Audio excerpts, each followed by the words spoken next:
Okay, good morning, good afternoon, good evening, or good night, wherever you are.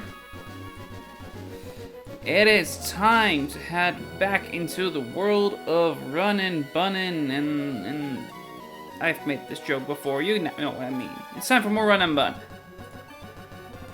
Last time we made our way to Jagged Pass, but not quite through Jagged Pass. Oh, that is the wrong screen. 1 second. That should be this one. There we go. So, like I said, last time we went into Jagged Pass, didn't quite make it through. One of the things that we needed to work on still was the gauntlet. There is a 3-battle gauntlet that is upcoming. And I did prep it a little bit, but I wasn't done with my prep yet. So that's what we're gonna start with. I already have a bit of a plan written down, as you can see. I've got like 5 out of the 6 of my team determined. I just need to determine the 6th. And that means looking through this and seeing how well we can make it. Like what we need to do to make it. I see that this is a slight bit too wide, so let's fix that. And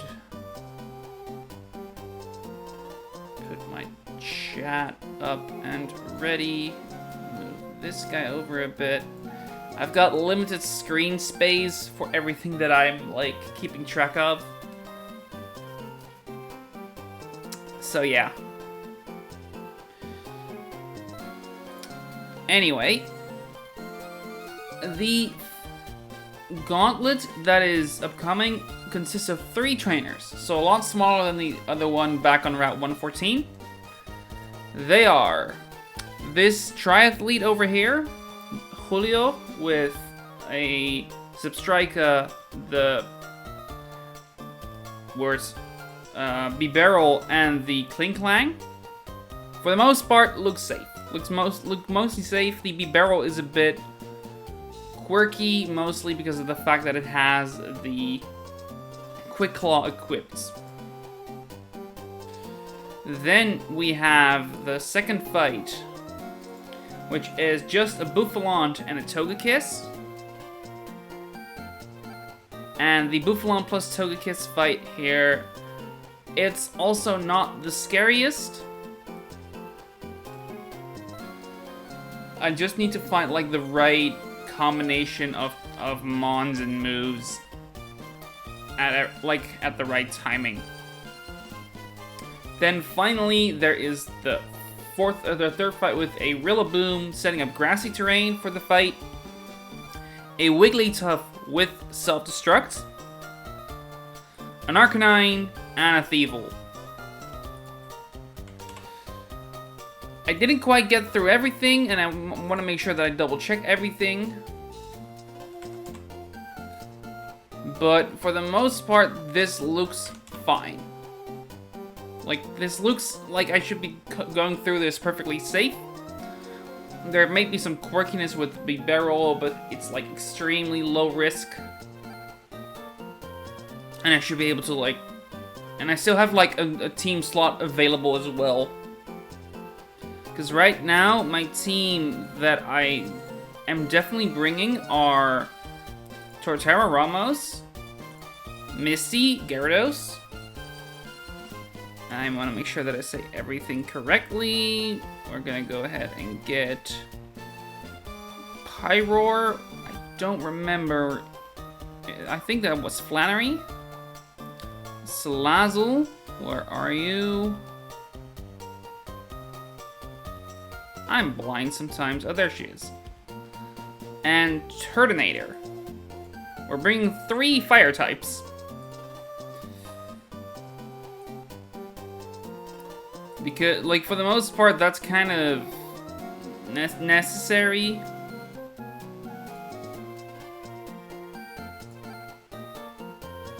But, yeah. So, the first fight. Like, we're gonna go through this one by one, just to, like, look over everything. Is the Zip Strike at the lead. We will be leading with Gyarados, baiting Zing Zap, even at -1, that baits Zing Zap, maybe Light Screen, we don't quite care. We're gonna switch out to Torterra. As a matter of fact, we could even like pre-damage Gyarados, but I believe we need his health for later, so we're not gonna do that. We switch it to Torterra, baiting Overheat or still Light Screen. Because we bait Overheat, we go to like Pyroar or like one of the 3 fire types. As a matter of fact, we know which one. It's gonna be Salazzle. Take that, bait Zing Zap, go back to Torterra. Still baiting Overheat. Then we're gonna go to Gyarados, getting down to like -2 and -4. We're basically trying to run him out of Overheat PP while keeping Torterra as healthy as possible. Here I have like Tord, Gyara, Tord, Fire Resist, Tord. Like, the exact order is not the most relevant. It's probably Gyara that I would want to get rid of, like want to keep as healthy as possible for later. So it's probably like, we go to Tord, we go to Salazzle, go to Tord, we go to Gyara, we go to Tord, and like repeat until Overheat PP runs out.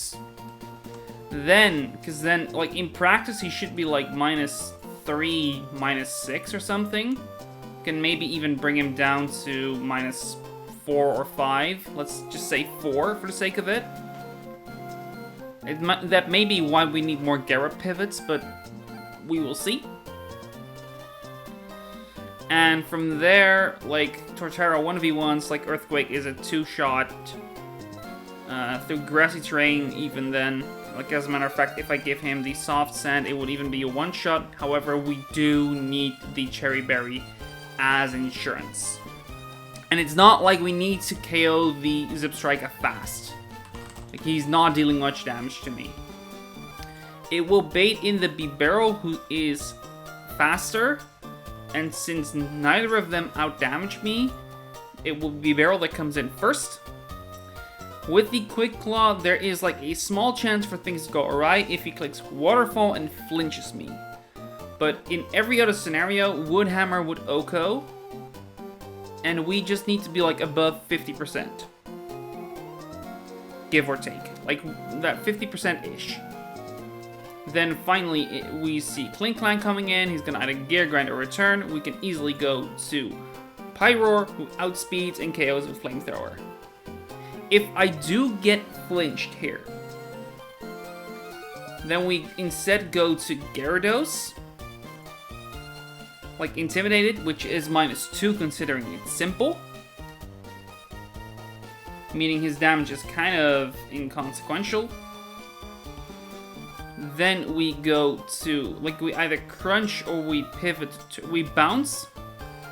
And if we hit, we just kind of be happy. Like, if bounce hits, we're basically done. If we're, like, threatened, like, close to being KO'd or whatever, then... Hi, Farobe. Welcome. It's been a minute since I saw you, but welcome back to the stream. It's been a minute since I've been streaming a lot, to be fair. So, yeah. I was just explaining, we are like midway through Jagged Pass, and I'm like going over my lines for the fight here. It's not quite done yet, so you'll probably see me do like a bit of writing, a bit of like detailing and shit and stuff like that. But for the most part, we should be good. And hope, like, it's not a hard... Yeah, our schedule has not really been lined up lately. Yeah, not really. In fairness, my schedule has been very sporadic. I've been, like, slowly... Like, I've been doing more work. I've been more busy with work. I've also been I'm hosting, like, a tournament this Saturday. Local, so, like, not something you'll notice, but... That, and I'm also, like, working on an event for the Showdown room, for the game rooms of Showdown.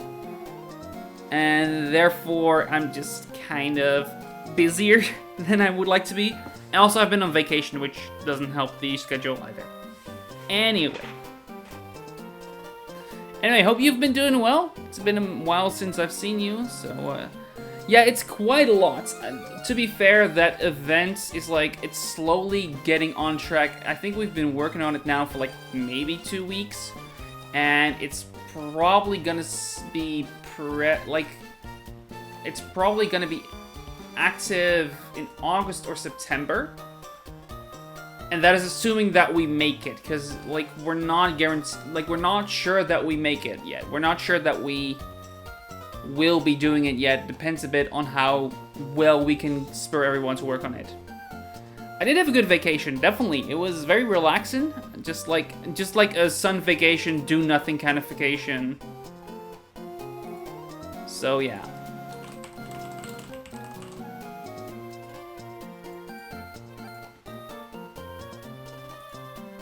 But yeah, it's been good. I had a good vacation, nice relaxing, some fun time with my wife. Yeah, it's been good. That sounded worse than it should be. Just like fun time hanging out, you know? Anyhow, the next thing we should be looking, I was mostly going over like the first fight. The main linchpin there would be the B-Barrel. The B-Barrel has Quick Claw and therefore can cause some ruckus. It also has a Waterfall which can flinch, so like a Quick Claw, flinch, Waterfall is kind of annoying. But I should be fine with a team of 6 to handle it decently well. I also have Intimidate with me in the Gyarados, and the Gyarados in general just kind of heart walls the B-Barrel. The one issue is like it can get paralyzed and get flinched. The paralyzed I can kind of work around with a Cherry Berry. The flinch not so much.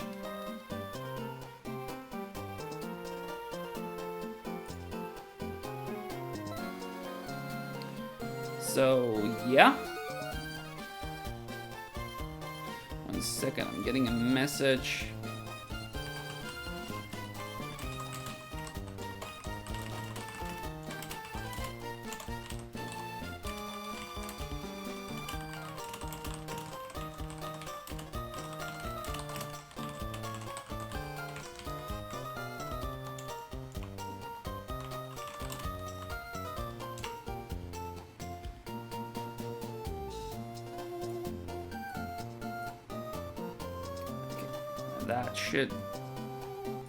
I should have probably done more of that. But whatever.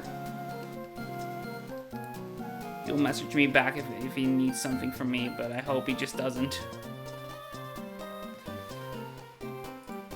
So like if I don't get flinched, I can just kind of 1v1 with Torterra. If I do get flinched, I'll do like some pivoting with the water types and Gyarados.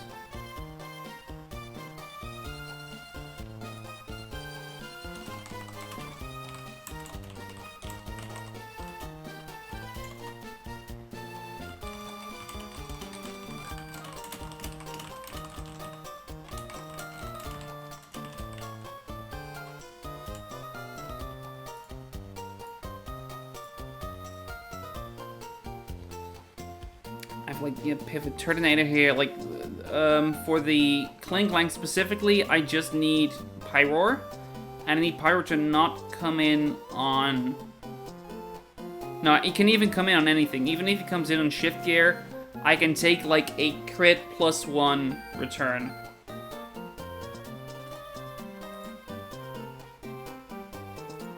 As you can see, like a crit return deals at most 87.7, so I'm not afraid of that.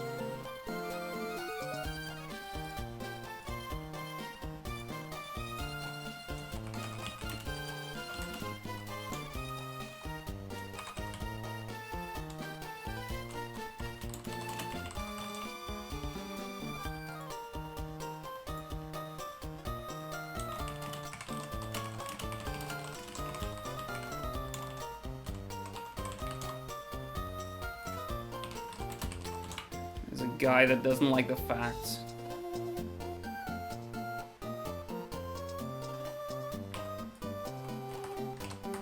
there are bots on a game where you don't get any advantage when there are bots. How's the box looking? Right. Let's actually do it in game because that's a little prettier to look at. I need to grab my own game.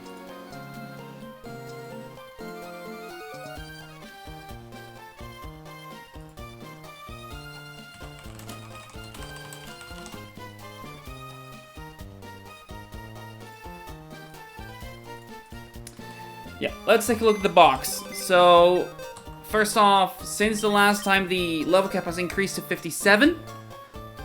So, some of them I've not leveled up yet, some that I have.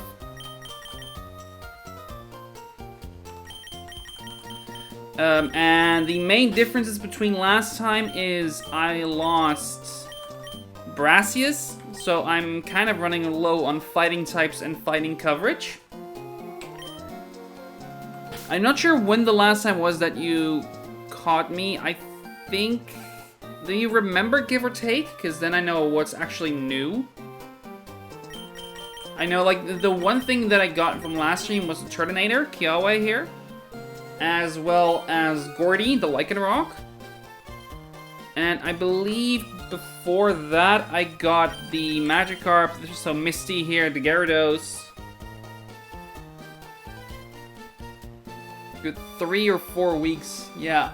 To be fair, I think last week I only streamed on Friday. The week before that, I was on vacation, and the week before that, I was like, wasn't streaming because I mostly was working on like getting my videos out consistently while I was on vacation. So I didn't really have time to stream. I barely got them out in time. I didn't have much time left to work on them. But I got them all out, so like my schedule has been keeping up on that end.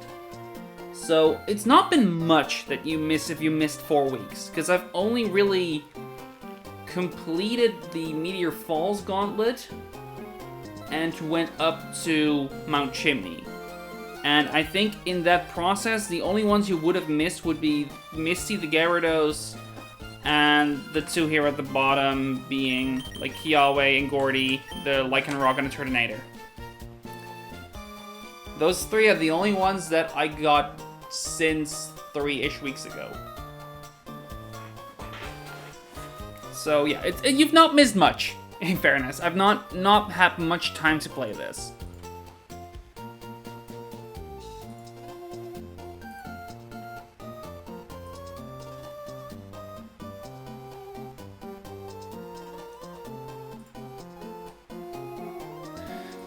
Anyway, I was working on the calcing plan, so let's go ahead and do that.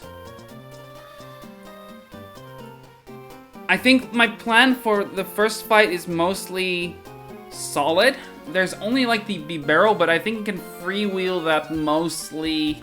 So long as I like keep Pyro out of it, I should just be fine. I just need to make sure that I do like the right pivots back and forth here and there. So yeah. Then the second fight. There is the Bouffalont, and then there is the Togekiss. The Bouffalont is gonna always be meeting up against Gyarados on the first fight, on the first turn, get an Intimidate off, and we go to Torterra. Good afternoon, Atlas. Thank you for joining. I am working on the gauntlet that is Jagged Pass for Run and Bun. I'm going over some of the plan that I have. I don't have everything quite yet.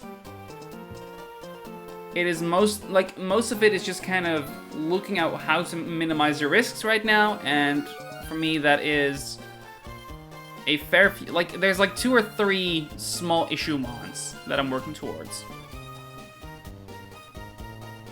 The Bouffalont here is not one of them.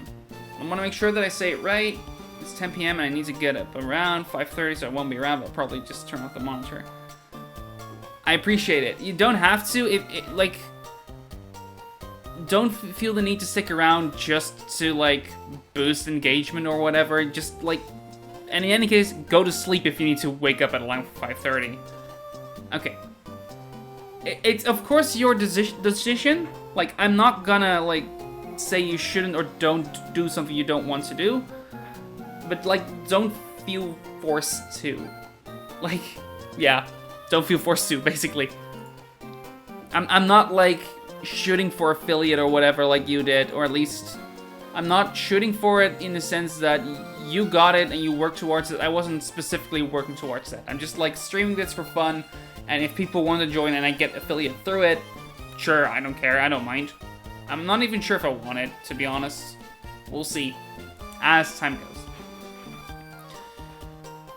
Anyway, so we have this, the second fight. It's gonna be the Buffalin that's gonna lead. Basically, I'm gonna intimidate with Gyarados, and Torterra is gonna come in on the head charge, and he's basically gonna 1v1. At -1, that is a decently safe endeavor, with the Mega Horn being like the only somewhat of a threat move that he can do. But I am outspeeding. I have Giga Drain, I have Earthquake, I have Synthesis. Earthquake in general is just a 2-hit KO, so like I'm not too threatened by it. I just need to make sure that I'm between 71 and 90 HP. Why those HP amounts? That's the amount of damage that Air Cutter does. Why is that higher? I think I had it still set to doubles. Oh, I still have this set to 58. That's the issue. Yeah. It needs to be below 90 to guarantee that Air Cutter sees a kill, but it needs to be above 70 because Dazzling Gleam would see a kill. That's the one. That's the reason. That reminds me, did I put everyone on 58? Yep, I did put everyone on 58. I need to fix that real quick. Let me go ahead and make a copy of the existing box.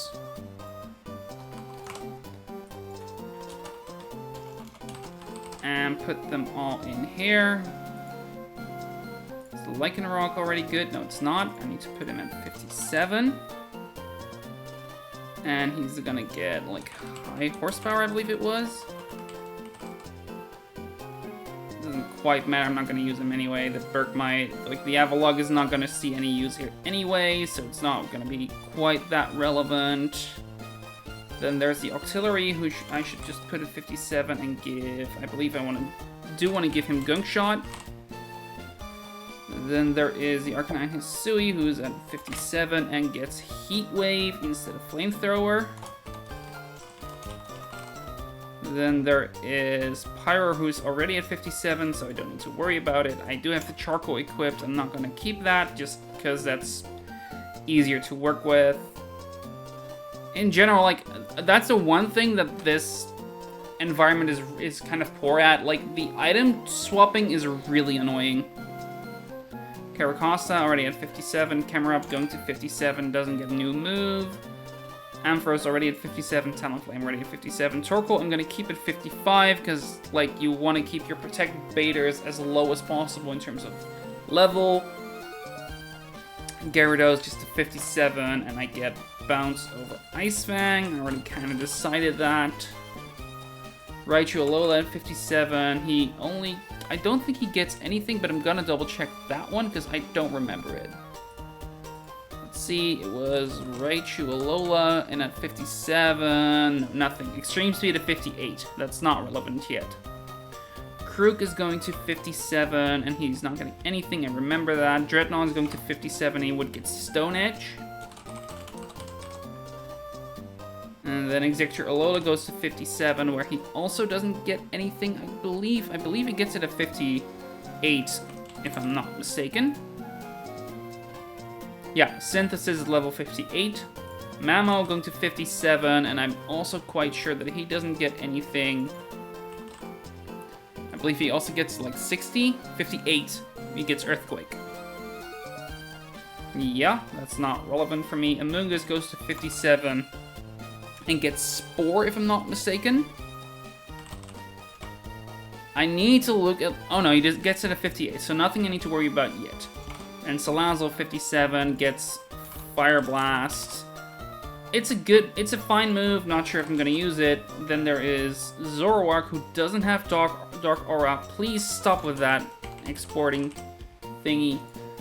57, and he gets Taunt, which is an incredible move. He's literally the only Taunt mon in the game.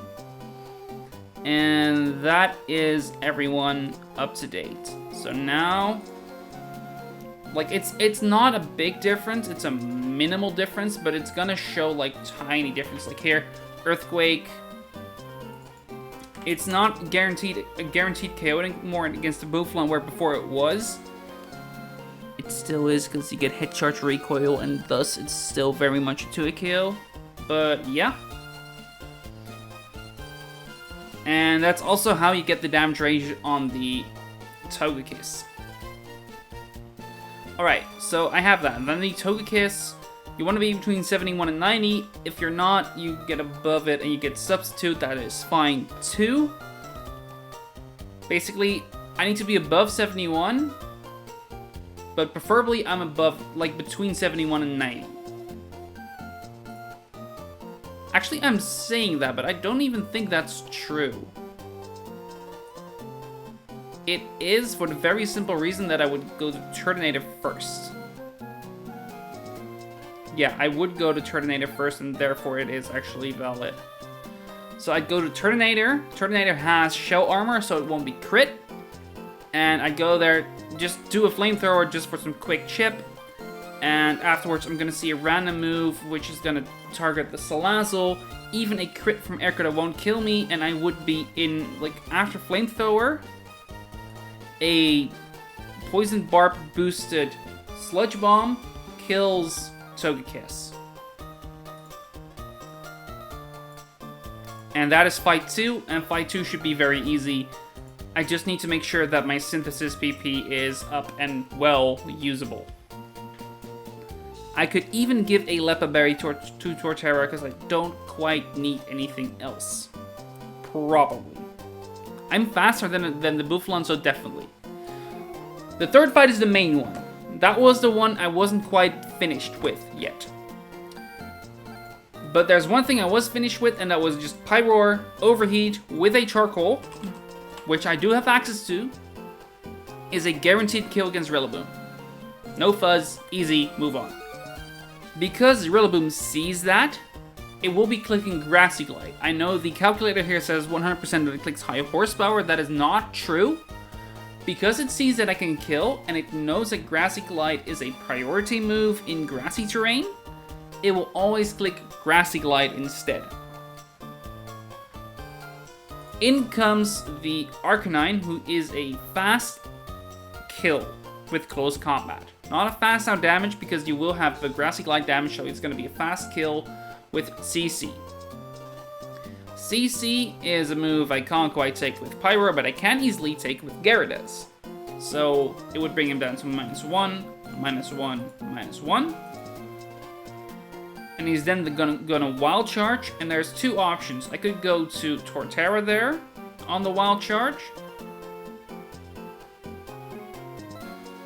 or I could go to... that's not quite the damage I had before. That's a lot of difference. Nah, it doesn't matter.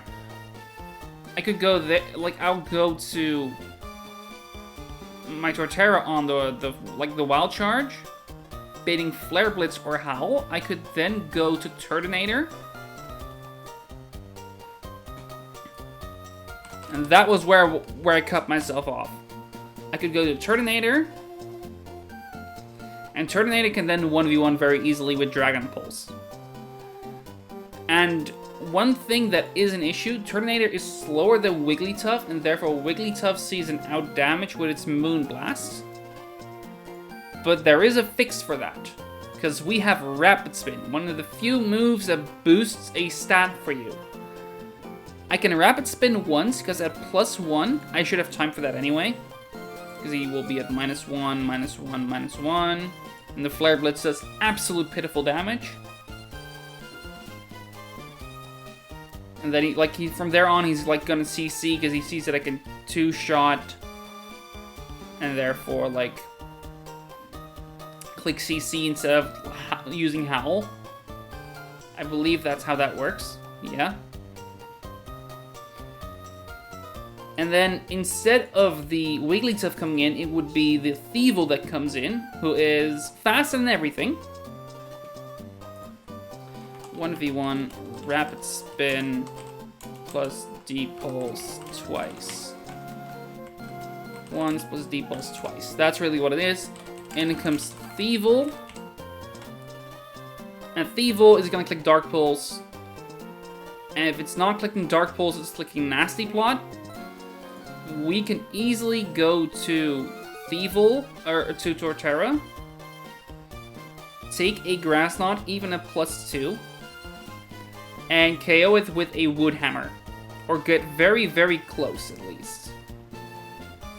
The problem is that very, very close over there. So I wasn't quite... Like, this is where I got stuck, basically. And where I'm not quite sure how to fix it just yet. Because if I can keep him at... If he's at neutral, I'm fine. If he's at +2, I'm in trouble.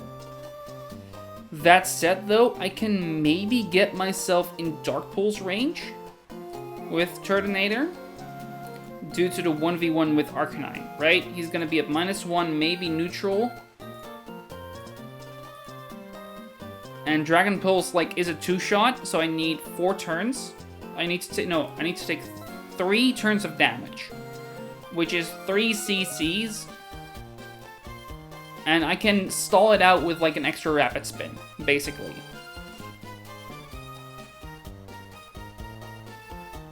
Right? Am I saying that correctly? Yeah, I am saying that correctly.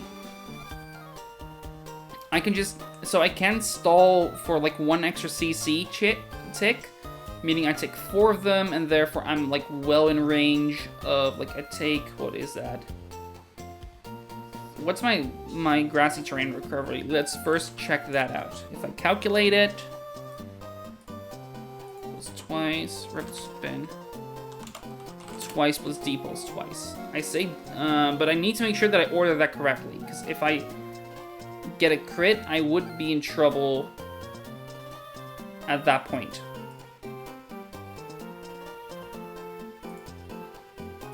Is there an argument? No, there is not. I was going to say, is there an argument to going to +6 with Rapid Spin? There isn't.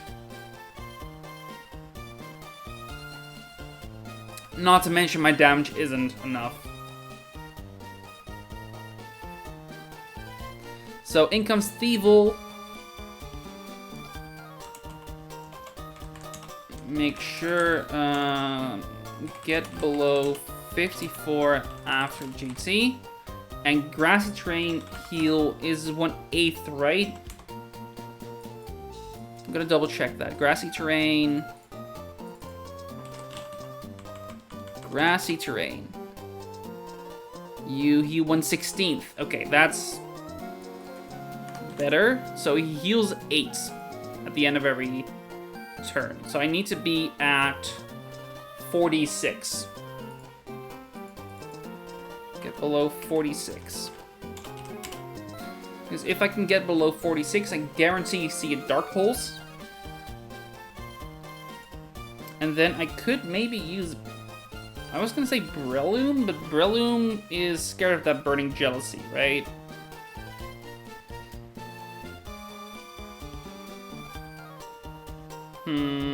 Also, he's dead. I need to get rid of him real quick, because he shouldn't be in there anymore. How about Hamilton? Maybe. Maybe Hamilton can do something. Hamilton with CC into extreme speed, if I give him the muscle band that I have, no, the black belts that I have, is absolutely gonna kill. And the problem is... Dark Pulse into Grass Knot crit. Dark Pulse crit into Grass Knot crit would kill me. Right? Am I seeing that correctly?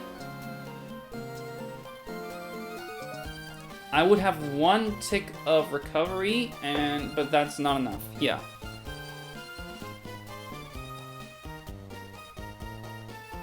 Yeah, so I cannot afford to... That doesn't quite work out. Maybe someone else? I could try to find like a pivoting line to guarantee certain moves on switch in, If I can make a pivoting line where I see Burning Jealousy upon switching in Arcanine, that would mean that 1v1's, not to mention, he is a very good way to handle the Wigglytuff, which is still in the back. But he doesn't need to be a good Wigglytuff 1v1. I can just switch to Salazzle, who would be holding a Chesto, won't be boomed on, and Moonblast and Grass Knot are not threatening. Sludge Bomb would be a kill. Even if Moonblast were to reduce my special attack, that is whatever, because I would see, even at -1, after one tick of the Life Orb. Okay, that's not quite true, but I'm not scared of Moonblast. I can probably just kind of stay in and wait for the Wake Up. Even if I can't, there's probably like a pivoting line into like Pyroar to get an overheat off or something like that. I'll be fine.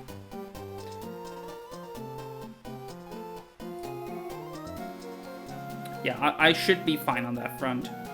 As a matter of fact, there's probably a line in which I can guarantee that he clicks Grass Knot instead. For example, maybe a pivot through Torterra. Or a pivot through Gyarados. Yeah, both of those could work. The Gyarados one is like crit dependent. Not to mention he'd have taken a bit of chip, and thus he's definitely crit dependent. Also, no, I cannot go through Gyarados because he would get the Intimidate, like, competitive boost, and all of a sudden I would be in trouble. But Pyroar is very much still an option to, like, start the damage. Or maybe guarantee that I come in on a... I can also just come in on Sing, right? If I come in on Sing, I'd be fine. So I could go to Pyroar, take whatever he does. Even a Moonblast crit won't 2-hit kill me, so I can just kind of Flamethrower or Overheat or Hyper Voice. Probably Flamethrower because that's the most damage. And then once I'm asleep, I can go to Salazzle, finish it off with Sludge Bomb. Yeah, so I'm not afraid of the Wigglytuff with this order. I just need to find a way around the Thievul.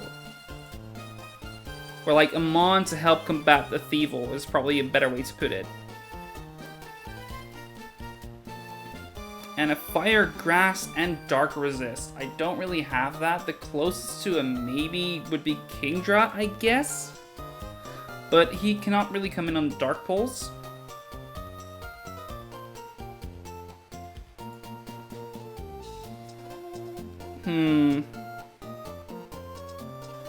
Something to take the Dark Pulse and threaten heavy damage.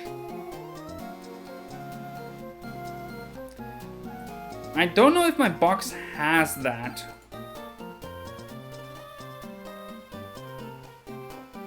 I don't think it I think it might not have that.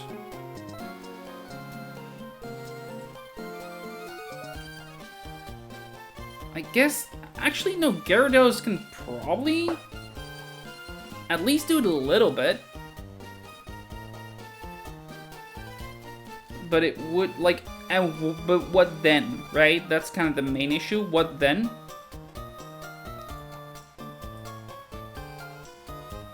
I guess I hadn't used, like, any HP on Torterra yet, right? Oh yeah, that was the idea. Right, I remember what my idea was. And my idea would still work. But it's arranged to work. That's the issue.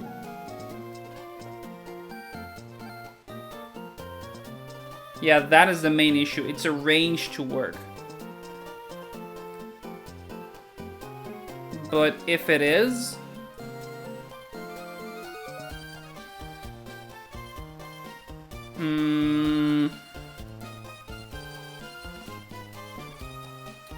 Because I come in on Dark Pulse, and I would see either a Nasty Plot or a Grass Knot.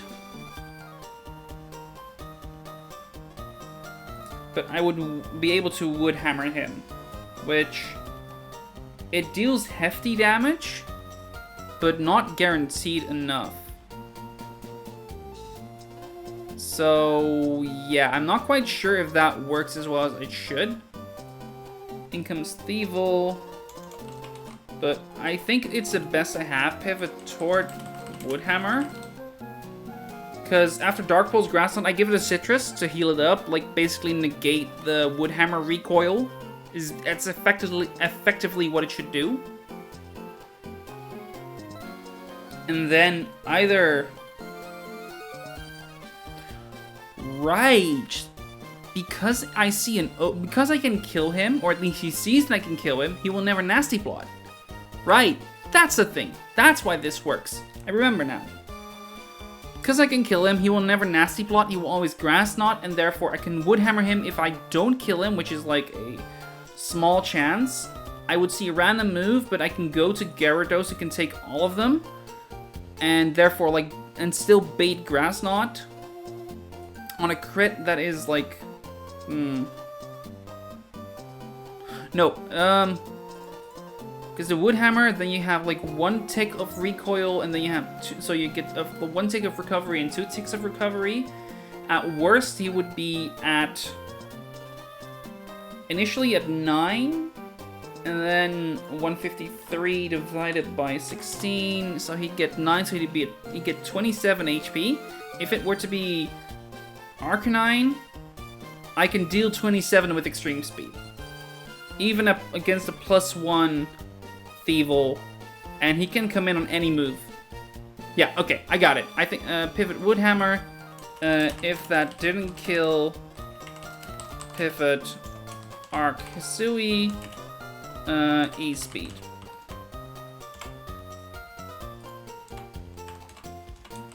In comes Wiggly. Clicks random versus Tord. Or basically always Grass Knot versus Arcasui. Grass Knot Sing versus Arcasui.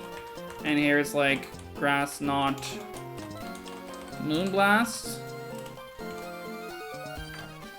There's not gonna be a situation where I get Moonblasted. There's not gonna be a situation where I get Moonblasted. Right? If I'm not mistaken? Because then I just, like, if I take the kill with Woodhammer, it means I am low. Because I'd have taken the Grass Knot and the Dark Pulse effectively fully. And like 1.2% more, but I'd heal like 1/8, which is 12.5. So I would be at 48.9, 33.3. Like 70-ish, 70 to 80-ish. I'd be at like 70, like 60 to 70-ish, 55 to 70-ish. Okay, so that is maybe in range of Moonblast and or Grass Knot. Probably in Grass Knot range, but there is a chance for it to sing. Depending on HP, I do some pivots, or I just straight up go to Salazzle. If he's, like, if there's a chance for it to Moonblast, we go to Archisui. Yeah, I think that works. Okay, so Grass Knot Sing versus Archisui. Because we know that, we can abuse that, right? Because even if I get crit by Grass Knot, I will never be in range of Moonblast. And it will never self-destruct because it's last mon. Basically. That much we know.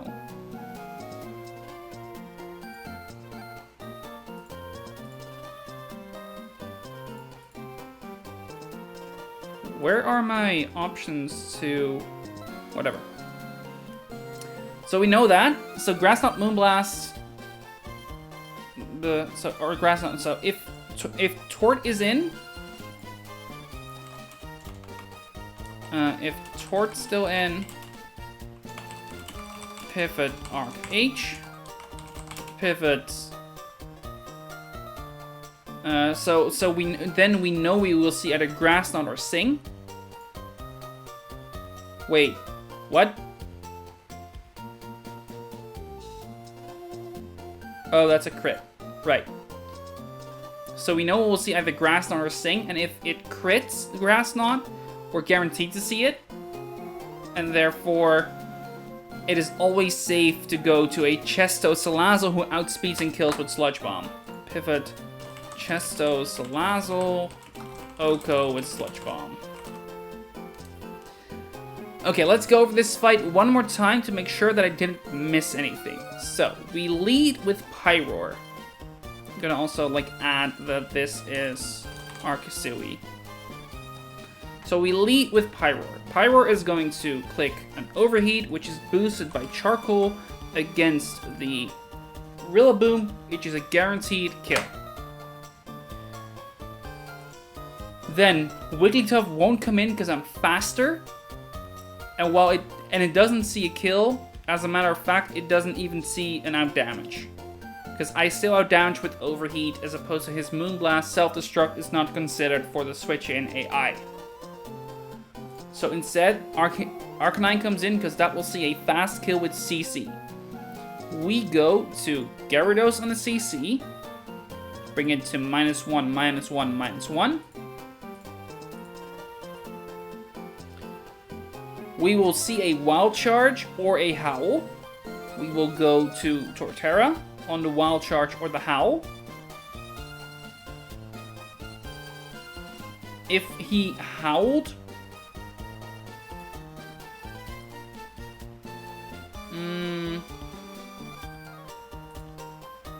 I think, no, the best way to handle that is to, keep Gyarados a little pre-damaged. Probably. So we pre-damaged Gyarados a tiny bit. We would go to Torterra on the Wild Charge. He would either Flare Blitz or Howl again. Not again, but he would Flare Blitz or he would Howl. We go to Turtonator, we Rapid Spin, we Dragon Pulse, we Dragon Pulse. And if it's CC that he clicks, it's never going to 3-hit KO Turtonator. Even on max rolls, so I have 3 turns and I come in on the Flare Blitz or the Wild Charge, which is pitiful damage and I don't need to worry about it. Correct. And I can even give a, I could give a Citrus as insurance, I don't think I want to though. The amount of planning always still amazes me. In fairness, I over-prepare. I'm very much over-preparing compared to what you see on various others. Various other streamers, various other players do. I just want to make sure that I don't miss anything, because I know I'm a very scatterbrained person. So, I go over everything 3 times to make sure that I don't miss anything. And, because the main thing I'm, scared of here is, Howl.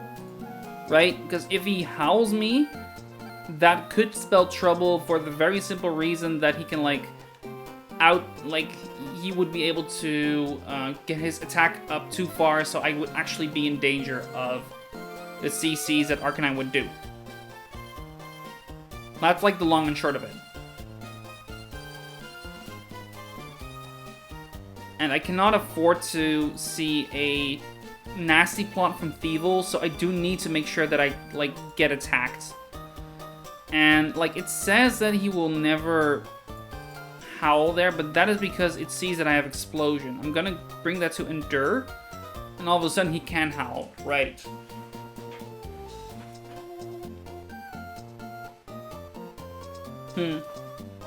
Okay, how about using Hamilton instead? Hamilton cannot take a CC. And Hamilton is slower than Arcanine itself. It's just a base speed difference and also a nature difference. Even with the 4-level difference, there's no way in hell I can do that. Because CC crit would just kind of screw me over.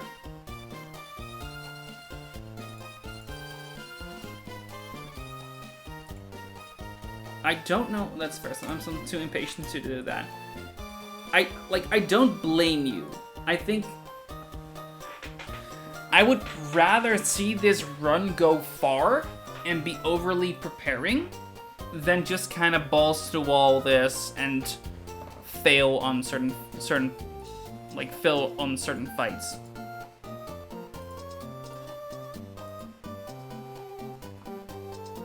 I think that's really the gist of it for me.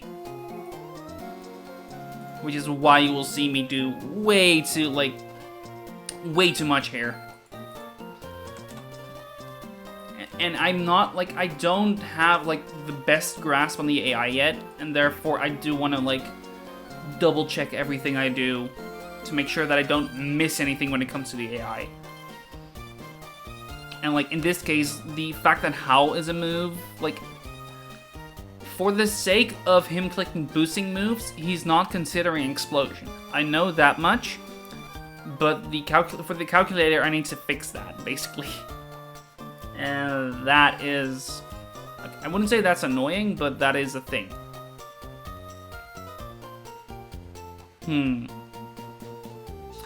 So here's an idea. If I can bring in Salazzle on a CC... on, like, the third CC, I could just outspeed and kill with Salazzle. And because the Unburden is not seen yet on Thievul, and it sees that I can... Oh, it doesn't see that I outdamage, though. Do I have a second Charcoal? If I have a second Charcoal or a...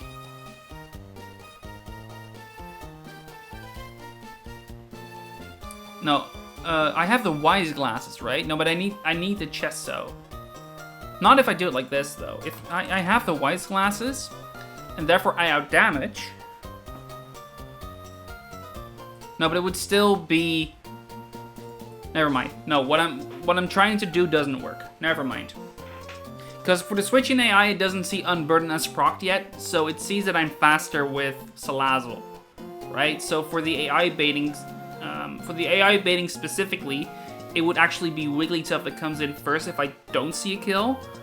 But for the very simple reason that I do see a kill on the Wigglytuff, so a fast kill, it would still be deprioritized compared to Thievul, so what I'm trying to do doesn't work. I think I just kind of need to bank on what I'm trying to do. Like, do the 1v1 with Turtonator and hope that it works out, I guess. That's about the best I could do. I Dragon Pulse first and then Rapid Spin after, maybe? No, but I need to be low. I still need to be low, and I don't have, like, the wiggle room in terms of, like, move choice. So I do need to Rapid Spin first.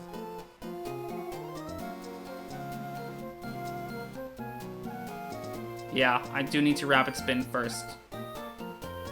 Rapid Spin, Dragon Pulse. Maybe third Rapid Spin instead, if he... Could even go to +4 to, like, be faster after. It won't let me outspeed the Thievul, but it does give me time. It means I take a bit less damage.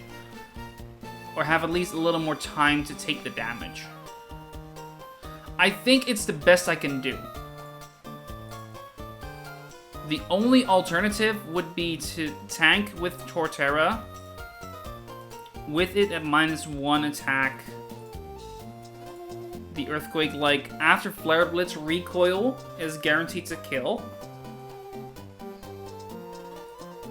But I don't really have a good way to work, like, a good way forward then. So I might as well use Turtonator there instead. I think that is correct. I should then just use Turtonator instead.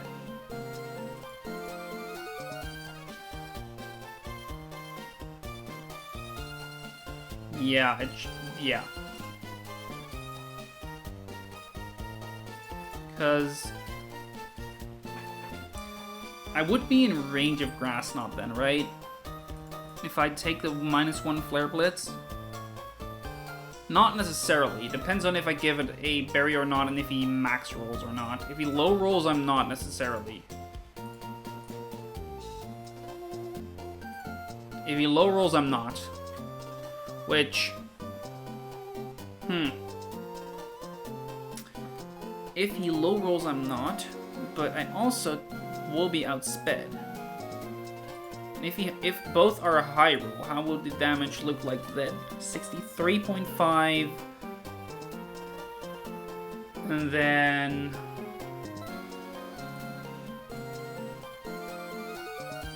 So 63.5, so 122, and then the grass knot would be 94. So 122, 194, 126, 216. Yeah, I'm not healing that off through grassy terrain, right?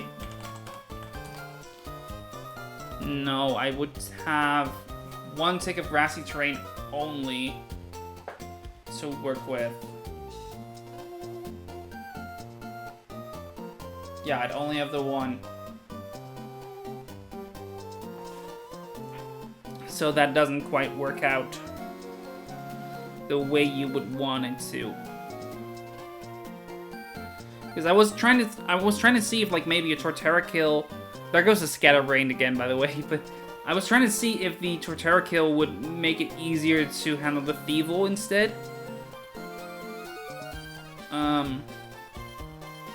But it needs to explicitly see a fast kill then. No, it will always be Thievul that comes in, so that's not something I need to worry about. But, like, Flare Blitz into Grass Knot, if both are high rolls, even through Citrus Berry, I couldn't click Earthquake. But I can click Synthesis and, like, stall a bit. Because I have a Citrus.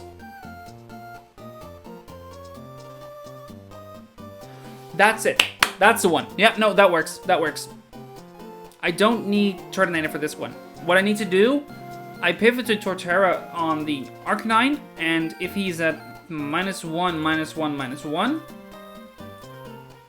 like, I make sure that I come in on a Wild Charge, basically. If I don't come in on a Wild Charge, I pivot back to Gyarados, repeat what I just did, and go to make sure that I come in on a Wild Charge while he is a -1 attack. Basically, right? If that happens, I can Earthquake while he Flare Blitzes. If he doesn't Flare Blitz and howls, that means he's going to do it a turn after. I can do the same pivoting idea again. Pardon me. And I don't need to worry about what happens anyway. I give a Citrus Berry to Torterra, and I bait in the Thievul, and the Thievul would click Grass Knot, and if he doesn't, he clicks Nasty Plot. I click Synthesis, because I would be above 50%, and thus either I heal to full, and I'm not afraid of the Nasty, like the Grass Knot boosted Nasty Plot. Again, the Nasty Plot boosted Grass Knot, that's not true, because I don't have my Citrus anymore to take the recoil with Wood Hammer. No, that doesn't work. Oh, God. Okay.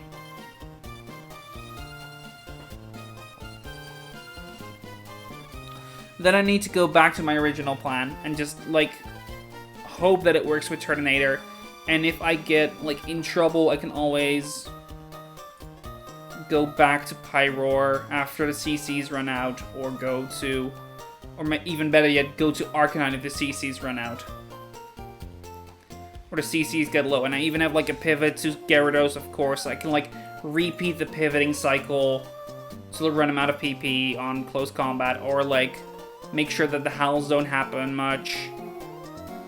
As long as I get the kill with Turtonator at +1 speed, while being below 54. Is that true? That's not quite true. No, it doesn't really matter. I just need to be at +1, because if I come in on Dark Pulse, Grass Knot, and then I take the Grass Knot, I get the Citrus, and I take him out with Wood Hammer, and I'd probably be fine. Or mostly be fine. No, because I don't need to be... I can't have him be Nasty Plotted, because that means I cannot bring in my Arcanine. Right, that's the issue.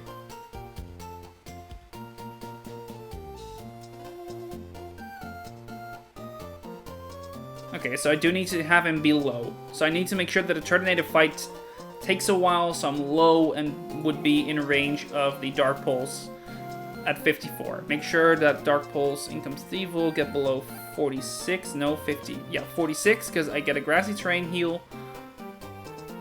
And, like, repeat if Howl. Like, I just need to make sure that I'm, like, okay with Turtonator. That's really all it is.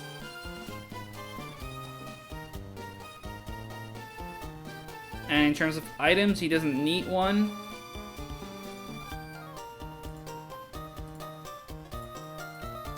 But there could be a useful one, maybe. If I... Because after 2 CCs... He doesn't see that Dragon Pulse can kill, but if I give him the Dragon Fang... He wouldn't either, but after Rapid Spin, he would. So... He would no longer howl at that point, guaranteed.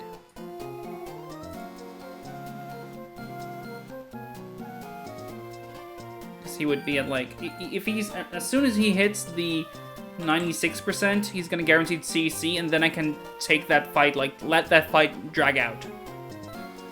Yeah, I think I'll manage. I need to freewheel that's the last fight a tiny bit.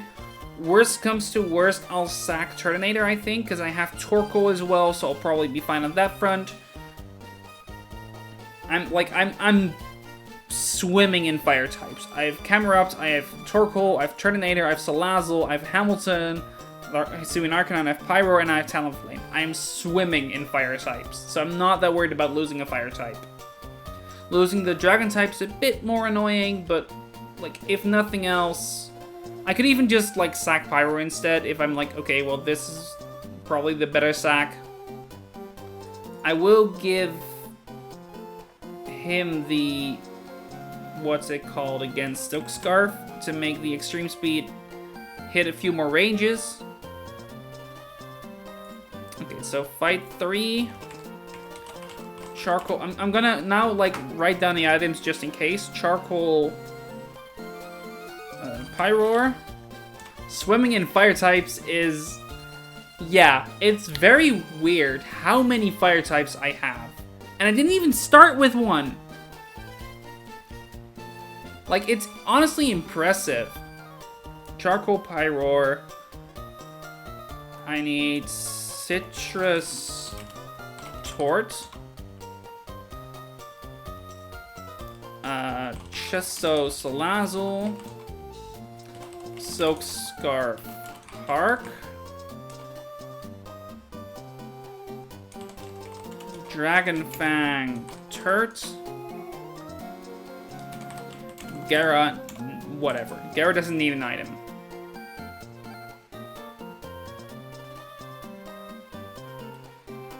Okay, so for fight 2... Lepa Tort. Poison Barb Salazzle.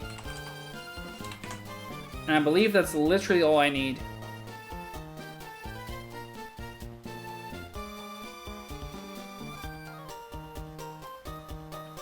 There's even an argument to be had that I could use Hisuian Arcanine here, but whatever.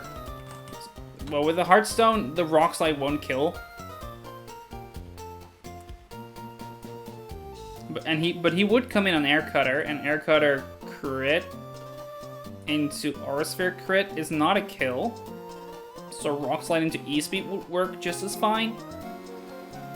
It's splitting hairs on that front though, so eh. And the first fight, that's the one I already have here. I would give a cherry to both of my mons that actually see play here, being Gyarados and Torterra.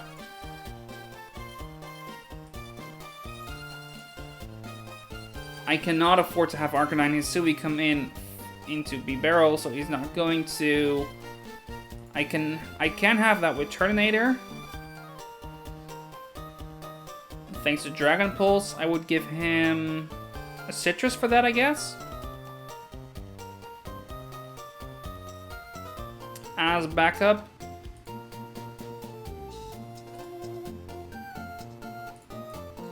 I will see how to do that fight as we go, but I should be fine regardless.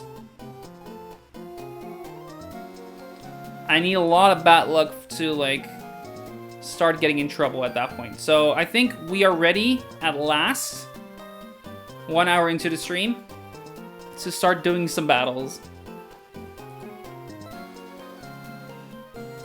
So the team was Kiawe. It is Hamilton. It's Flannery over here. It's, what did I call you again? I want to make sure that I say Janine? Roxy, right. That fits better anyway. And I want Misty. That's everyone. Then we're gonna give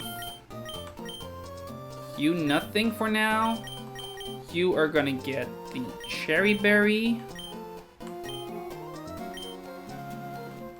As are you.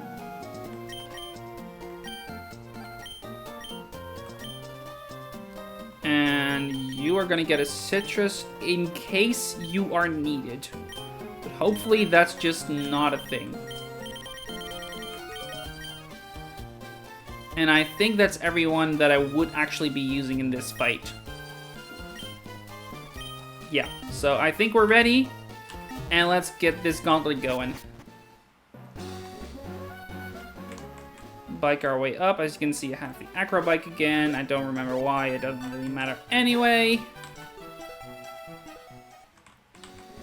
It's gonna take a little bit to get, because you need to do quite a bit of, like, tracking. Like, you need to backtrack a lot once you're, like, almost at the end of, like, a long route, which this really is. Alright.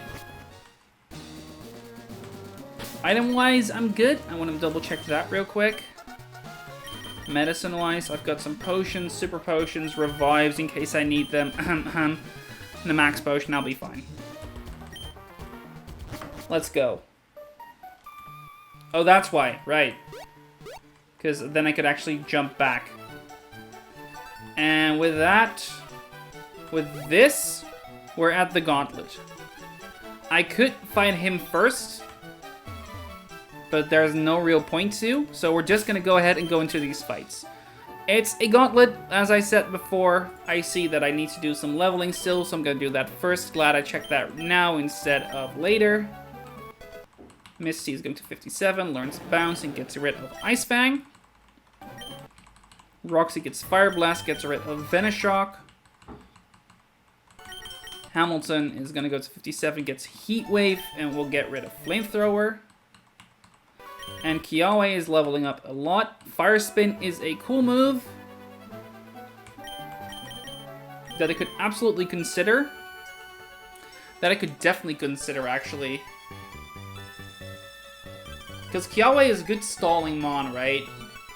With shell armor and all that. It doesn't have the recovery to make it work. It's better than Body Slam, I'll give it that. But I think I'll just get the boom. It's good to have like a few boom mons, just in case. And I think Kiawe is a fine choice for a boom mon here. It's not that valuable, so having explosion on it is probably a good idea. Okay, that's everyone leveled up and ready to go. We don't really need to pre-damage anything. We didn't really need to pre-status anything. I say that that's incorrect. I was going to pre-damage Misty a tiny bit. I can still do that. I thankfully have the tools for that. It's not going to be much relevant that I do it here instead of doing it earlier. I would have checked it earlier if I didn't have these.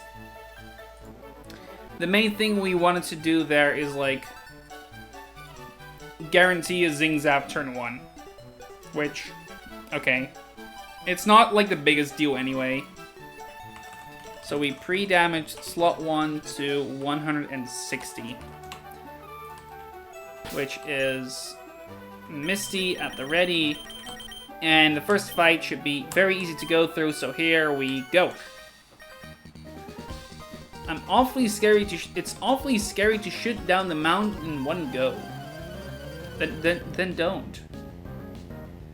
Just beat that Magma admin up or the Magma trainer up, and you can go back.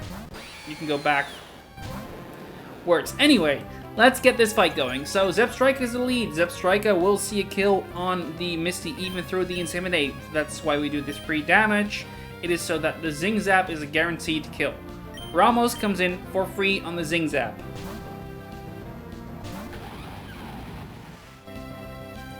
There we go, that Zing Zap down.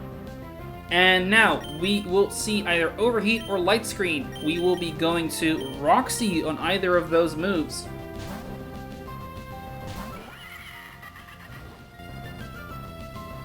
Overheat, that's perfect. Overheat here does absolutely nothing. Okay, not nothing, but it's not a lot.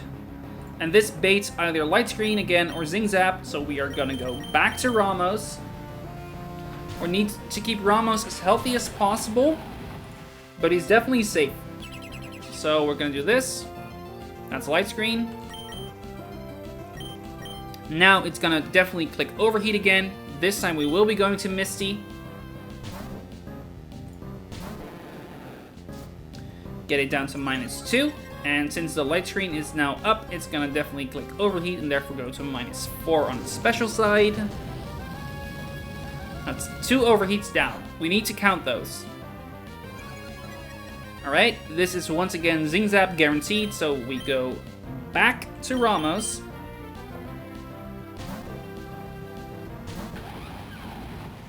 And this is also another guaranteed overheat. So we are going to go back to Misty. This is going to take a while, but he's now at -3 and -6 respectively.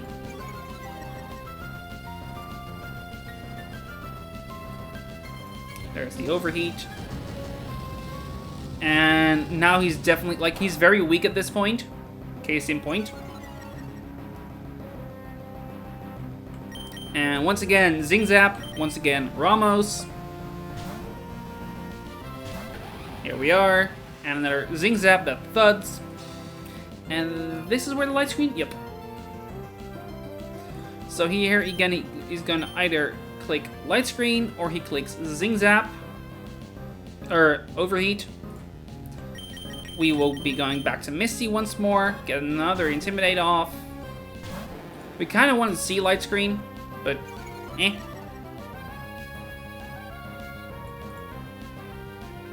Overheat. That's Overheat number 4. There's one more to go.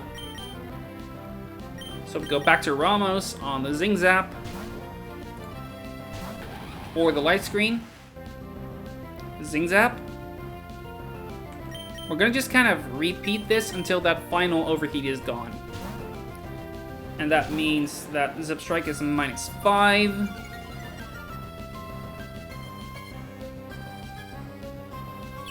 There's the Light Screen. Unfortunate, but not a big deal. If anything, kind of a good thing. This is Zing Zap again, Ramos again.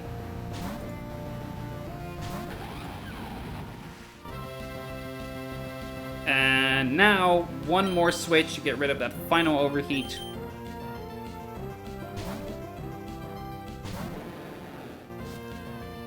And also bring him down to -6. I did not expect that to happen. I kind of calc this with a lot more, but or a lot fewer Intimidates. Probably because I wanted to do one extra switch to Salazzle in hindsight, but whatever. Ramos can come in on Zing Zap once more, and now we're good to go. He's out of overheats. He's used 5. So we are safe to Earthquake while he clicks Low Kick. Low Kick deals absolutely nothing. 12 to 15. And this was a min-roll, evidently. Earthquake.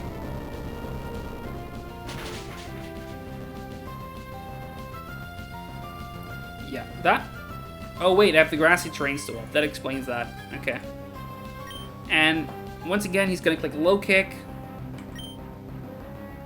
I could Synthesis here. I'm not going to. I don't think that's necessary. Also, with the Light Screen gone, like, going up, it's honestly better. It didn't make a difference, right? So, Yeah, now Life Screen is gone, which honestly probably even makes this easier. Kind of, not really. There's a B-Barrel. Both B-Barrel and Cling Clang outspeed me, and neither outdamages me.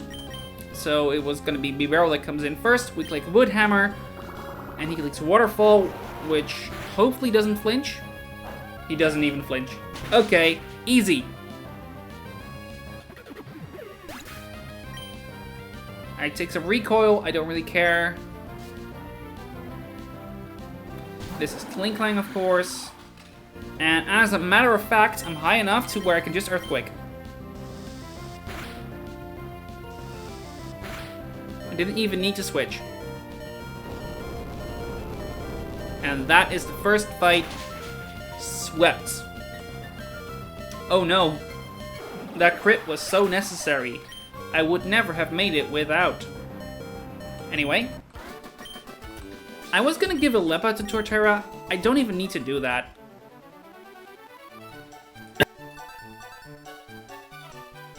My throat's a bit dry. Oh well. So that's the first fight done. Let's quickly heal everyone up with the potions that we have. Roxy is gonna go to... Sure, 152 won't be a difference maker here. And Ramos is gonna need a bit more juice, because he's gonna be doing quite a bit still here. 164, 184. Is that enough? Yeah, but also potions are not that expensive, so... As a matter of fact, I've got Orton berries, and I'm not gonna use them anymore. Like, I'm not gonna use 232 for the rest of this thing. So I'm fine to use an Orton berry here into Ramos.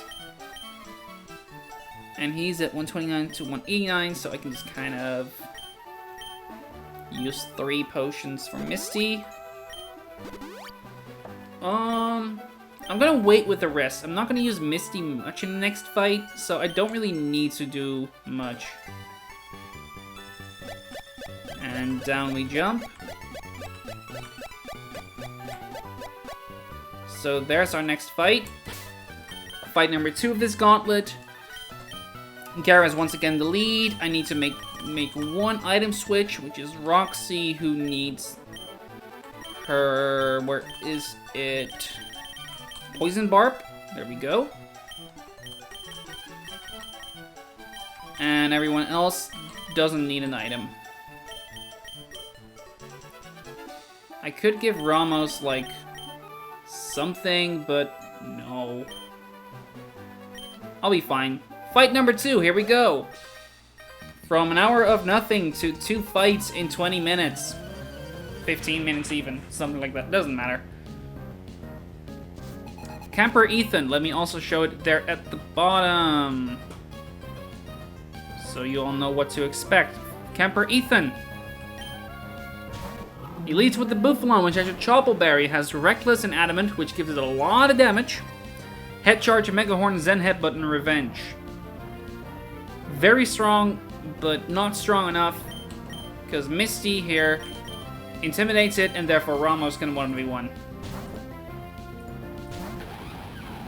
Because Ramos outspeeds, takes the head charges, okay.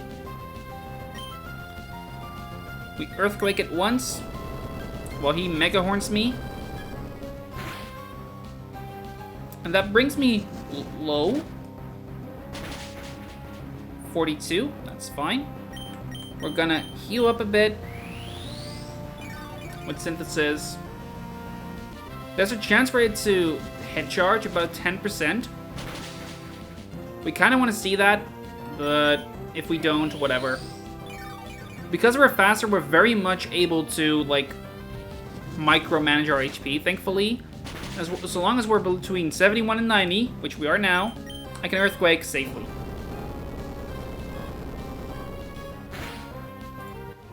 That's Buffalon down. And then we're going to go to fight number 2, which is the Togekiss.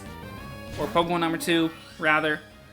And with this specific HP, I'm guaranteed to see an Air Slash. I'm gonna pivot to... I had something else in mind. I'm gonna do it a little different than I had written down, which is I'm gonna go to Hamilton on the air cutter. And there it is. I can take that air cutter, which is guaranteed to crit, by the way, very easily. I'm faster and I can rock slide. There we go. And he is aura-sphering. And even if that crits, that won't kill me. It brings me low, but it wouldn't kill me. And I can rock slide again for a kill. I was gonna do this with Salazzle. The fact that I didn't need it is nice, but whatever. There we go, fight number 2. And then we're gonna go to the final one, which is the one we prepped for the most. I'm gonna show it off real quick in the meantime. It is Picnicker Diana here. She's there at the bottom.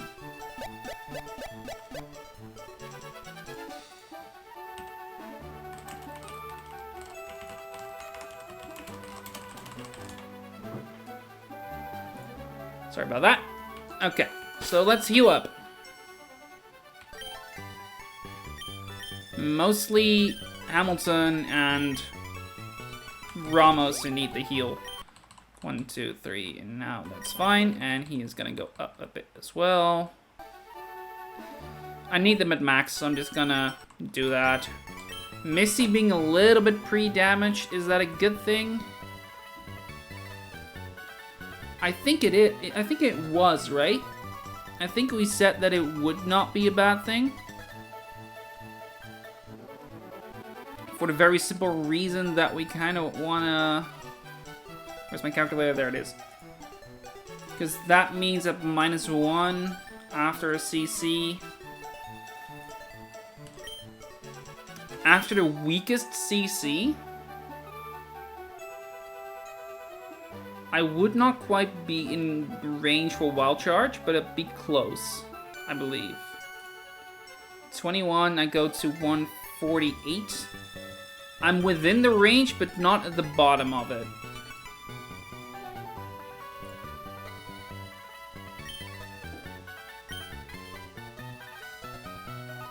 I'll be fine.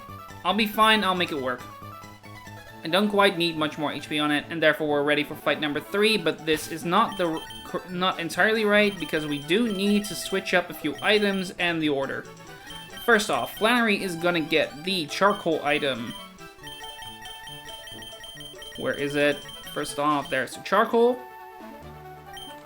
Ramos wants a citrus. Citrus. Hamilton wants... What was it again? The silk scarf? Where is it? There it is. Roxy wants a chesto berry. And Kiawe wants a dragon fang. At least that's what I have written down. The Dragon Fang thing is probably the least relevant. And Missy's HP is especially kind of whatever. I'll give him an Oran as like a tiny bump. I don't need to waste a citrus on this. Okay. So, this next fight should be the final one, and then we can go to the gym. We're gonna get one encounter in between, I believe. I'm not sure if it's before or after. We will see that in due time. For now, this should be everything we need to do. Flannery is our lead. That is correct. That is what we have written down. And we're gonna double check that I didn't, like, screw up everything by giving it the charcoal. I didn't. Okay. Then we should be ready. And we're gonna go right now. Let's go. Let's see, this place isn't your casual hike, it's not suited for a picnic, then why are you here? You're a picnicker. Diana would like to battle, and she's gonna lead with a Rillaboom. Rillaboom has Grassy Surge, and therefore is gonna set up the grassy terrain. Got dip for a while, good luck, thank you. So, we learned Overheat between level 54 and 57, and with a charcoal that we got from our friend Torkoal, Overheat here is a guaranteed kill. He knows that, and therefore he Grassy Glides me, deals a fair bit of damage, but not enough for me to worry about anything. This is a good amount of damage. And that's Rillaboom down. 1 down, 3 to go. We deliberately do not want to bait the Wigglytuff here. We want to instead see Arcanine. Therefore, we have Flannery take this kill. And there's the Arcanine. Intimidates us. And is not scared of anything at all. However, he will see a kill with Close Combat, and Close Combat only. We do not want Flannery to die, so we're gonna go to Misty. Misty can take that Close Combat. Gives an Intimidate. And with a bit of luck, when it comes to the damage ranges, maybe even a crit. Okay, no. Then it's not gonna be much like a big deal, but right now we hope to see Wild Charge. The Arcanine has Howl, Close Combat, Wild Charge, and Flare Blitz. If I'm not seeing a kill, which I always do, I forgot about that, therefore he will always click Wild Charge, and thus I can go to Ramos safely.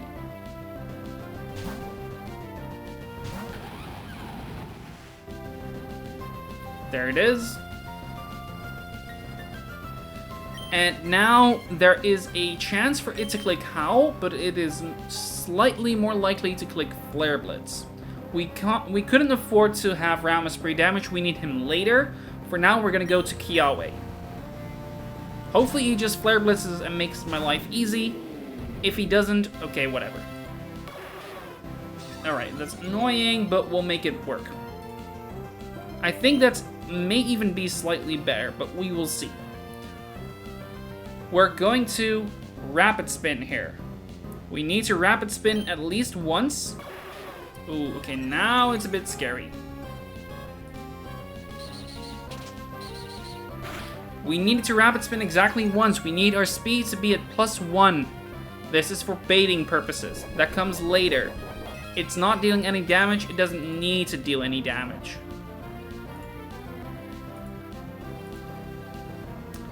So now we are gonna Dragon Pulse it. Well, he CCs me. That is fine. We kind of want him to. That is a lot of damage though. That is almost a max roll. It's not relevant. As a matter of fact, I kind of hope that that is fine. No, this is fine. This is honestly good because we need to get below 46 HP, which we will with this. We have Show Armor on Kiawe, so Kiawe cannot be crit. Therefore, we were not afraid of a Close Combat crit. Close Combat cannot kill me. It deals 69 at most, even at +1.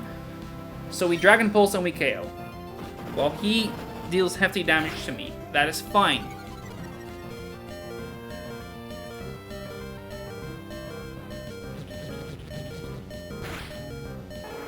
Alright. That is that down. And now we will see thanks to the Rapid Spin that we did, we are faster than the Wigglytuff, and therefore Thievul comes in instead. Thievul here consumes its Grassy Seed, giving it +1 defense. Ugh, that was my tongue.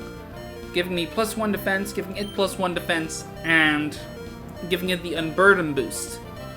We are gonna go to Ramos, who can take every single move. And Ramos has a chance to KO the Thievul. Dark Pulse, that's the best outcome. It's the lowest damaging move for me. As a matter of fact, I believe it was even guaranteed still to be Dark Pulse at my HP. Doesn't matter.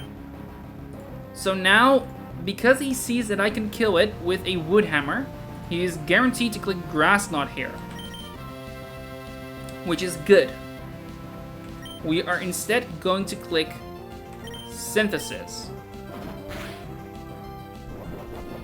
Take the Citrus Berry that we have, take the heal that we can do,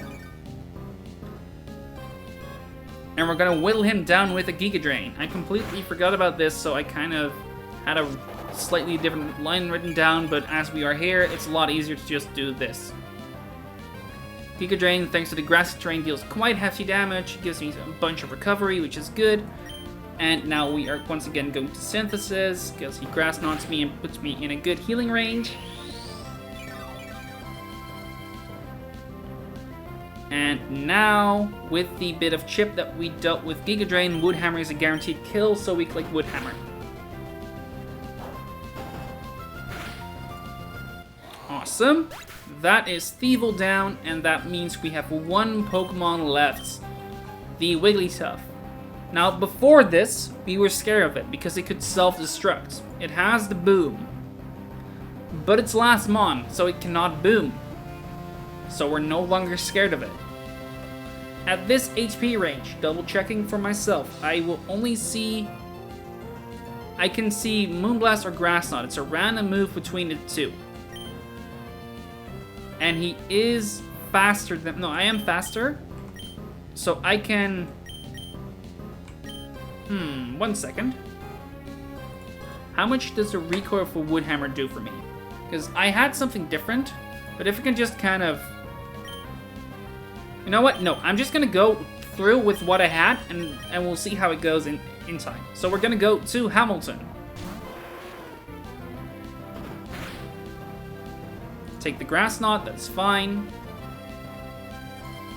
And this is now either Grass Knot or Sing. Roxy can take both. She has the Chesto Berry to take the Sing, and Grass Knot deals absolutely pitiful damage. Grass Knot. Alright, good. Fine. And that's Wigglytuff taking a bit of recoil. We heal, they heal. All fun and games. Sludge Bomb kills. Gauntlet done. Flannery, you're next. After a few other fights in between. Diana defeated, and that means we are done with this route with Jagged Pass. Hi there, I don't really care for you. Lavaridge! We made it! Told you we're gonna reach today. Lavaridge might have an encounter yet. I don't know if it's before or after gym. In any case, I can show it off. There is an egg here. It's not here. It's one of those two old ladies over there. I don't remember which of the two. I believe it's you. Or is it you? Here an egg. I'd hope to hatch it by covering it in hot sand. But a hot spring, there doesn't seem to be enough. Should we go with Pokemon uncarried about your trainer? Yes. Will I take the egg with me? I will take the egg with me. I will need to deposit something. This egg is a random Hoenn starter between the chicken, the gecko, and the meme. For obvious reasons, look at this box, it's so full of fire. We want to see one of not Torchic, basically. I say that, but that's not quite true because I would like a fighting type. But let's get the egg and let's take a look. I am a trainer, yep, let's take the egg. Here we go.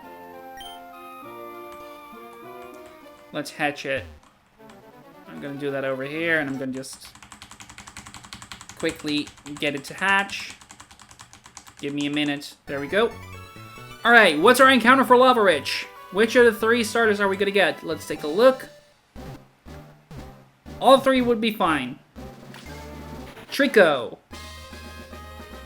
I think I'm least happy with Trico. No, that's not true. I'm happy with all of them. Trico, welcome to the team. What are we gonna name you? I'm running out of male grass type names, I believe. I believe there's not many to begin with, to be fair. First, let me take him off. Trico. I believe that's even a dupe for later. Yeah, I'll see that as we go.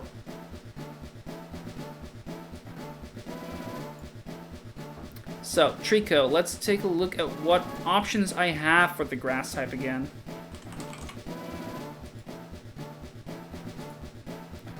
Not here. Bulbapedia. What are grass type trainers again? Which ones do I still have? I used Brassius. I still have Ramos with me. Did I use Milo? I think I did, but I didn't use Silent yet. I'm 99% sure I didn't use Silent yet, so I'm gonna call you Silent. Or Salon. I don't know. Welcome to the team, Salon. Actually, Overgrow, Sassy, that is really bad for a Trico. IV-wise, you are... gross. That is... real bad. Well, I guess you're another Protectmon, because I believe you do get Detect. I'm gonna double check that, but I believe you do. Trico. You do. I need to make sure that I don't evolve you too early then. Which means I need to evolve you at 49 or 46.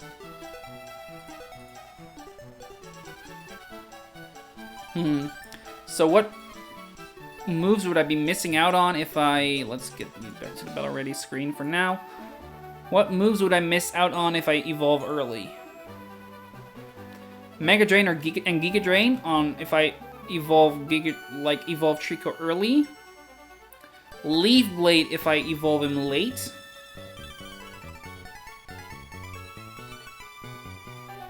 And on the Sceptile side of things, Synthesis. But I would be getting... I would lose Leaf Storm if I were to evolve him, like, late. So it's either Detect or Leaf Storm that I'd get. I'm gonna wait with that choice. It depends a bit on what we get, of course. On what we need. We do have 2 Protect Mons, but Protect for double battles is invaluable. Especially now that I have, like, what is effectively a Grass, Fire, Water core, right? Because these 3 are my Protect Mons.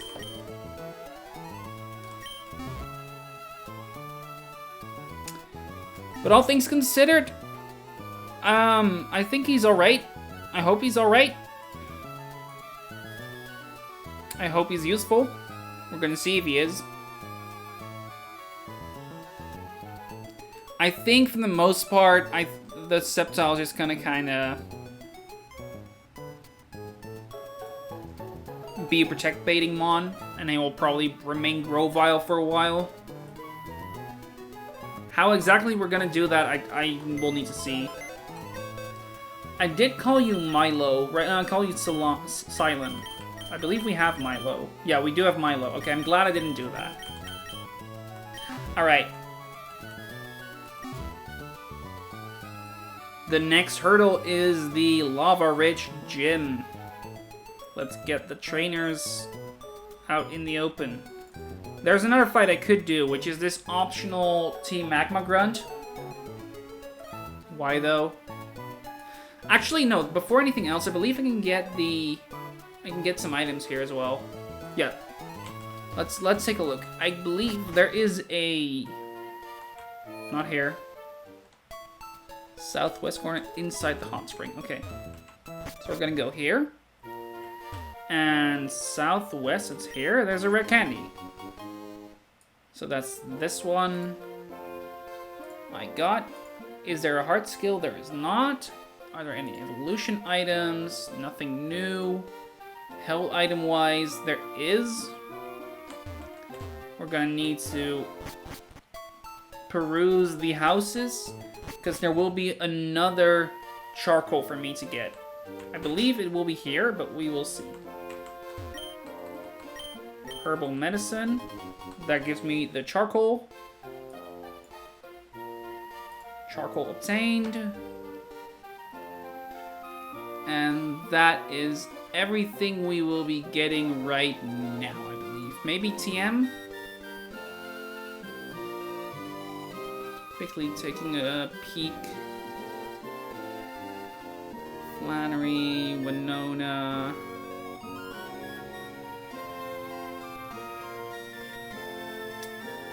No, nothing new.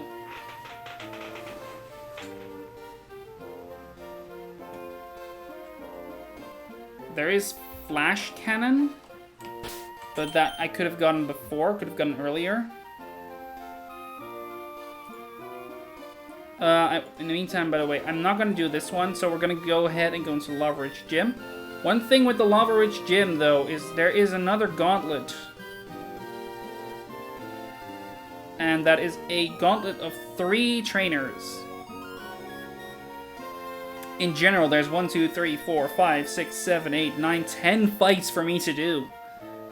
Which is a lot. Let's go ahead and take... What the fuck? Sorry. I already saw something, and I will need to just, you know, show that earlier. Like, I'll show that in a little bit. Let's go take a look. I'm gonna quickly get a new tab for myself. Lavaridge Gym.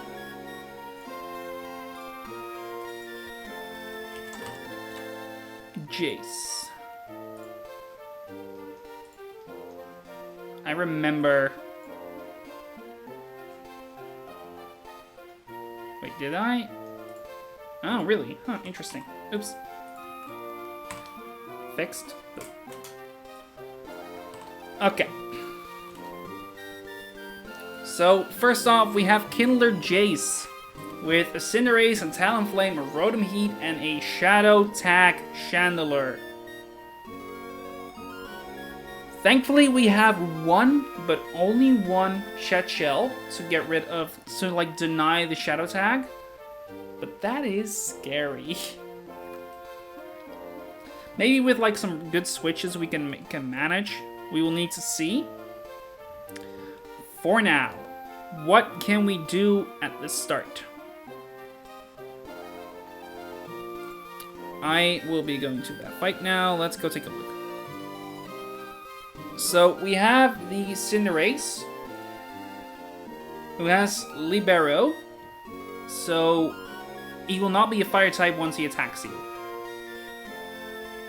Unless you can kind of deny him that. Which maybe I can, but probably not. Because that Cinderace is fast. Real fast. That said though, I do see a way out. Caracosta here has Protect. And with Protect, the high jump kick is not that scary. Because you can, you know, take it through a Protect.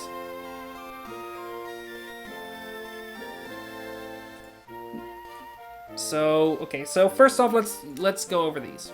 We have the Talonflame. The Talonflame, I'm not afraid of. I can just use Hamilton, and I'll manage. The Rotom Heat. I can also kind of handle with Hisuian Arcanine. And the same goes with Shandy.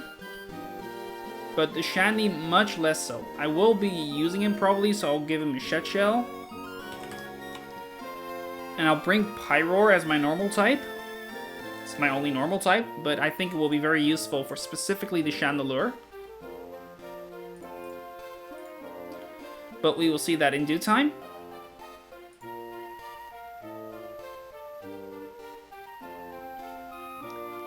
First off, we have the Cinderace. He is going to high jump kick me with Caracosta. I would Protect, take the high jump kick, and not be afraid of it. I would see him, like, I can then switch to Gyarados to take the high jump kick. That does bait Gunk Shot. That is fine. We can take the Gunk Shot then with Caracosta. We give it him Chesto. He once again would be clicking high jump kick. We would Protect. bring him down again with high jump kick and Aqua Jet for the kill. That should be very easy. That baits in the Rotom clicking Thunderbolt. Okay, so cost the lead, protect, pivot, Gara, pivot. I could go. It doesn't even need to be Gyarados though. I could even make it like Talon. I mean, I say Talon. That's not exactly incorrect.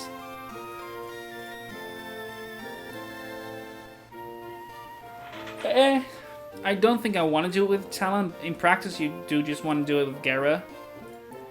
Pivot, Costa, protect, Aqua Jet. That rids the Cinderace entirely. And I can also start writing this down with you alongside me. Here. So, this is not Jauntlet yet, this is just Chase.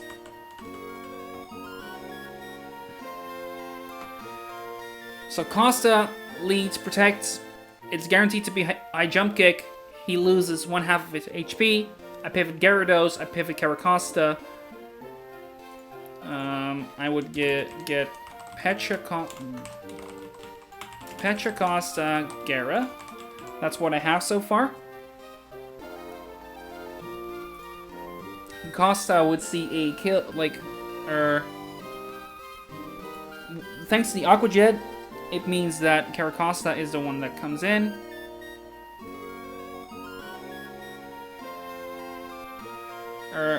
What am I saying? Caracosta is the one that's in the moment. It baits Rotom Heat.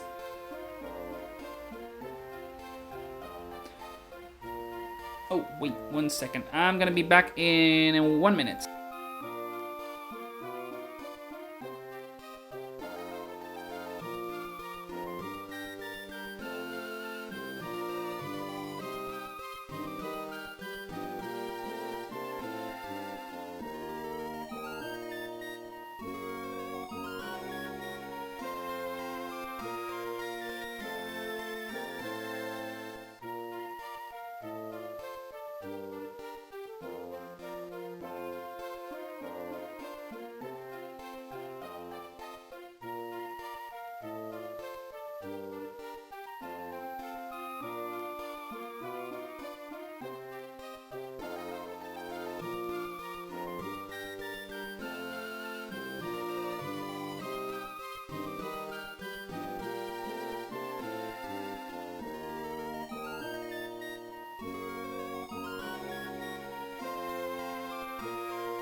Okay, oh, wait 1 second. I need to close the door.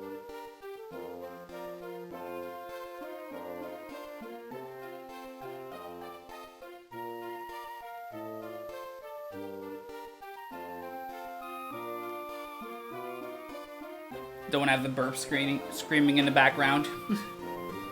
I just remember that I had a loaf of bread still lying open that I need to put in the bag. So I was gonna do that real quick. Also got a drink, so that kind of helps. Anyway, we're calcing, right? Yep. We just set, okay, Caracosta 1v1s. Makes it very easy. And then baits in the Rotom Heat, which is going to click Thunderbolt. We can just kind of wall that with Turtonator. But also, we have ground types. We can just go to Crook, which baits Overheat or Will-O-Wisp. We can go, upon taking Thunderbolt, we can go to, Hisuian Arcanine, take it with, like, click Rock Slide and take it out. And then take the Overheat. He would only be Thunderbolting me. I can give him... I would say I could give him a Cherry Berry. That's not true. So I'd have to pre-poison him. I don't really want to do that, though, right? No. So I just kind of have to hope I don't get parried. I guess? Is there a better alternative? It's probably the main thing to look at. Because he would be at -2 thanks to the Overheat.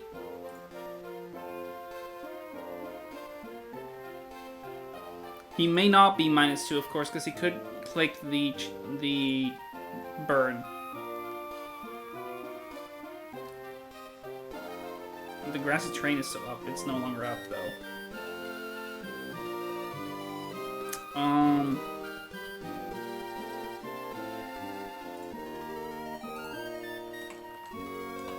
I guess with a Heartstone, no, it doesn't quite matter.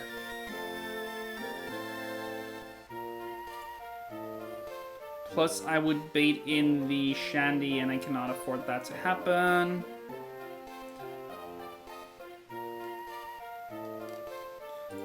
Yeah, no, I need to somehow... I think the better way of doing this is baiting Talonflame, right? If I can bait in Talonflame first, that would probably be a better outcome.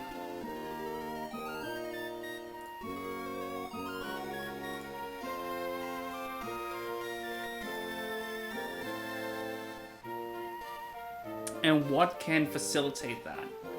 Not Gyarados, that's for sure.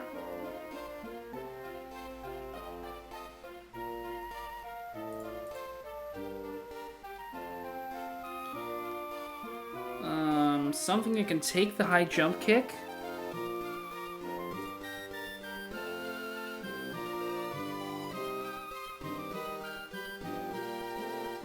Something that can take a high jump kick. But baits a different, like, outspeeds or baits a different move.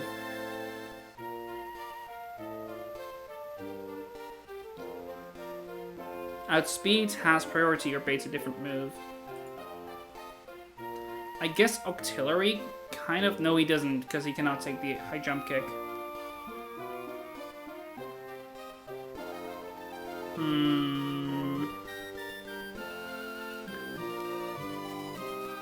I have Sceptile, I guess, but I don't think that's the answer either.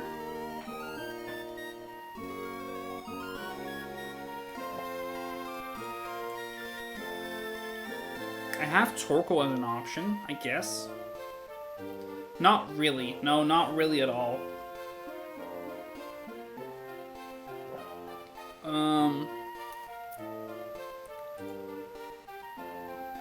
It would be like...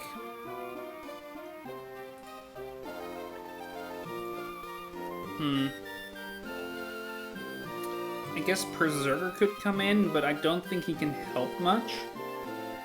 Not without a... No, but he couldn't come in on a high jump kick anyway, so it's not really relevant what he can or can't do.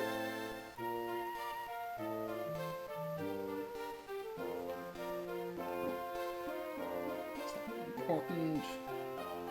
Not at all.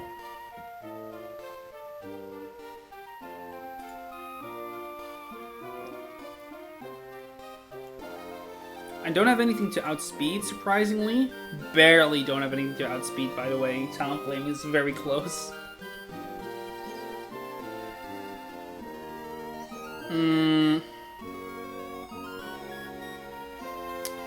But because he is... Never mind. No. No, don't need to be thinking of anything there. No. I think it's just... the order of things that I need to do with things. So I think I just kind of need to do things with do Rotom Heat first.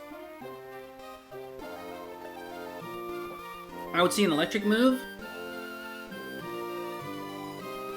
I guess I can just kind of wall with Turt.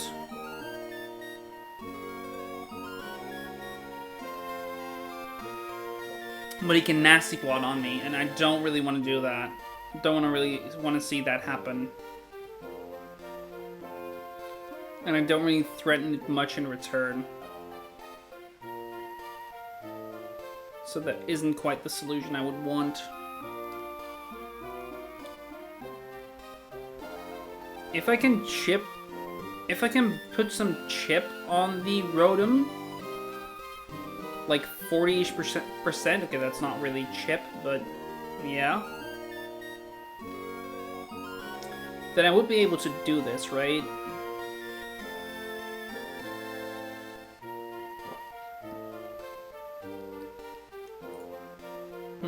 What would be the mon to do that? I guess Turtonator could do that, but I would see Thunderbolts. There is a way around that, though. There is a way around that, but it requires me to use the rest of my team already. Is that fine? Yes, because Hamilton can basically do everything. If I can get in Hamilton on an overheat, even if it's at like +2...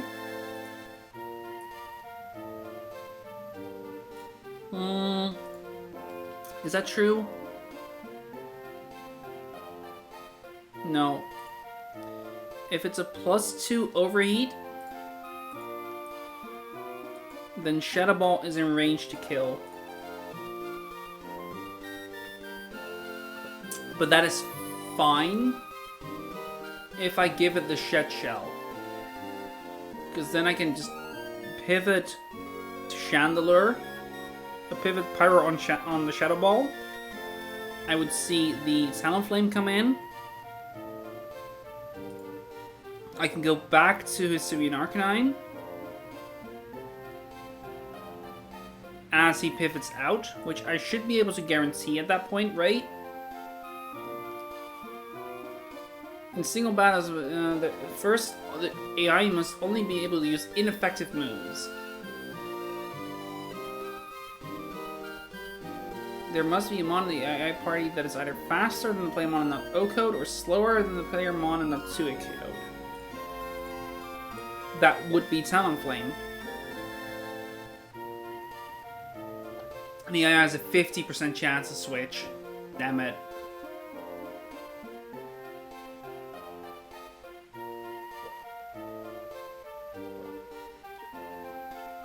Okay, well, that doesn't quite work out then. I cannot force out the... I cannot force Chandelure out. But because I can't...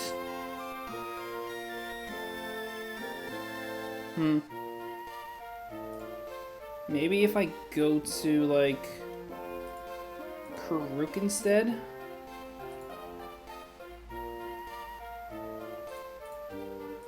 Interesting. Nope, that doesn't work either, because he cannot take a crit -1 Shadow Ball into a crit -1 Shadow Ball. A crit Shadow Ball defense drop into a crit Shadow Ball on max rolls. That's an insane chance, by the way, to keep in mind, but if I can avoid it, I should. Right?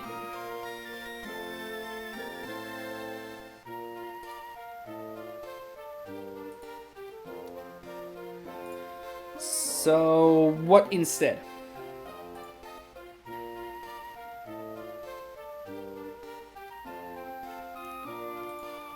It's definitely Shed Shell on Hamilton, right? That's like a guarantee. So he would be the mon that can switch out. Like, that would bait in the Chandelure if I do it the way that I think I would do it.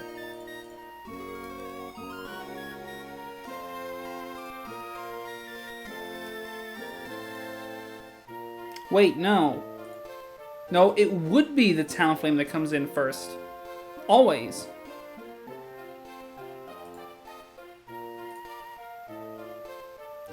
It would always be Talon that comes in first for the very simple reason that Talon is outspeed but not outdamage, and neither is Chandelure. Chandelure isn't outdamaging me either, unless I get paralyzed.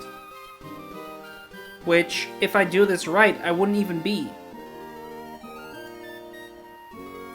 So I can, like, chain kill.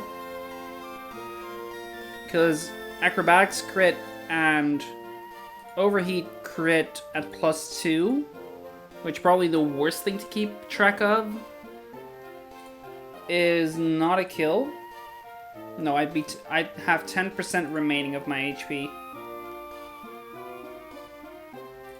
I'd have 10% remaining. So that is fine. That is something I can take.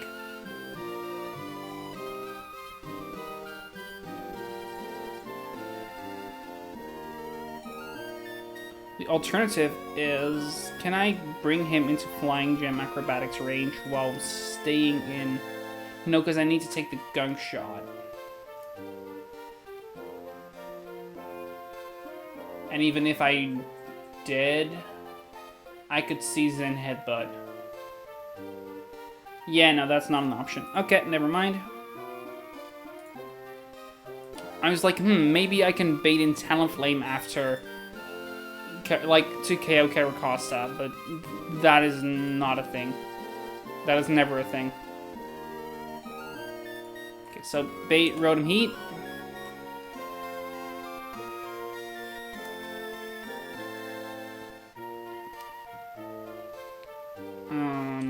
So we pivot Krook or Mamo. Like, we could do either. I think Krook makes more... No, Mamo makes more sense.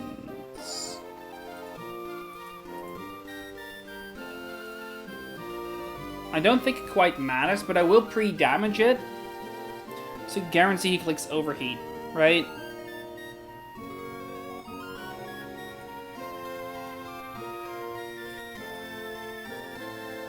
If I can guarantee he clicks Overheat, we're in good spot.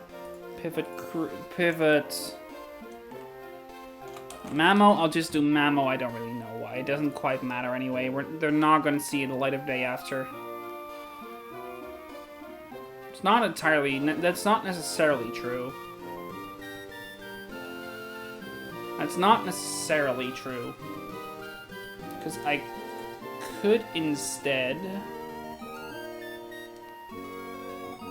I bring him down to -1. I could go back to Gyarados. I can thus bait Gunk Shot.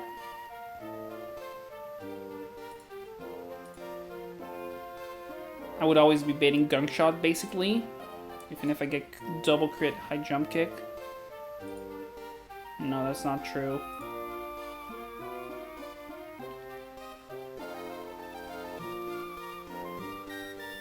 And I could KO with Ice Shard after a Gunk Shot. But what does that accomplish? That Talon comes in first. No, because Shani would come in first. Shani would see a kill. Nope, don't. Just go for the easy fight. Go for the easy line. Pivot Mamo. And Mamo should be... pre-damage to always be in overheat range, which is 126. Pivot 126 HP. So we pivot Mamo. Then we pivot to either Hisuian Arcanine or Turtonator. We don't quite know which yet. Probably to Hisuian Arcanine, but no, we would pivot to Turtonator on the overheat.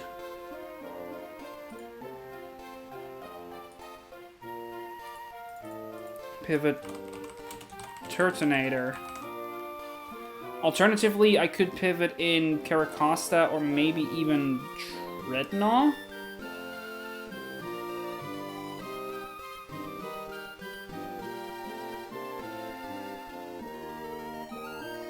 That doesn't accomplish anything, though. The Caracosta pivot doesn't accomplish anything. It's Turtonator that I need to bring in instead.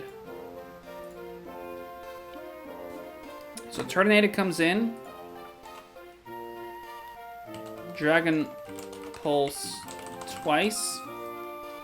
He doesn't see that I can kill him with Explosion, or at least he doesn't care for it.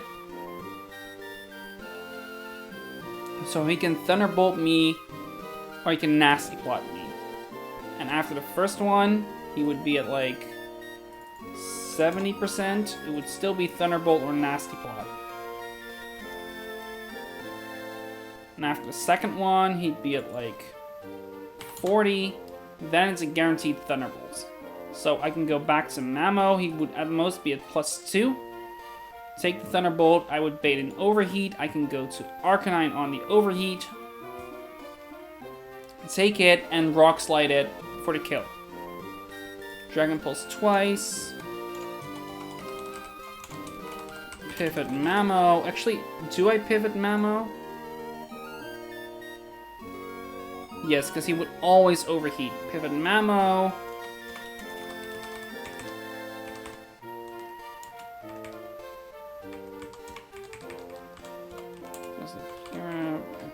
Aqua Jet. KO after double HJK recoil.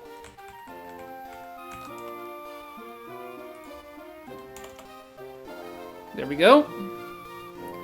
So we bait Rotom Heat, we pivot Mamo, we pivot Turtonator, we Dragon Pulse twice, we pivot back to Mamo, we pivot Hark, Oko, Knight, KO with Slide.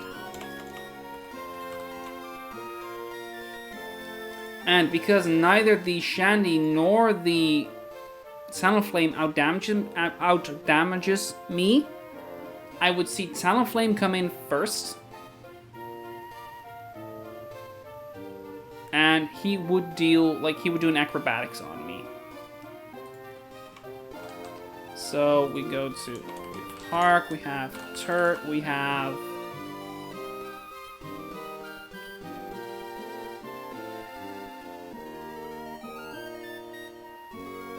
That's what we know. Hark.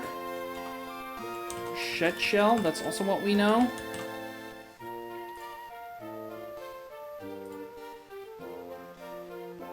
So, because the Talonflame comes in, clicks Acrobatics, Mama of Arc can take that, and can even, like, even after the +2 Overheat, +2 crit Overheat, he would be able to take that. So it'd be 40, he'd be 80 taking 81, and from the Acrobatics he'd take 94. 81 and 94, therefore he would take 175. He would still be at 17 HP. Okay, good to know. So in comes Talon, Chain Kill.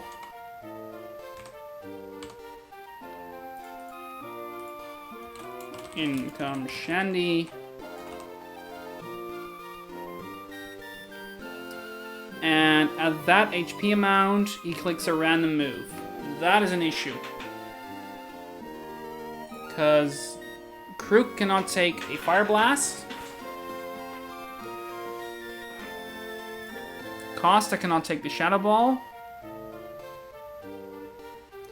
And Pyroar cannot take a Psychic. Or a Fire Blast, for that matter. Like, Pyroar needs to come in a Ghost move for it to be worthwhile. And in every other scenario, it isn't. Then I would need to, like, gamble on Gera, I guess?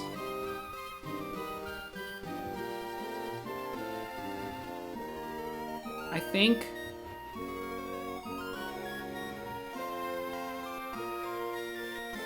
Except Gera is pre-damaged a bit, so I don't know how useful he would be. Mamo is not the answer. Do we have anything else that's like specially bulky?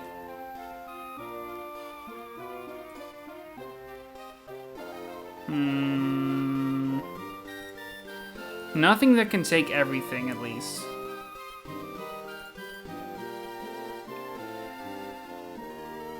Kingdra, maybe? No, Kingdra cannot take 2 Shadow Balls. And besides, he doesn't really KO back, right?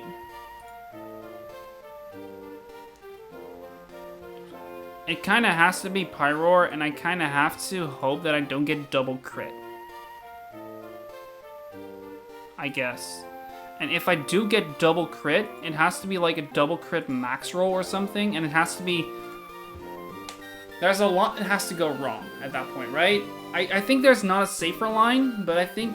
And besides, there needs to be a lot that goes wrong.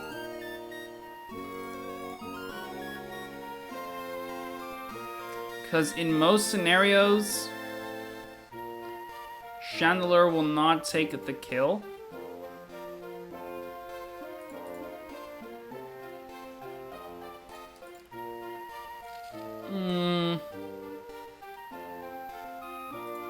Yeah, okay, so I think the best option I have is that. So I'd also take Pyro with me. I think that's the best option I would have. So, Income Shandy, unless +2 crit into crit. Is that true?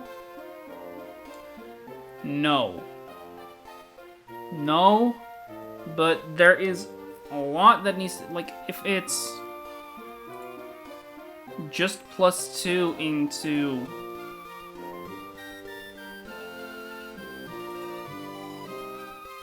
I can guarantee it's not +2. I can guarantee it's just neutral.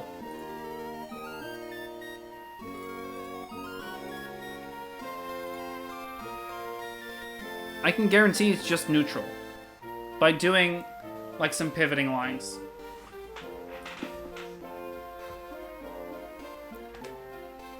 So, and in that scenario, it'd just be crit overheat into crit acrobatics, which is 48 point, like, it's 94 and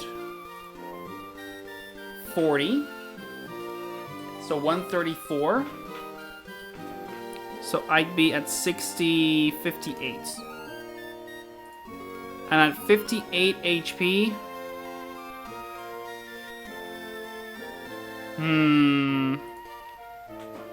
It's never Fire Blast at least. So I know it's Shadow Ball, Hex, or Psychic.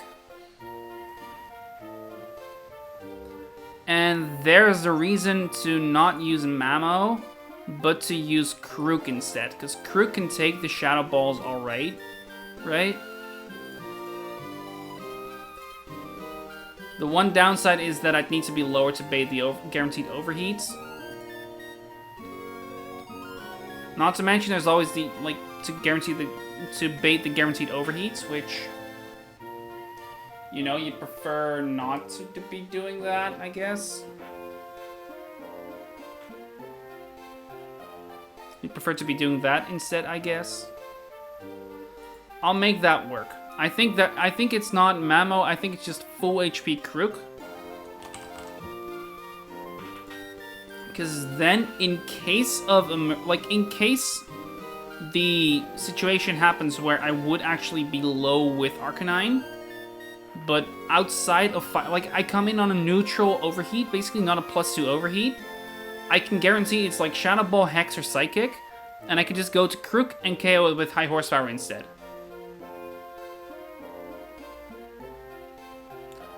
Or, even better, I bring both. I bring both of the ground types, so I can just do the same thing, and I don't need to use Pyroar. Because Pyroar takes it slow anyway, and unless I get... Oh, no, wait, right. Krook cannot take Crit Shadow Ball into... Crit Shadow Ball defense, special defense drop into Crit Shadow Ball. With both of them being max rolls. That was the issue. I think that is... But that assumes... I was gonna say that assumes that it goes alright. So I'm gonna go with the middle ground, which is to bring Krook, not Mamo, and to bring Pyroar. Yeah, I think that's the best.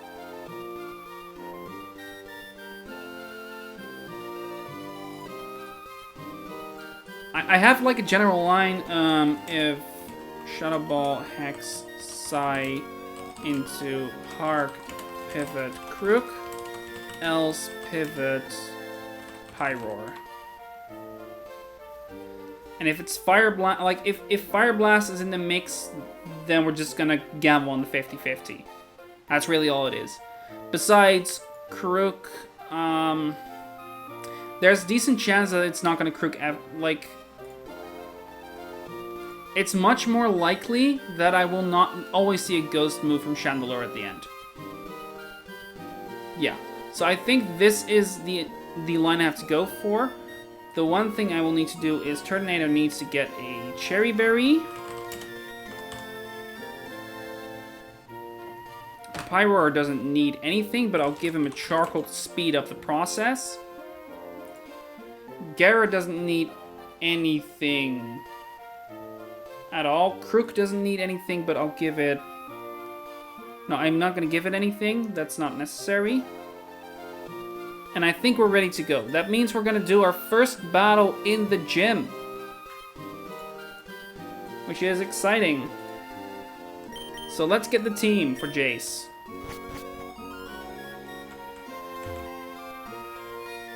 The team for Jace is as follows. It is... Where is my team? It is Clay. It is Grant. It's Hamilton. Where is Hamilton? Oh, Hamilton's already in the team. It is Flannery.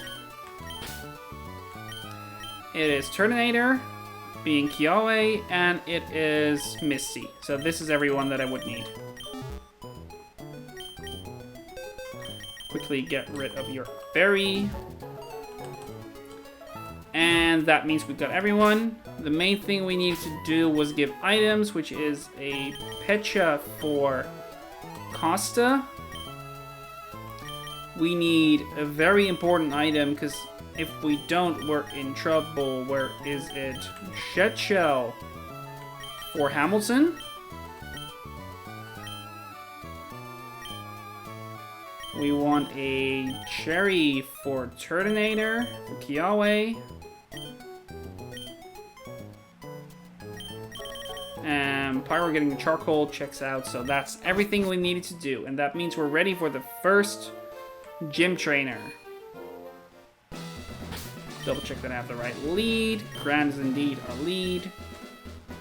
So I'm not familiar with this version of the gym. It should be ever so slightly changed. Hopefully we will manage that. We will see as it goes. For now, we should be able to go down here and get into our first fight. I guess our first fight is right over here. So I'm going to double check that I have the right lead once more, and we're going to go ahead and fight this first gym trainer. Yup, I was right. Okay. Come on, get with it. Let's go before my feelings cool.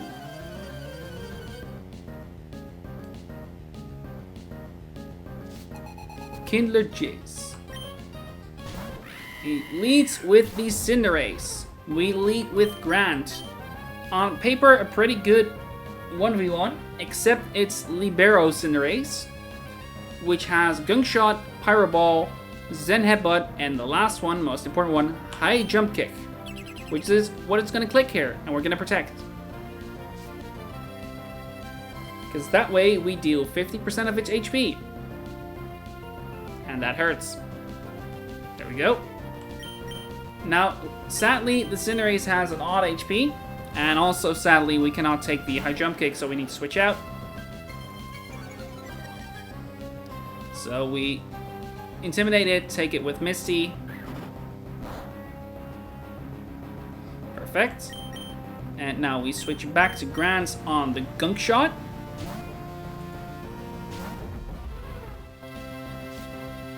There we go. There's the Gunk Shot. And that deals not much. It could poison. We have a Cherry Berry, a Pecha Berry for that. We'll protect once more. And that is another 50% of Cinderace's HP gone. Sadly, both of them are like 49.9 because it has an odd HP. Thankfully, I have Aqua Jet and I can take him out myself. 1 down, 3 to go. The second one is the Rotom Heat. Rotom Heat is gonna click Thunderbolts. We can take that with Clay. Clay takes the Thunderbolt just fine. Clay baits the Overheat. Either that or Will-O-Wisp. Both of those are moves that Kiawe can take perfectly fine.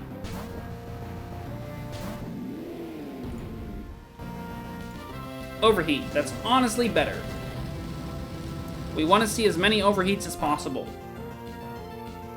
This is not Thunderbolt per se. While the AI can see that I can KO it with Explosion, it will never see that. For the very simple reason that the AI is programmed to ignore Explosion.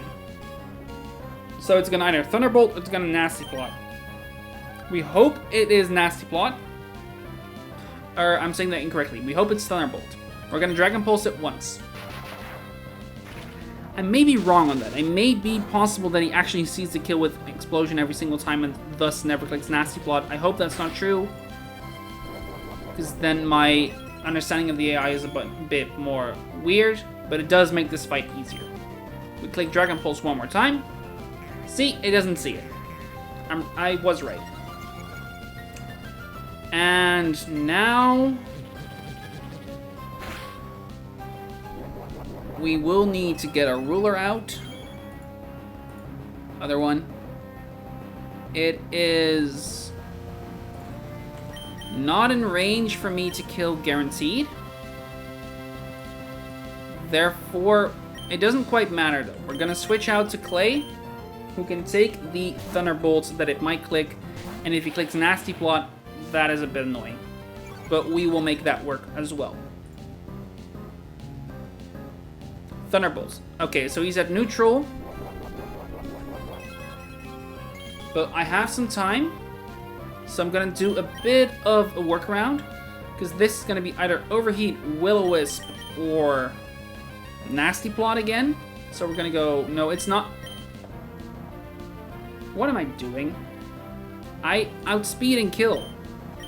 I can just outspeed and kill here with Clay. Yeah, I can do that. Wait, what? I am 54. I forgot about that. Therefore, I'm slower and no longer outspeeding. Not the biggest deal.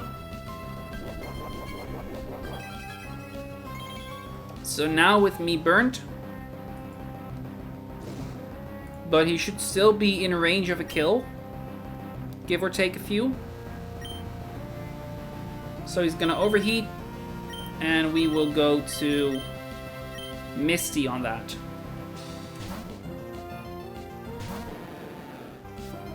I'm freewheeling a tiny bit, it's fine, we'll make it work. Overheat number 2. That means he's back to -2 as well.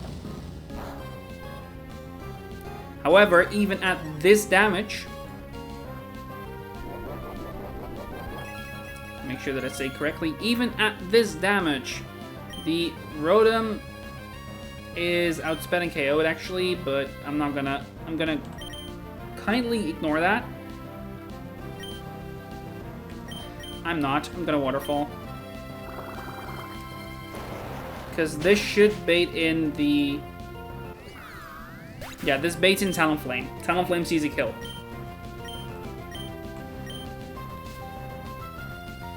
This just kind of clinches it for me. We go to Hamilton on the Acrobatics.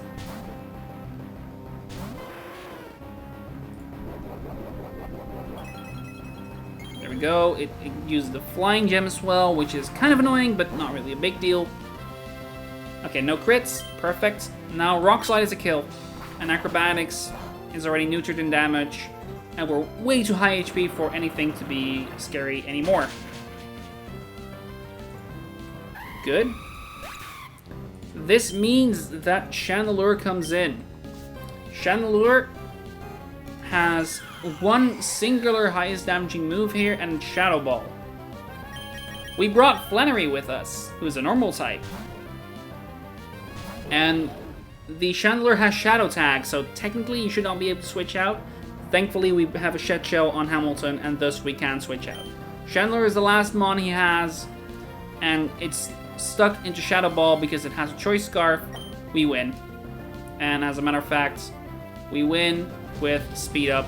I'm gonna do this one move just to show off it's like never going to do anything, and from here on we can just kind of do this. One more, and we're done. Chandelure is down. And that is the first fight of the gym done.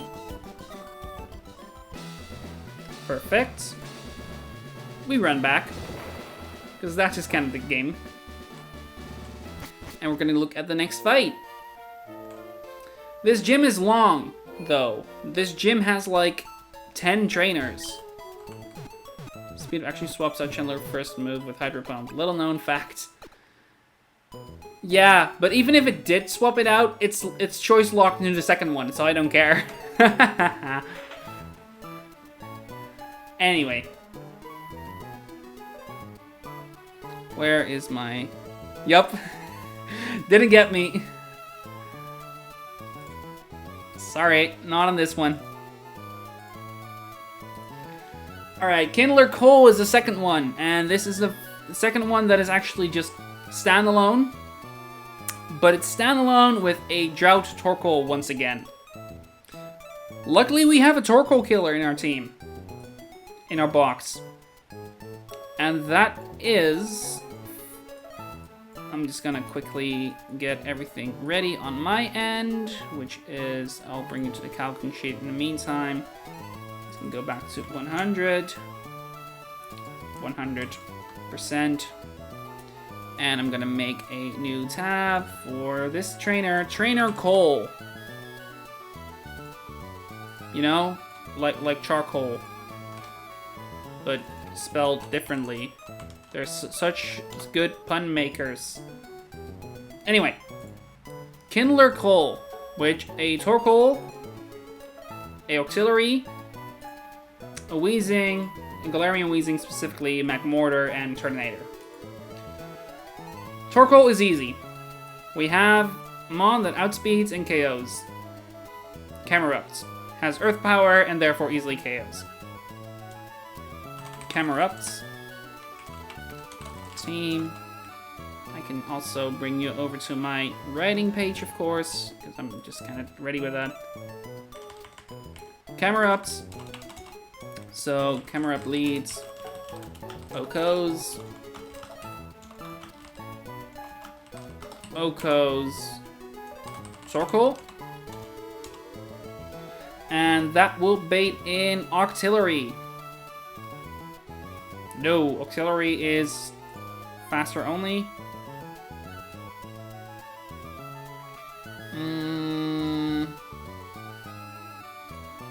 Not Magmortar. Yeah, it still baits in Auxiliary. Huh. Did not expect that. Because Auxiliary, we'll see that it's faster. And clicks, like, it doesn't outdamage, but nothing does. Because Weezing is not outdamaging and it's only outspeeding.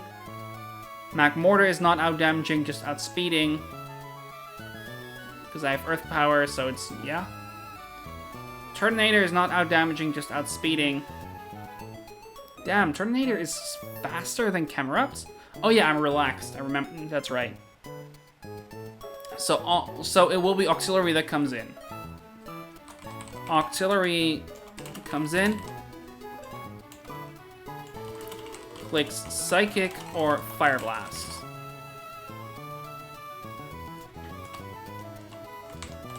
So that's that. So far, so good. It clicks Psychic or Fire Blast. And my first instinct would be to go to Arcanine and Sui, who can just kind of two-shot it-esque. My second idea would be Executor Alola, actually, who can OHKO with Leaf Storm and outspeeds. The problem with that is it baits in Weezing, who sees a fast kill. It will never boom, but it will see a fast kill.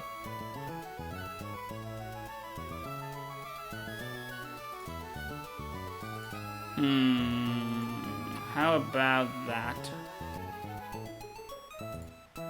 Like, the main thing I kind of want to avoid is baiting in the Weezing. So I need to be above 77 speed.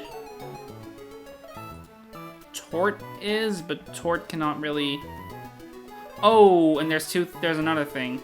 Because I am just assuming crits as like 1.5 damage. But this guy has Sniper, of course. So it deals way more with its crits. It deals like 225, right?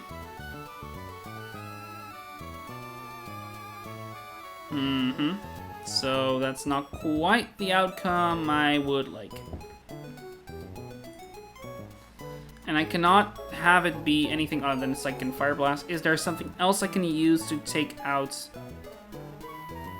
the Torkoal? Not really. I'm just kind of too weak on everything else. Too physical, mostly.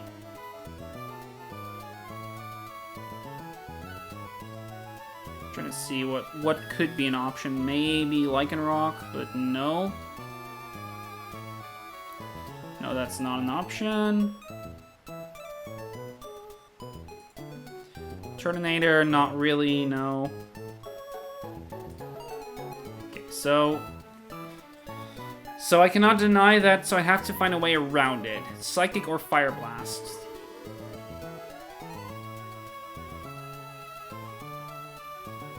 I can guarantee it's Psychic or Thunder Wave, which could be a way for me to bring in Krook, but Krook cannot do anything here.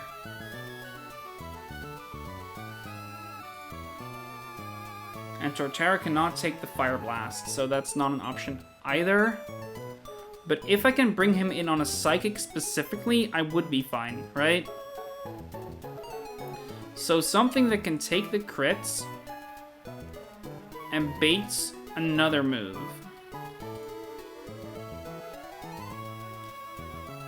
Gyarados kind of fits that bill. He can take a Fire Blast even on a crit. He can take a Psychic even on a crit. Yeah, Gyara kind of fits that bill, and Torterra can then come in on what's guaranteed to be Gunk Shot and Wood Hammer for kill. Yeah, Psychic or Fire Blast. Pivot Gyara, pivot Tort. OHKO with Hammer. And because I'm Shell Armor, I'm not afraid of anything Gunk Shot would do.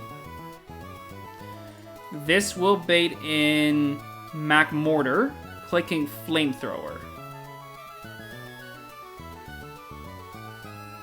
I have a Speed tie in Hisuian Arcanine, really? Damn. That is unfortunate. I have an Outspeed in Lycanroc, though. I have an Outspeed in Lycanroc. Lycanroc would come in, click High Horsepower or Rock Slide, and OHKO. That's an option.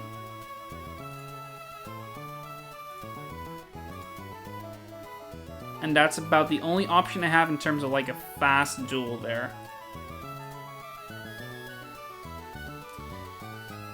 At that point, Weezing would come in though, and that is scary.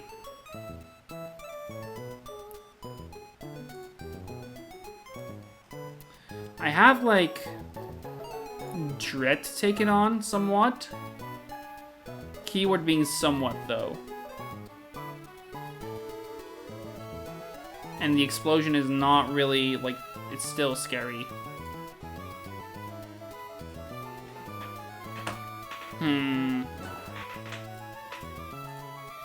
Eep. So, I know Mac Mortar would come in.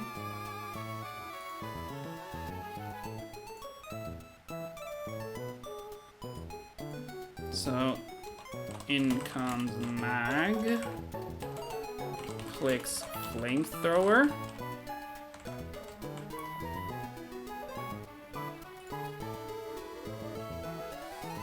There is like a double pivot play with like Gyarados, like maybe even triple pivot or something, but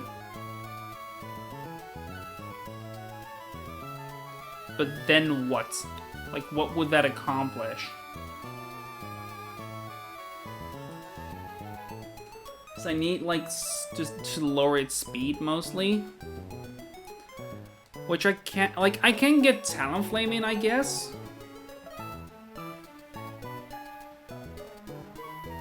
Click Tailwind, because with Tailwind up,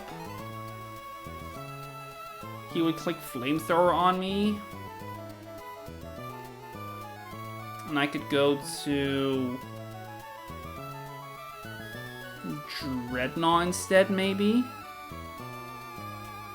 Take the Flamethrower KO with Rock Slide or Stone Edge. Rock Slide if I pre-poison it and give it a Heartstone. I cannot pre-poison. It's a gym. So it would need to be Stone Edge.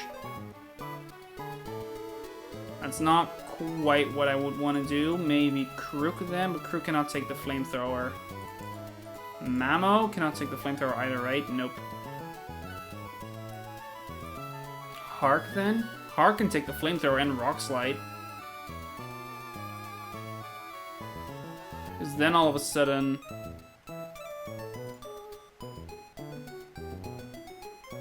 No, it's still gonna be the Wheezing that comes in.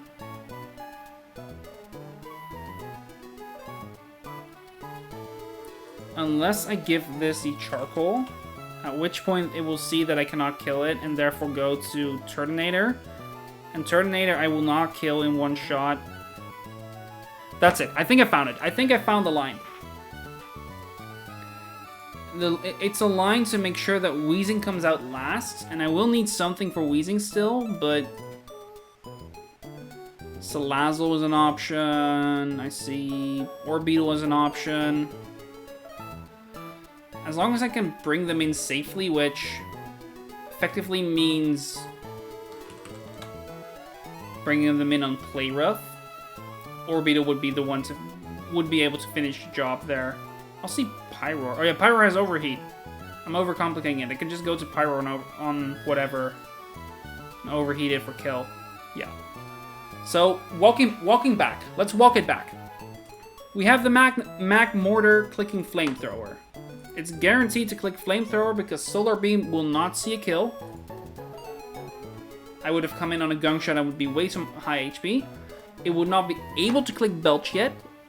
It's not going to click Solar Beam, Earthquake, because that's dealing pitiful damage. So it's always Flamethrower.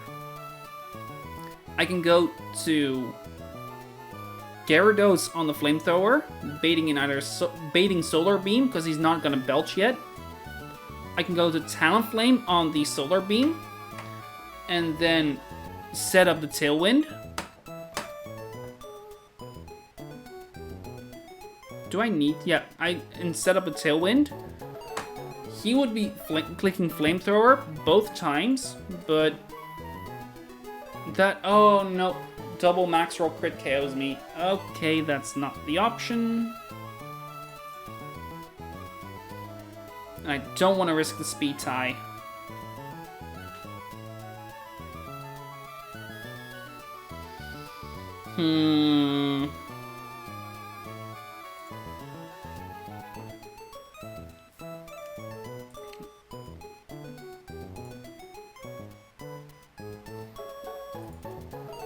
Yeah, so that's not quite the option I thought it would be.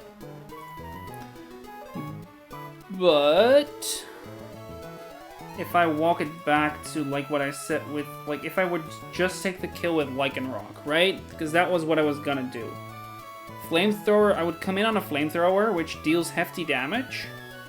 At worst, 40%. If I pre-damage myself ever so slightly, I'm guaranteed to see Play Rough instead. So I can go to Pyroar on the Play Rough instead and overheat it. that would bait in the Turtonator, who will click Shell Smash and has the ability to click Shell Smash.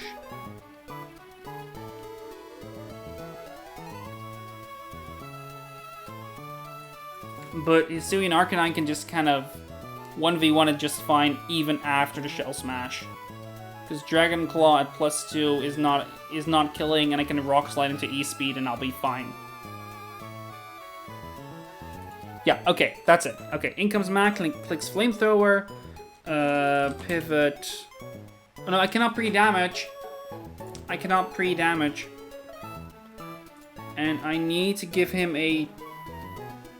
I need to give him the right berry, so I cannot guarantee that he sees a kill with Play Rough.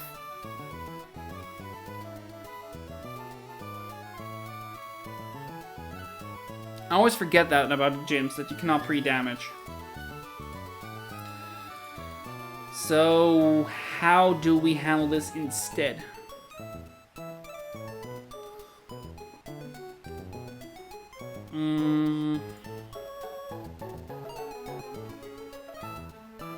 Something that can take the Flamethrower.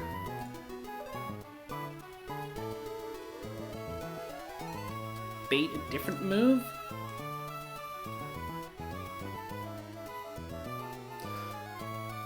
That might work. Not really though. Okay, so like I need explaining what I had, what my train of thought was there. The issue was that Talonflame would come in on Earthquake, right? On Solar Beam, right? What if we make sure that it isn't? What if we make sure that he comes in on Earthquake? Is there a way for me to do that? That is like the main question then. Pyroar cannot, because I need to bring Pyroar. Yes, there is actually. Because I'm guaranteed to see Flamethrower, and Arcanine Hisui has some health to spare.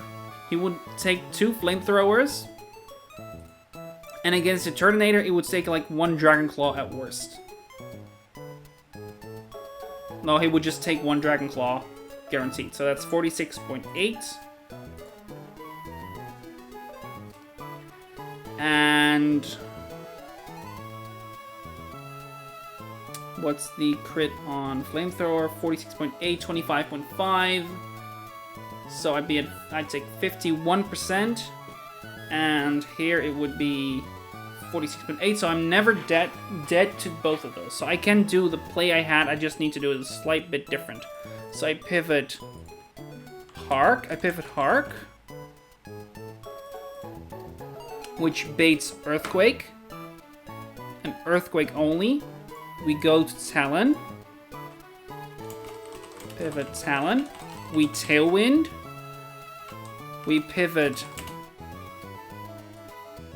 like, even on the max roll it will still always Flamethrower, so we pivot Hark again, we Rock Slide it, and that KOs, always. We make sure that that Hark has a Charcoal, because then the AI sees that I can kill it in one shot and therefore never switch into Wheezing. Instead, it would go to Turtonator. I can Rock Slide, and thus kill it that way. I take 1 Dragon Claw, and even if everything crits, I would never die. Hark, Rock Slide. In comes Turt. Slide ×2 kills. In comes Wheezing Galar. And we pivot to Pyroar, who can take everything he does. And Overheat for kill. Pyroar, kill with Overheat. Let's go through this one more time just to make sure that I didn't miss anything. First off, let's write down a team. Pyroar, Tort, Gara, Pecha Tort, Gara, Talon. So, Camerupt leads. Oko's Torkoal. Plain and simple, Earth Power kills, moving on. Everything on his team outspeeds Torkoal. Outspeeds Camerupt. So everything sees an outspeed. Camerupt outdamages Octillery. Outdamages Wheezing. Outdamages Magmortar. And outdamages Turtonator. Therefore, it will be Octillery that comes in, and he clicks either Psychic or Fire Blast. We pivot to Gyarados. Oh, right. Because he intimidates, that is an issue, actually. I forgot about that.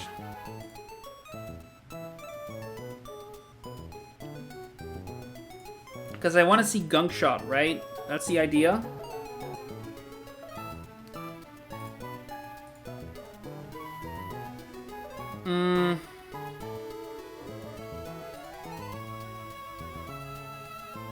No, I just want to not see Fire Blast. That's all it is.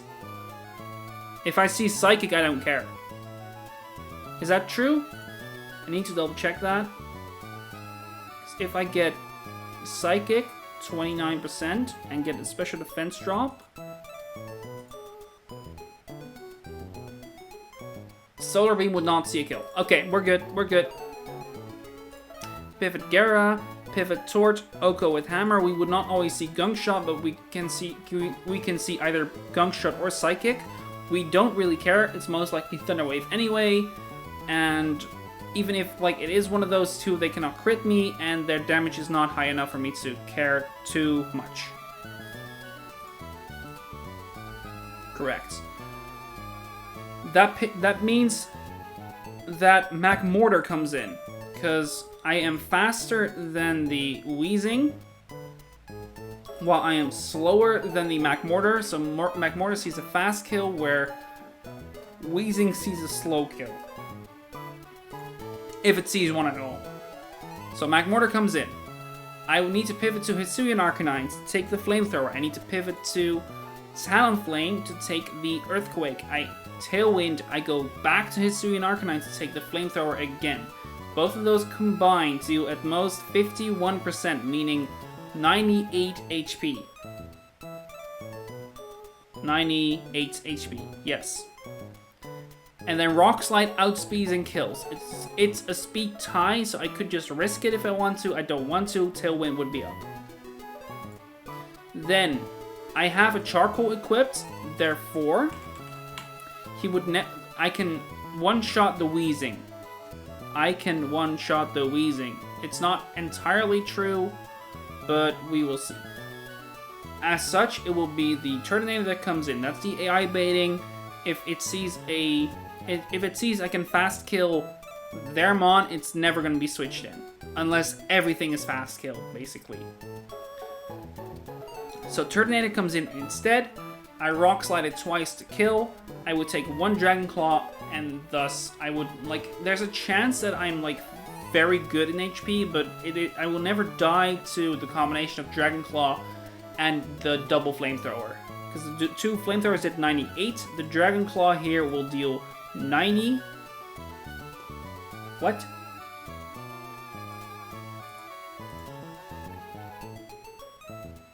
They deal combined 98, right? 98, and Dragon Claw deals 90. Oh wait, no, wait, I'm mistaking everything. It's 90 and 98, thus it's 188, which is lower than 192. I'm miscalculating so hard there. Okay. So I can take the 3 moves, Arcanine Hisui with Oko, the Turtonator, or 2-hit kill the Turtonator. Then finally, all that's remaining is the Wheezing, who sees a kill with random move, most likely, probably maybe except Overheat. And if he doesn't, it's last Mon, and he's gonna always payback me. I can switch to Pyroar, who can take everything, and Overheat kills. Yes, Everything checks out. We are good to go. Let's get the team.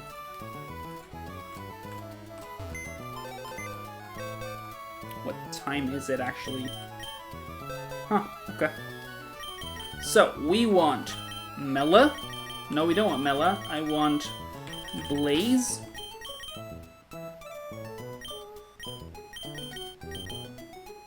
Blaze being a derivation of Blaine. We want Faulkner. We want Hamilton. We want these two, and we want Ramos. Kiawe, thank you for your help. I thought you were going to be useless. You're definitely not useless so far. I'm also quickly putting Silent over here just in case. So that's it, and then we're gonna give items, which was, let's go back. It is a charcoal on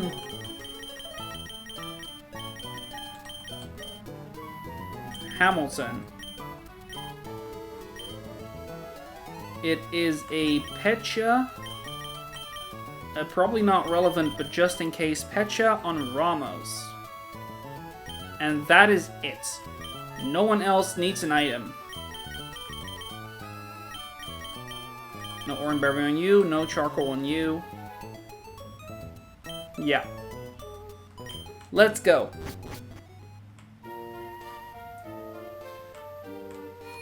I'm a bit nervous about this gym. Actually, I say that, no, I'm not really, because I have a lot of, like, I have a really good Hamilton, like a really good Hisuian Arcanine, which I very much expect to just kind of handle most of the fight against Flannery. I'm more so scared of the Gauntlet and the trainers before her, I think. Double check, I did need to level everyone, like someone's up still. That is why we double check things. Blaze goes to 57. Blaze should be the lead. And beyond that, we should be good. I'm gonna quickly put some double checks over here. Yep, we are good to go. Mon is right, and then here we go. The trainer should be right here. Nice. Ow, ow, ow, yikes, it's hot. Why are you in there to begin with? Kindler Coal leads with Torkoal. Yes, I make the joke again. Doesn't matter. Torkoal sets up the sun, which is kind of the main thing you would expect in this gym. A lot of fire types with the sun up. But Torkoal is not really good on the special side. As such, Earth Power here is a guaranteed kill.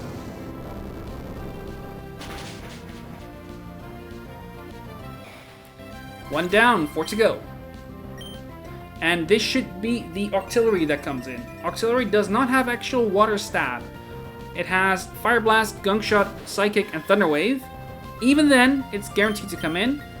And against my Blaze, it is gonna click either Fire Blast or Psychic. We want it to never be Fire Blast, and as such, we're gonna switch to Misty. Misty can take a Fire Blast or a Psychic just fine. In fact, it can even take 2 of them. There's the Psychic. Okay, it didn't quite matter as much as I would expect, but even then, whatever. Now, he's guaranteed to click either Psychic, Thunder Wave, or Gunk Shot. Those 3 moves, Ramos can take perfectly fine.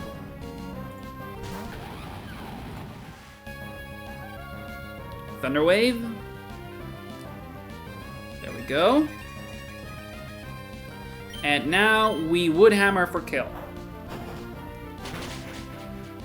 In hindsight, I might have wanted a berry on Ramos, but whatever. Because the recoil kind of hurts. Anyway, this baits in the Mac Mortar. Mac Mortar is the only one that outspeeds me and sees a kill. There he is. Mac Mortar is going to click Flamethrower. Hamilton can take a Flamethrower. Trying to be very methodical, I know, but that's kind of the nature. Hamilton takes a flamethrower just fine. This means he's gonna click Earthquake. Faulkner can take an Earthquake, and in doing so, has an extra turn. We needed him to not come in on a Solar Beam, we needed him to come in on specifically Earthquake. And we needed that so he can set up Tailwind. This Tailwind means that the speed tie that we have between their Mech Mortar and our Hamilton is no longer a speed tie. We take a Flamethrower, and this will be another Flamethrower. We go back to Hamilton.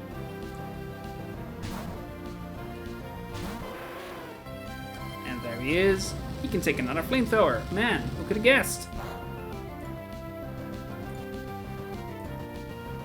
And now, it's time to say goodbye to Mech Mortar. Rock Slide KOs very easily.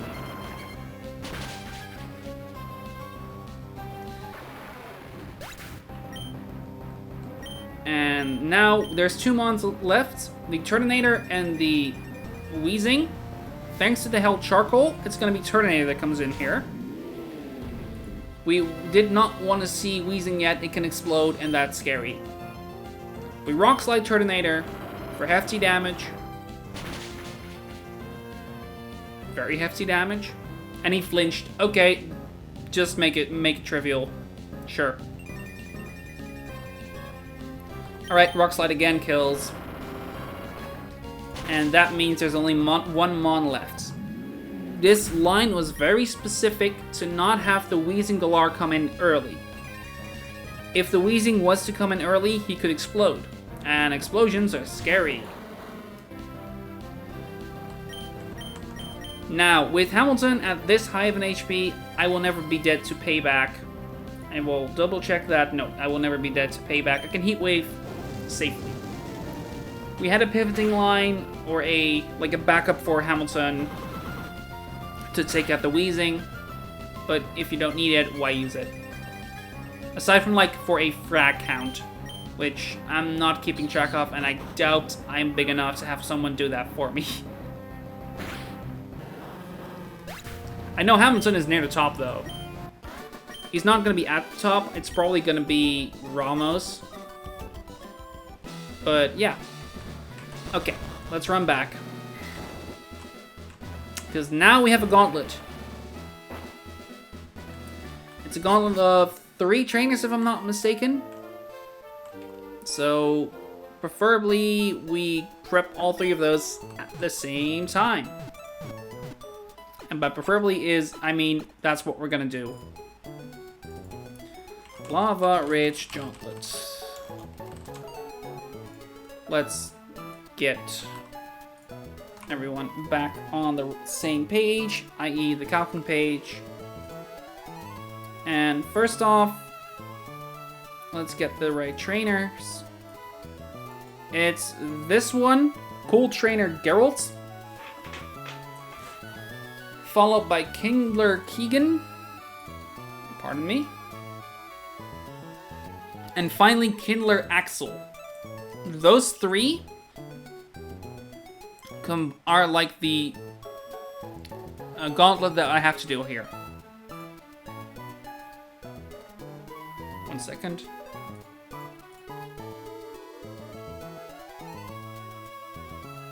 Okay. So what do we need for this gauntlet? We need to break a bunch of focus sashes. We need to take out a lot of strong fire types and more. It's the first one here, of course, is the Geralt. It's 9 Tails, Soul Rock, and 2 Cannon. Quite a very team typings. But what? Oh, Tailwind's still up, right.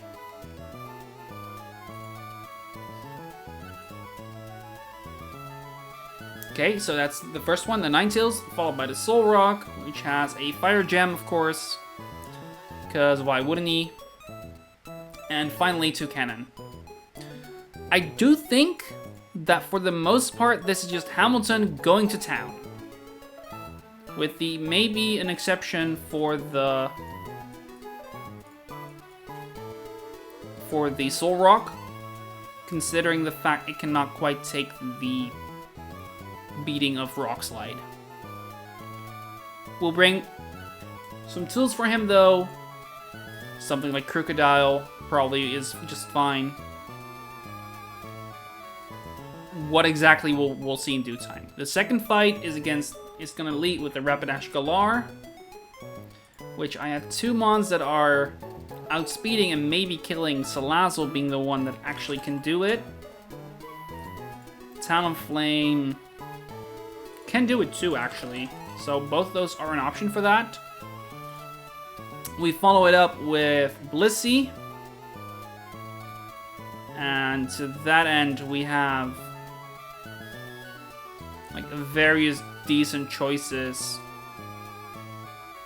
Like even Talonflame to some extent can do a lot, but yeah, who exactly we use for that, I'll figure out in due time. And finally, we have a Sheer Force, Life Orb Darmanitan. So I need to find a safe switch in, which looks incredibly hard. And even if I do have a safe switch in, it needs to then outspeed and kill, which my list of mons that can do that is exclusively Lycanroc.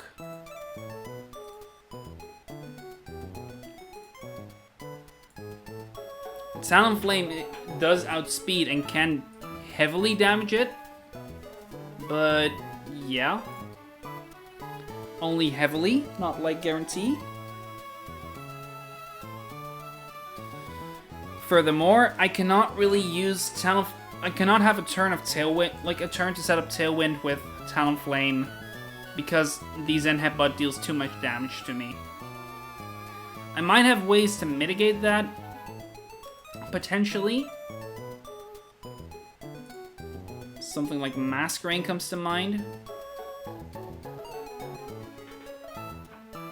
Yeah, Masquerain comes to mind. I could lead Masquerain, then pivot to Talonflame to have him be intimidated. It doesn't really help though. It needs a lot. I need a lot of intimidates to make that useful. By a lot, I mean like 4.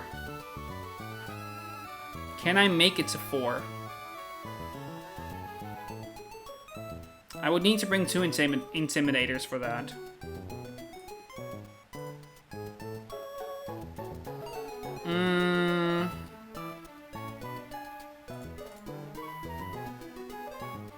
My goodness, this Darmanitan looks like a demon. If I have Tailwind up, I probably have a way around it. Torterra comes to mind. But I need a lot of pivoting to make that work. And I mean a lot. It's probably like if these 5 are probably able to handle this fight for the most part.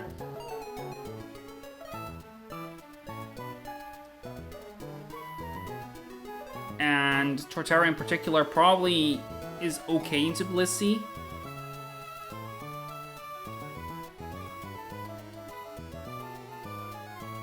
In the same vein, like Hisuian Arcanine probably looks very good into it.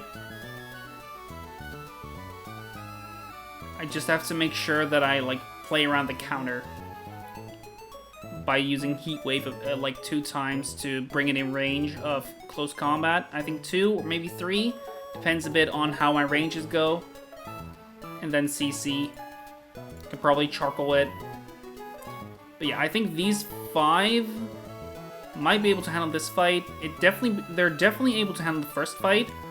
Like, Arcanine Hisui just kind of handles the Ninetales. It can handle the Toucannon as long as it doesn't come in on Rock Blast. I would need to give it a Heartstone to make it work though, which is kind of annoying because you want to deny him the Hypnosis through Chesto Berry. So yeah.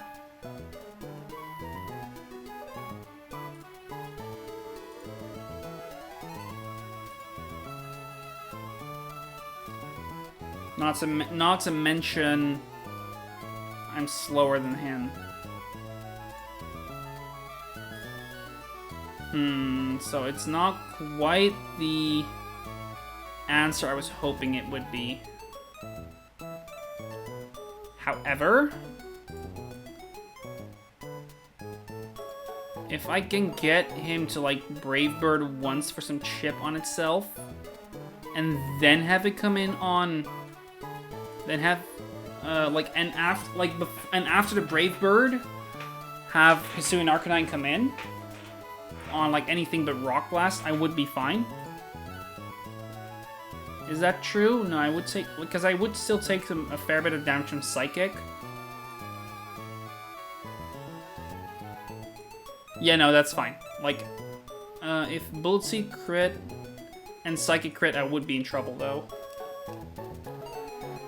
So I'd have to make sure that I come in on Overheat, which the current team has nothing to provide that. Overheat or Brave Bird.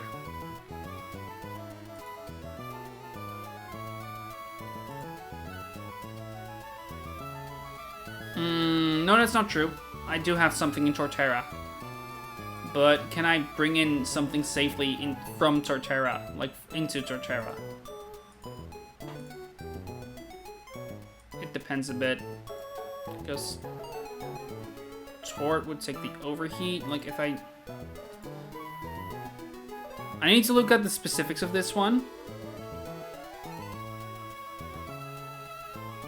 But in general, I think these 5 handle it. And the same goes here, so I just need to look at the last one. To that end, Scent Scorch is easily handled by Hisuian Arcanine. I just need to give him a Cherry Berry and I'm fine. Then there's Infernape, which Talonflame can handle pretty well. I just need to, like, take the Fake Out somewhere. Alternatively, Gyarados also does really well. The sun is no longer up, so, like, Gyarados very much walls Infernape, actually. In the same vein, he can do decently well into Houndoom.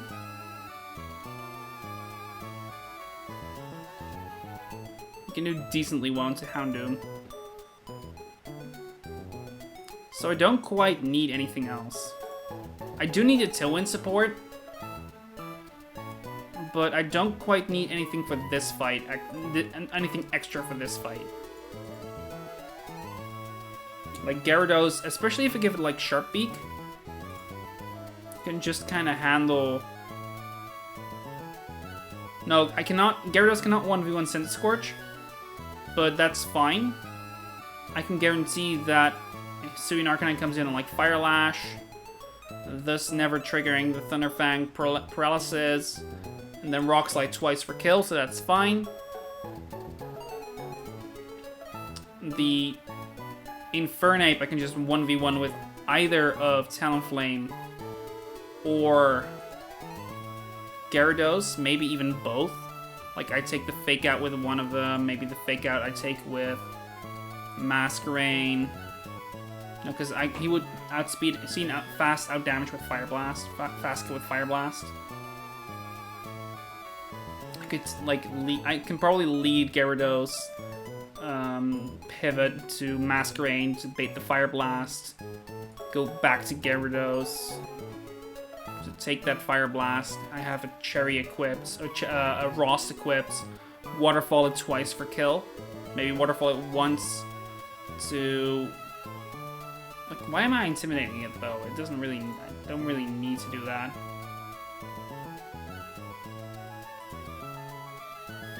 I would just go to Talonflame instead, I guess.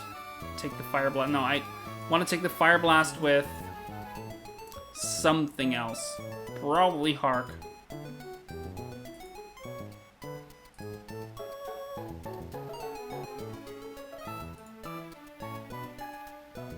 Yeah, something like that. I would...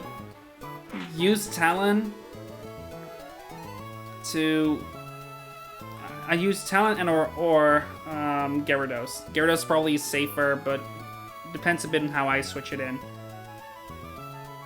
I guess I would lead with something else, switch in Gyarados on the fake outs to get the Intimidate off. Like, I'd lead...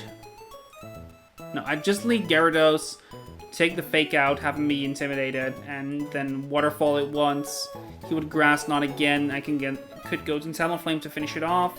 That outspeeds both of them and threatens a kill. Like, is definitely out-damaging Scorch, not so much. Houndoom actually both, so it would be Houndoom that comes in anyway. Clicks Dark Pulse, I can just... I don't know. Acrobatics it once and or... Yeah, because I shouldn't be dead to Grass Knot plus Dark Pulse. No, so I could do that. I would be afraid of Pursuit, I guess. If I'm, like, getting too much damage, but that's fine. And then finally, it would be Scorch, and I can just easily make a pivoting line to bring in the Hark safely and finish it off easily. Okay, so the second fight is really the only dangerous one, and I can start writing shit down. And it's... I know the team already. Mostly it's going to be Hark, Mask, Gara, Talon, Torch, and then we need a 6th. There's a flex slot for 6, and we need to look at what that is. Aw, poor Non. He barely lost the Pointless. I thought when Fambi Q1 which neither of us got the bonus point. Yeah.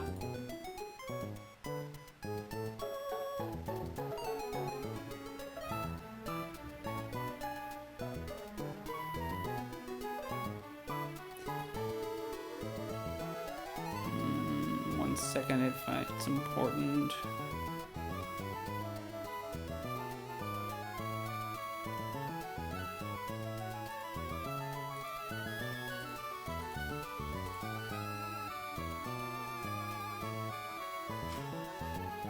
Nope, nothing important. Okay. Now let's continue. Fight 1. Let's write it out. Fight 1, lead, wait. Chesto Hark. And just any other items I'll write down later. So we lead Hark, Slide plus E speed kills. There's a small chance for it to take damage, it doesn't really matter. Solrock will see a slow out damage. And 2 Cannon is never going to be brought in, so in comes Solrock. In comes Solrock. Clicks Slide or Polish.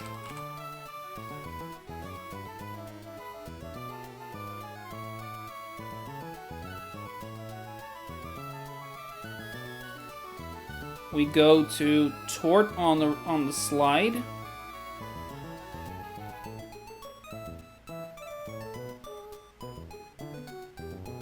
Yeah, we pivot Tort. Pivot Tort, pivot Gara on the Overheat.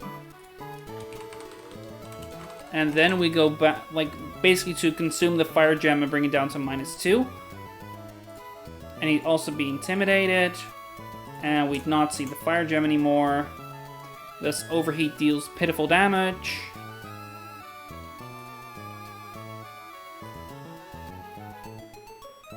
And I can kill with like 2 Giga Drains or a Wood Hammer, or I probably should use Wood Hammer there. Tort, Wood Hammer for kill. How much damage would I have taken? I'd have taken like a neutral rock slide. So 28 minus 1 rock slide, 19. So 30, 50, 47. And the overheat. So 115. So I'd be at 180, like 80, 77. In comes 2 cannon. And 2 cannon, if I'm at 50, like what is it? I said 77 HP. It's a 50-50 between Brave Bird and Overheat. I think that is where I need something.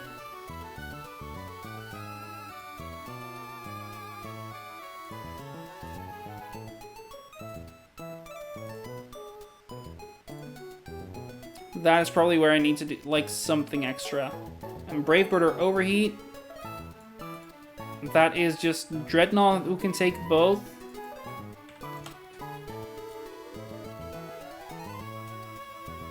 And since I am faster, what is the accuracy on Stone Edge here? Stone Edge, 85%. Okay, so...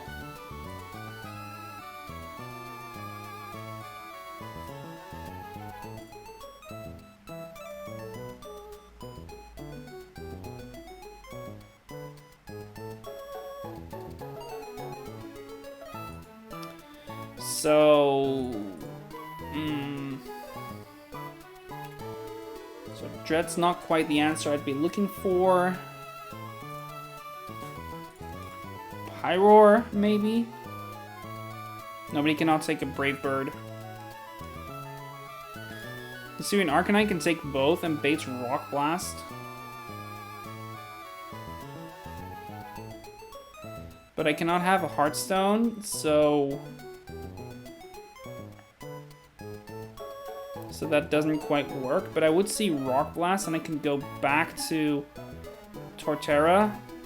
If he had used up his Fire Gem, then good. If not, then okay, sure. I'll bring Dreadnought as an extra, I guess. Because I can do like a bunch of pivoting then. Because this baits, like, he can take the Brave Bird or the Overheat. Baits Bullet Seed, which I can take with Talonflame, baiting Rock Blast. I can go back to Torterra.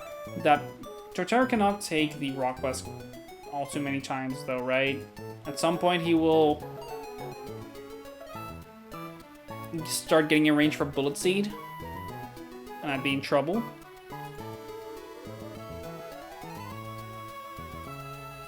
Yeah, so that's not quite the option. It's not quite working out that way.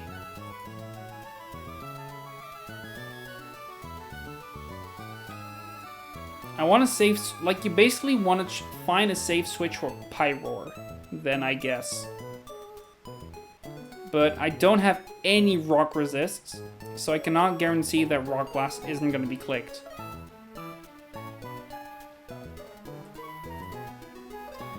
I guess Gyarados can come in. I haven't oh no, wait, I've already used a pivot to Gyara. But I could instead make that a pivot to Talon.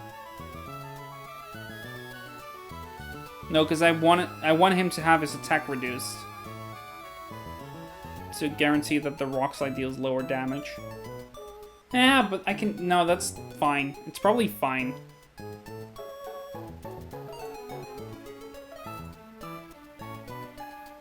I also, like, I was gonna bring Masquerain, but why am I bringing Masquerain so far? I don't know yet. I'll take a look at that in a bit. Maybe there's, like, a way to, like, bring both Dreadnought and Pyroar. But that feels very specific for just his 2 cannon. So, let's shelve the incomes 2 cannon Bard and then go to fight 2. And all I really need was a Chest Zone Hisuian Arcanine. And I could maybe choose for like a berry, like a healing berry on Tort. But it's not, it doesn't look necessary. but we'll see. We'll see in due time. Let's go to fight number 2. We have the Rapidash Galar. That was why we wanted it. Right, I remember now.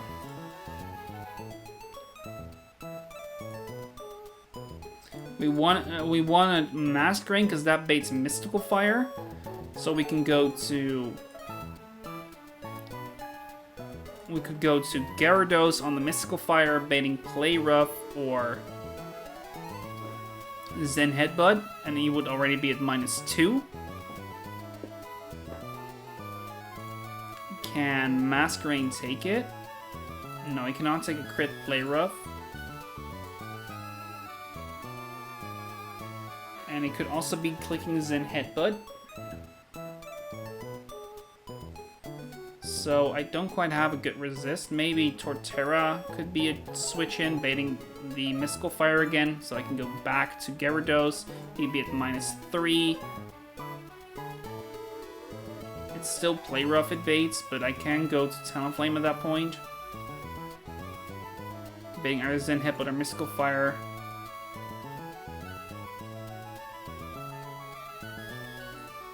But I cannot take the Zen Headbutt. I could go, then I could do it again. Go back to Torterra. Because I don't really need Tort here all too much, right? I believe. I don't remember. I'll check that in a bit. Alternatively, I could just, like, go to Hisuian Arcanine, right? That's, like, the same idea, but slightly different.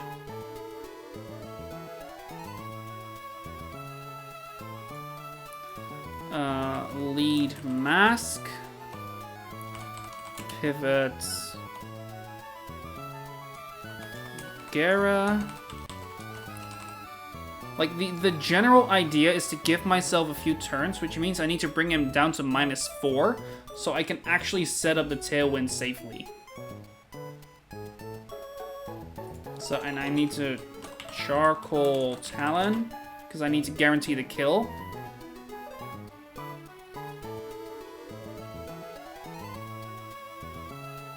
And you have 4 turns, so I cannot really switch out in the meantime.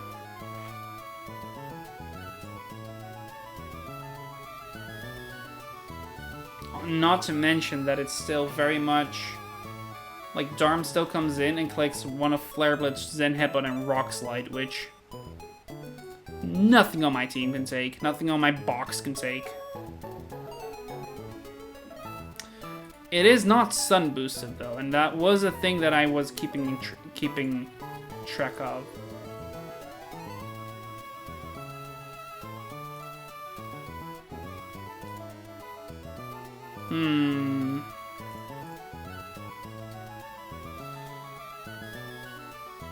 Yeah, this looks like a problem.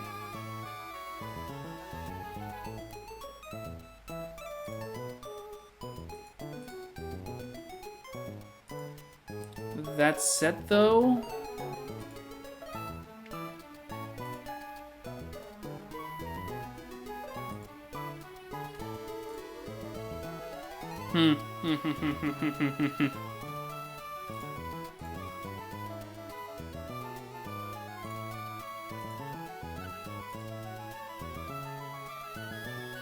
Yeah, I'm not quite okay, so the second fight is definitely the hardest.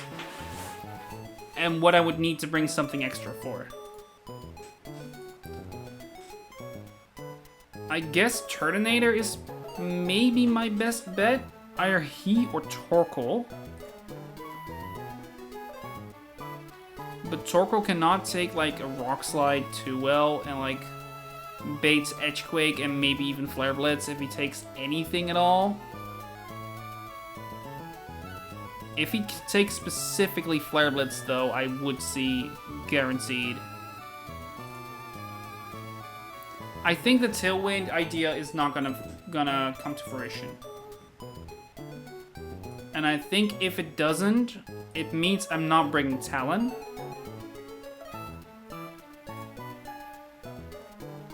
But I have no way of bringing in Lycanroc, which is like the only counter I have, like the only check I have. So I need Tailwind. And I need to be able to bring in Torterra safely. Which, I don't even know if I can facilitate that.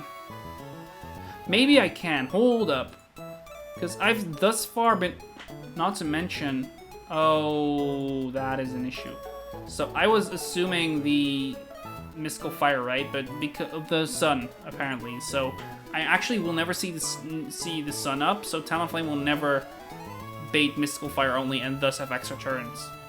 The extra turns I would want.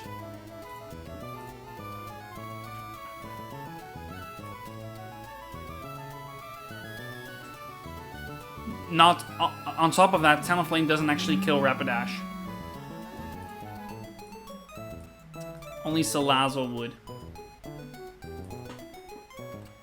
So, with the Poison Barb... It's not like I need Talon for anything else, though. So, then Salazzle... He does outspeed Darm. But Blissey is an outdamage very easily, so it would actually be Blissey that comes in first. Clicking Psychic. Probably, it will always click Psychic. And for that, I would have a safe switch. So like, Hark. Or Gera. One of those two, probably.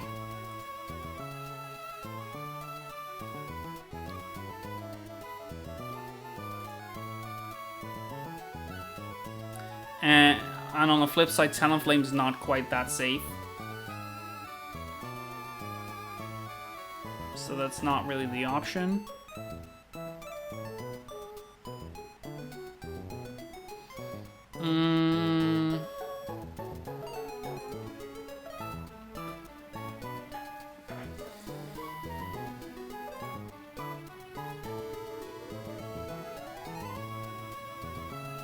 Man, like, I should bring something, like, that's specially attacking it, or, like, mix attacking it. I guess that would be Hark, but Heat Wave now doesn't deal that much damage. All of a sudden, it's not nearly as potent as it should be. The alternative would be to, like, be able to click Toxic, but it has Psychic, so that's not really an option either. It also has Serene Grace, which means that the Psychic Special Defense drop and the Fire Blast burn are both actually somewhat scary. It is probably Torterra that should be doing that fight, right?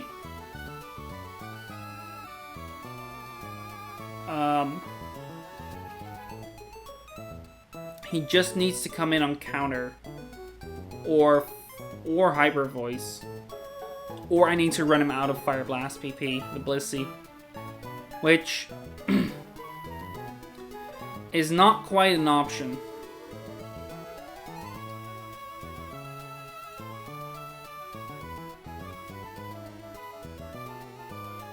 I could bring Berserker along, I guess, for the Blissey. I think the Blissey I'm overcomplicating. I can probably handle the Blissey with like a bunch of pivots. Some Struggle Bugs. Like, ooh, Struggle Bug actually might be really useful. No, because I'd be baiting Fire Blast still. I guess if I have like a Dark type. Example being Crook.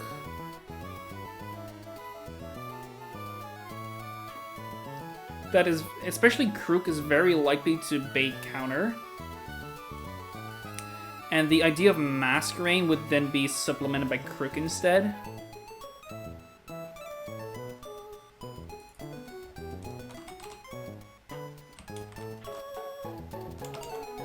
And the whole idea of Masquerain was also kind of gone because he was there mostly for the Galarian. She was there mostly for the Galarian Rapidash. Not so much for the rest. So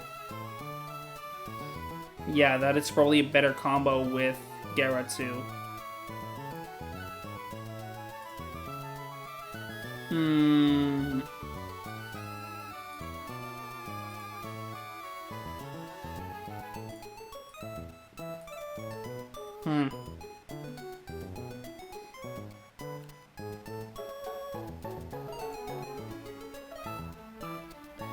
If I can bring Torterra in on...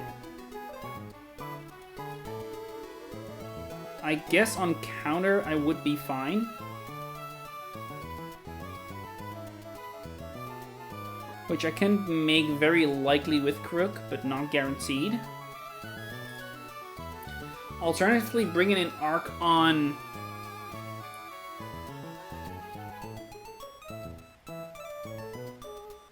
a Hyper Voice or Counter or Fire Blast would be useful.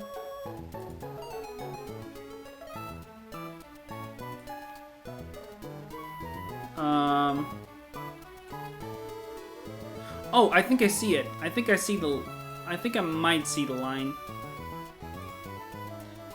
And it probably involves a bunch of pivots. That, or maybe Torterra just kind of synthesis spamming.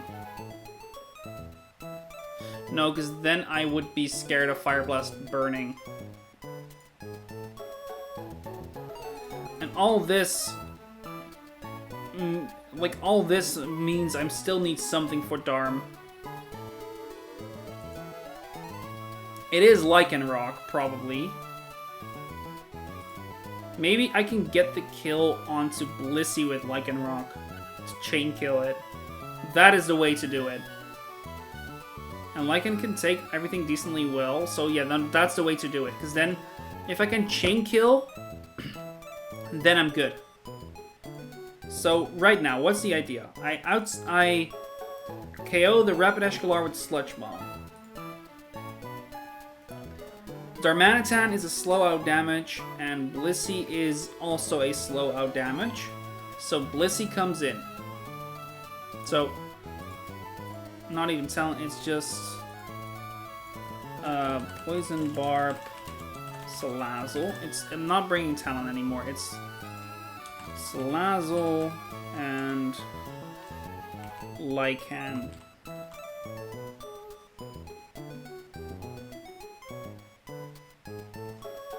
So, yeah, Poison Barb, Salazzle. So,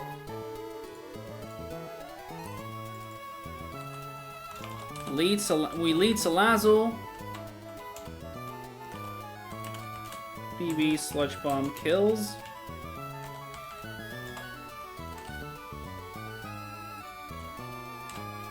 In comes Blissey, flicking Psychic. We pivot to Crook, which is then always Hyper Voice or Counter.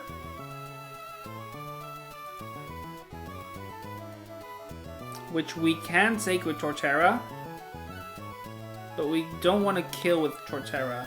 So we kind of can do that, okay.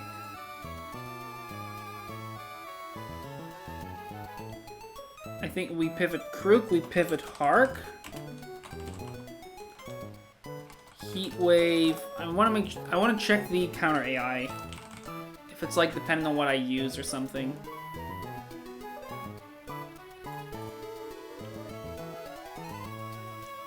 And KO AI, if circuit mana, KO AI, circuit only has moves at the current.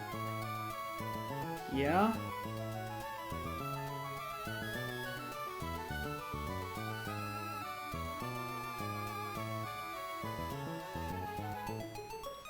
So it is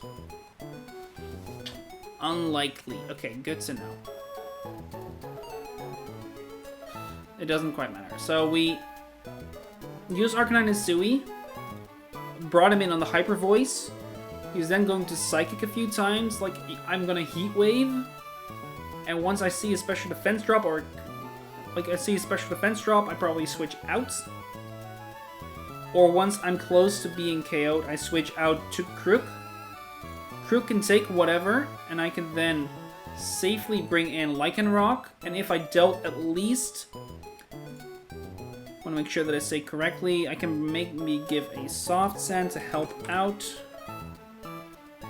And I want to make sure that I put the right move for that. Lichen Rock Dusk. What is that ground type move that you have?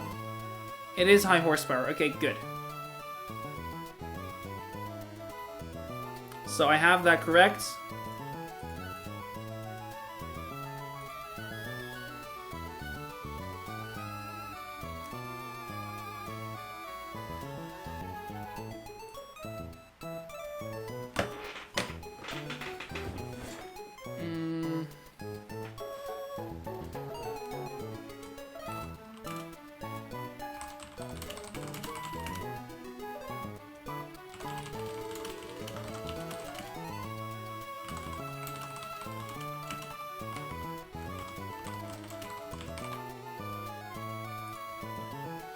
One second, someone is being a bit of an asshat.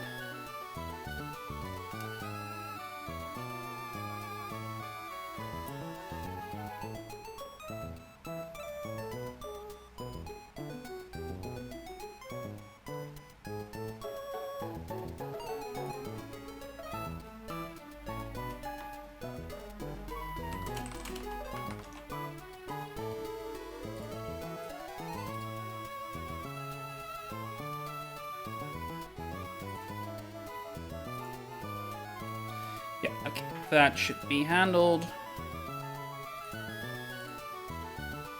And we're back. Okay, so if we give the soft sand to... It is high horsepower, I just checked, that was the first thing. Second thing is if we give this a soft sand,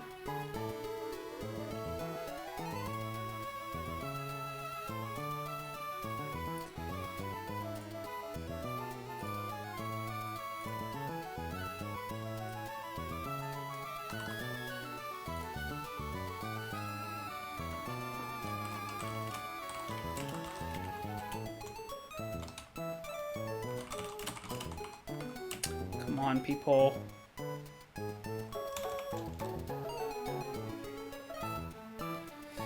Alright, whatever. So we go to Crook, we go to Usui Narcanine, we heat wave it twice. We could give it a charcoal to maybe help out.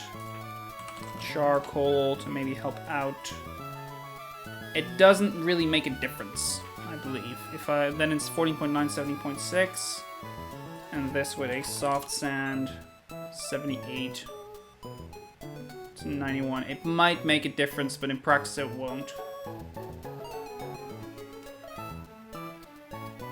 Because we want to then bring in Lichen Rock on the...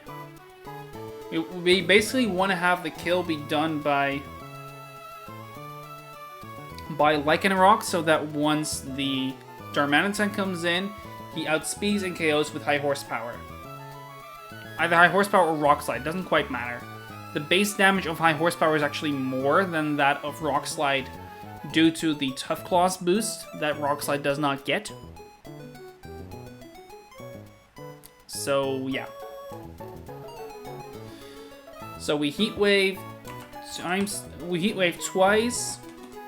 We pivot Crook. And we pivot Lycan. And then Oko of Knife finish Blissey. Finish Blissey. In comes Darm. Oko with high horsepower. Now that's the only way to make this safe.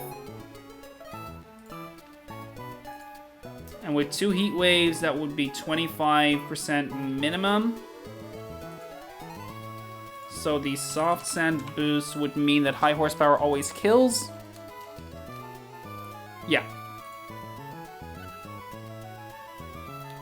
So we need soft sand Lycan.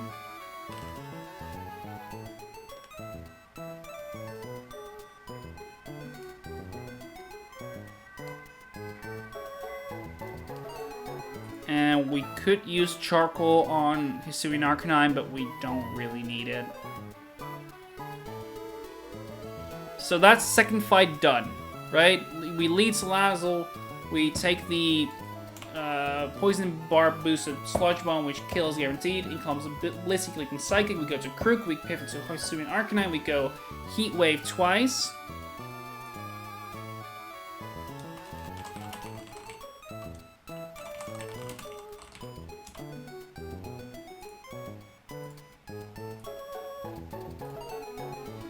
Then we pivot back to Crook on the guaranteed Psychic. The guaranteed Psychic, we go back to Crook, then we use the guaranteed Hyper Voice as a better switch in for the Lycanroc. With the Soft Sand, it would KO the Blissey, and then it would be a chain kill, and therefore that's fine. Okay, that is fight 2, done. Fight 1 I will still need to look at, but we will do that in due time. Fight 3. So far, I feel like I've used every single Mon on my team, so I don't have anything to swap out. We would see Infernape be the lead. Fight 3. So we lead with, I don't know, Salazzle or something. Doesn't really matter. We're just gonna lead. No, we're just lead Gara. That was the one thing we did actually need talent for, but it's not really relevant. It's not really relevant matter.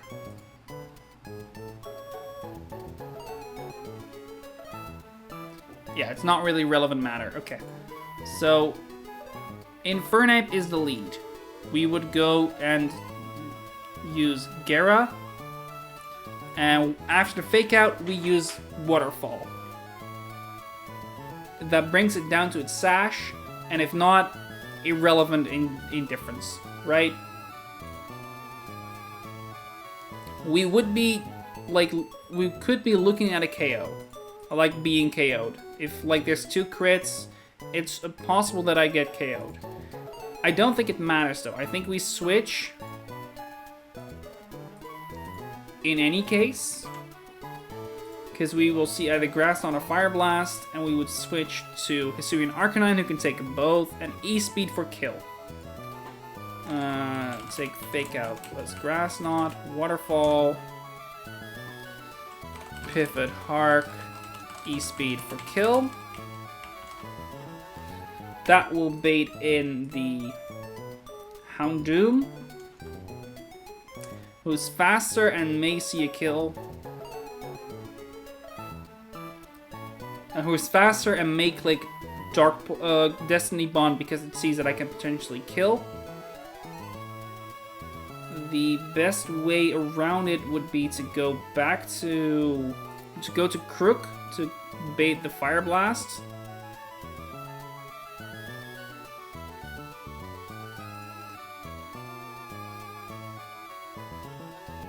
Actually, no, never mind. I was gonna say maybe there's something else I could do, but no. Oh, there goes a DC.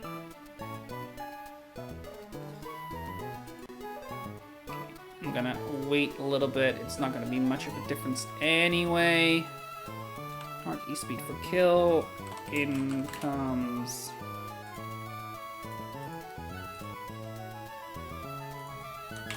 Houndoom. Okay, that was a quick reconnect, I think. Nice.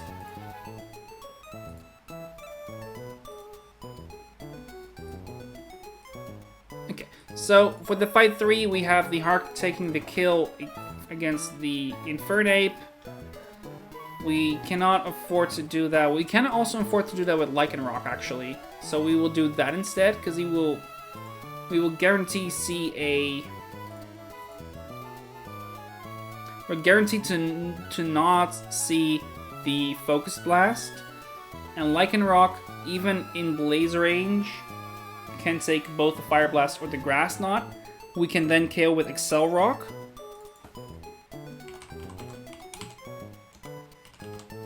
And E-Speed, Excel for kill. In comes... Is that still Houndoom then? It is, because apparently I'm too slow. It doesn't matter though, because we give it a Heartstone. But then we are threatened by the burn. And we cannot pre-poison for that fight. Because we need the... Is that true? Can we do it with a pre-poison? No, because if Grass Knot crits, I would be in trouble.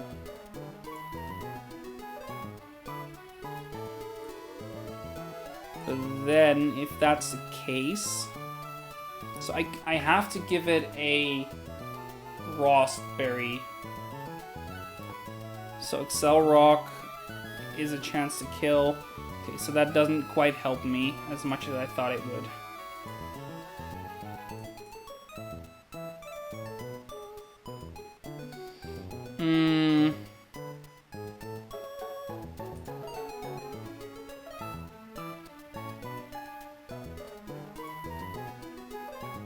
So what's the alternative? I think it's just like we let Houndoom come in, but we need to find a way around the Destiny Bond. So we do take the kill with Hark. And then we just kind of do some pivots.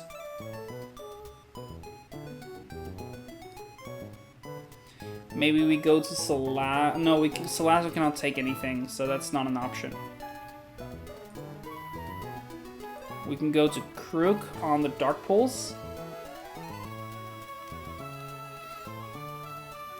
And then he would...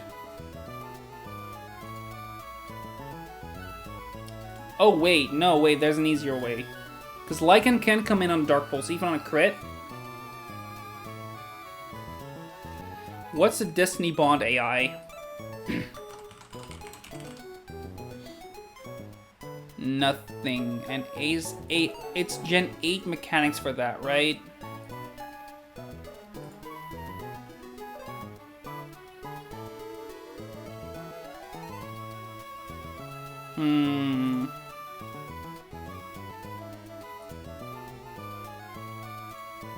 If I can guarantee Lycan comes in on a Dark Pulse, that would probably be ideal. Because then a Heartstone boosted Excel Rock is a guaranteed kill.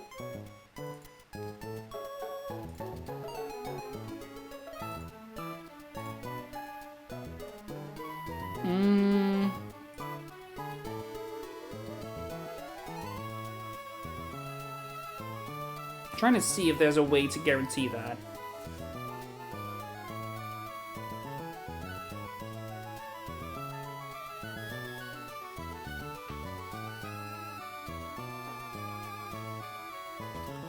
Whoa.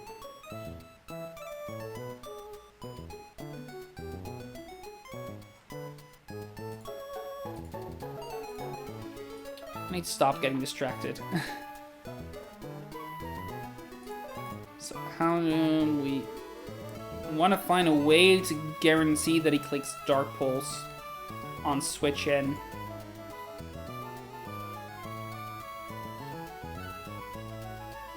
Which is possible actually.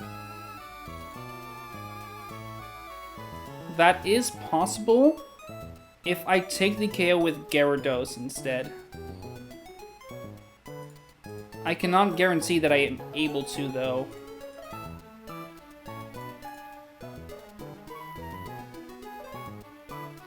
I'm not guaranteed that I'm able to. Oh, come on. What's going on?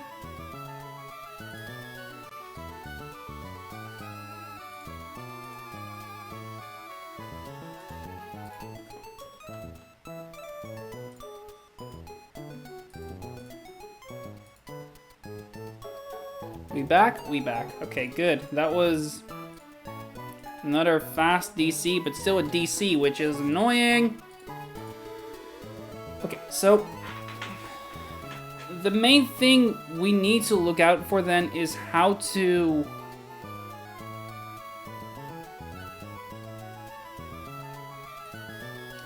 guarantee that Dark Pulse is clicked as we come in.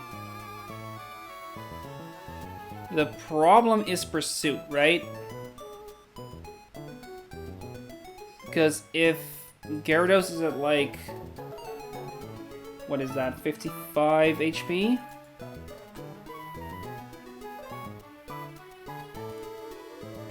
Yeah, there's a chance for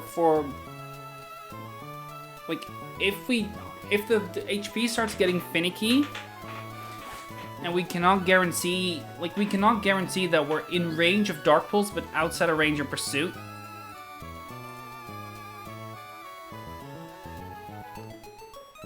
So yeah. So we would need to just take the kill with Arcanine Hisui.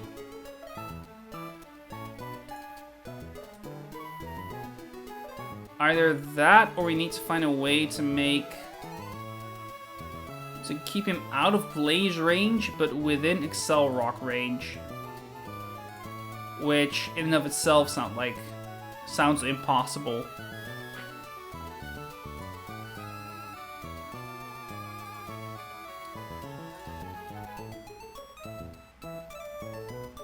Because, just to double check, if he's at 1%, it's more likely to click Fire Blast than it is to click Grass Knot. Yeah, I kind of figured. Okay, so that's not... So, how do we get the Lycanroc in on a guaranteed Dark Pulse?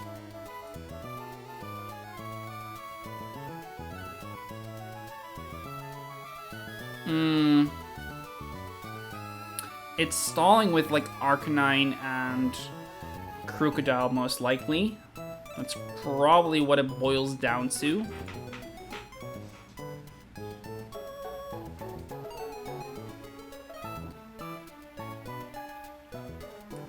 If we switch in Torterra on the Dark Pulse, that means he's guaranteed to Fire Blast.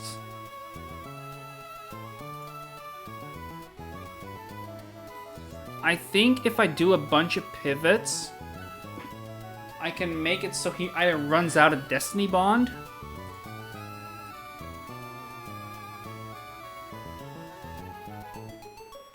so that yeah, I think I can make it so that he runs out of Destiny Bond, maybe.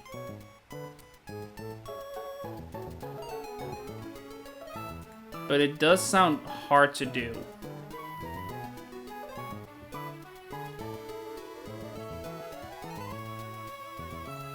Actually, no, I don't need to. I don't really need to. I kind of might need to, but I shouldn't need to. The one problem might come from the Scent Scorch then, because I might need to use a lot of HP on Arcanine Hisui, which I prefer not to, of course, because I need him like healthy for the Scent Scorch 1v1.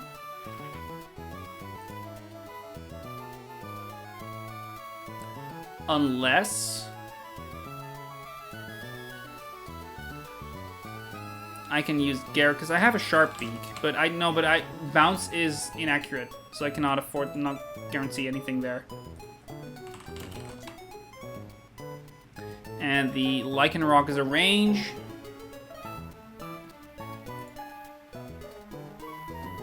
Yeah, no, so that's not... And besides, I would need a Cherry Berry on Arcanine Hisui anyway. Not that that matters, but... I need to not use Arcanine Hisui for the Infernape, then. Which means... How would I do that?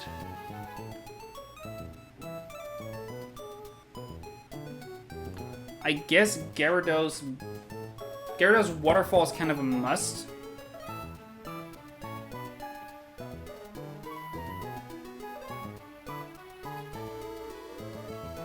Oh right, that is a thing.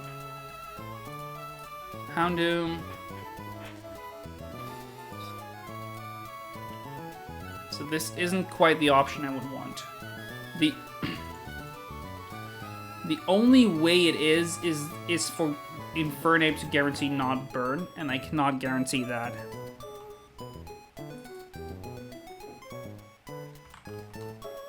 So that's not an option.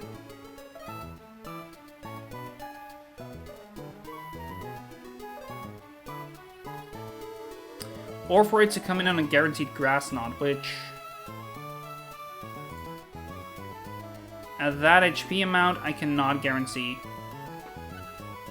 Not without a bunch of pivots.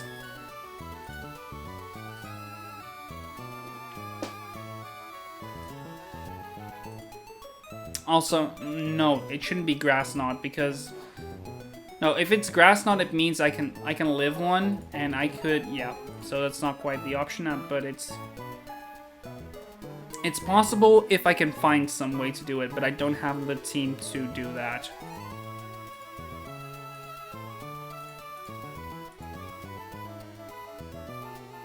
So is there maybe, because the other thing I could do is like a way to handle the Rapidash Galar with something else, most notably Torterra. Because Salazzle so far only does one thing. So yeah, I think actually that might be how I handle it then. Quickly check how Raichu does on that front. Nothing, okay.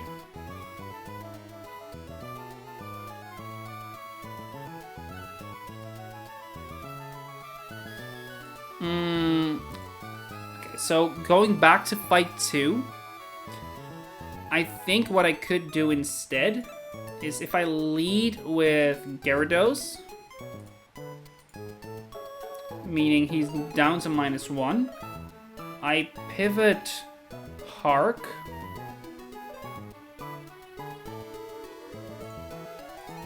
Oh no, no. Because... no, I cannot do that. I cannot do that because of the simple reason that if I were to take the KO against the Rapidash with Torterra, I would be baiting in the Darmanitan and not the Blissey.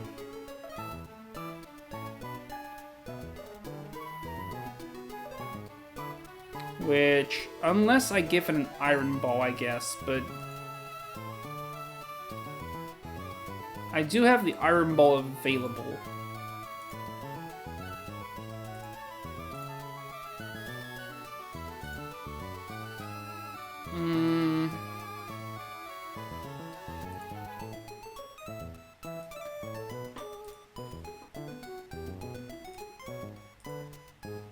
I can kind of... Did I need Hark for anything else in this fight? Yes, for the, like, heat waving, but I can maybe do that with something else. Like, do that chip with something else. Such as... Raichu.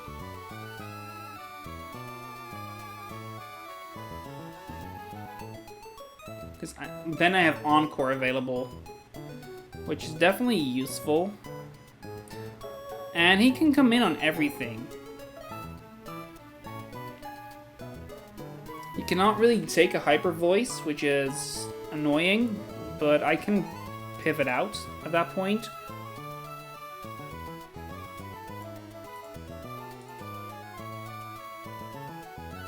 So the idea then would be lead Crook, pivot to Hisuian Arcanine. He'd be at -1, pivot back. He'd be at -2. That baits either Play Rough or Will-O-Wisp again. I could go back to Hisuian Arcanine. And then I could 1v1, or I can just... Nah, I don't really want to do that though, because crits kind of muddy it a lot but I can do it one more time. Bait, because this guarantees a Zen headbutt, and I can bring it to -3. Hell, I could even bring it to -4 then through Gera. No, because I do need... That doesn't quite work. Okay, I need to get... But how would I want to get that kill then? I think that's the main thing. How would I get the kill into Blissey then? How would I bait in... What would I take the kill with to bait in Blissey? It has to be a special attacker.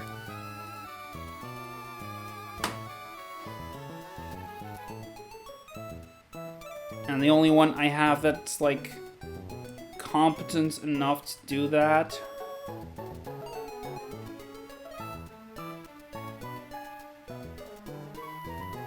would probably be Salazzle.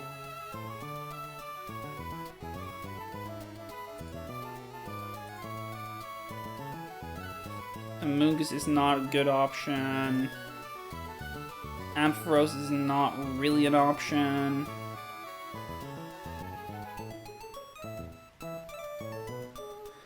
Actually, wait, because I do like have him. I do have him get a few Life Orb ticks, right? Maybe, like, I can go back and forth between those two quite a while. Because Hisuian Arcanine can take a few play roughs pretty decently. If I can bring him down to like -3 especially.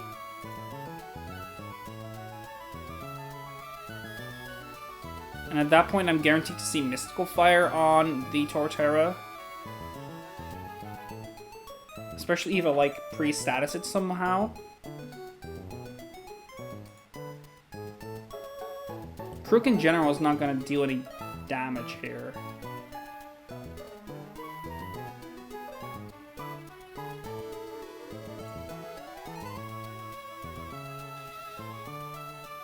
And the idea was to get that KO while I have an Iron Ball equipped.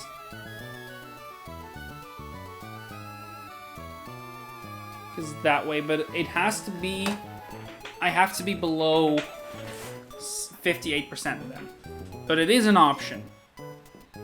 And that way I don't need Salazzle. But I'd have to do it in such a way that I can still do the original line. No, I don't need to. I don't really need to. Because I can switch straight to Hisuian Arcanine, which guarantees Psychic, and thus I can just kind of safely go to Crook. And then I don't even need the Soft Scent. I could give him a Rossberry as insurance for the Fire Blast if it comes down to that. But it shouldn't come down to that because Crook will never take damage. Yeah, Crook never takes damage. It will only be Hisuian Arcanine that takes damage. Which is the issue, but I can do that with something else then. Something like Turtonator. No. Something like Pyroar? Pyroar can come in on the Fire Blast and then just kind of click Overheat or Hyper Voice. But what does that do? Because the reason I wanted it was for the third fight to have something better for the Houndoom. Or the Pyro or the Infernape, which Talonflame would be. But Talonflame doesn't help.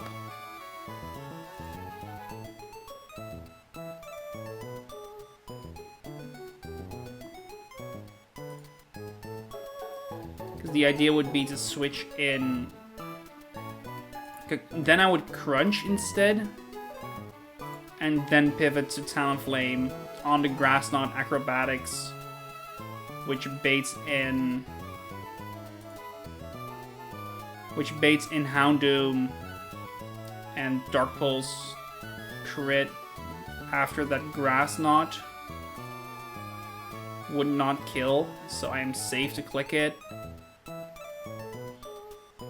And I could Roost if he clicks Destiny Bond and just stall that way. Yeah, I think that's the option then instead. That makes this fight a bit easier. Talonflame cannot really help with the Blissey though, which... Okay, sure, but he can help with the Rapidash Galar. Because he can... Acrobatics twice for guaranteed kill. And that doesn't bait... That baits in... Darm, though. Not necessarily. Not necessarily. Because I would be taking one Zen Headbutt, beating RnB at 50% lower. And thus Hyper Voice should see a kill because it uses max rolls. And therefore, Blissey still comes in, clicks Hyper Voice. And I can do the same line, but then have it be a little bit slower because I use Talonflame instead. Okay, yeah, that works. I think Talon leads, clicks Acro twice. In comes Blissey clicking Hyper Voice. Is that still universally true, though? If I get crit with Zen Headbutt, then no. But then, because I don't use Gera much, so I could just do like an intermediate pivot to Gera. Clicking Hyper Voice. If crit it. If below, what was it?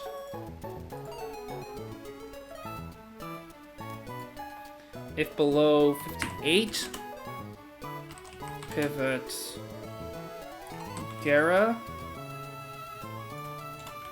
I can pivot Gera anyway, actually. Pivot Gera. So I just pivot Gera, pivot Hark, Heatwave twice, pivot Krook, pivot Lycan, finish Blissey, in comes Darmoko with high horsepower. So that line just kind of goes slightly differently, but not really relevantly. Does that make stuff easier on the first fight, though?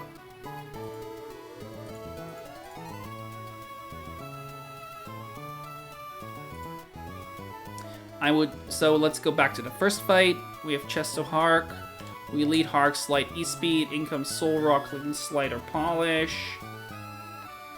We can go to Krook on both.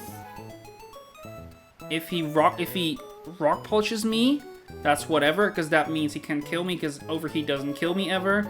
If he rock slides, that means I'm faster and I can knock off.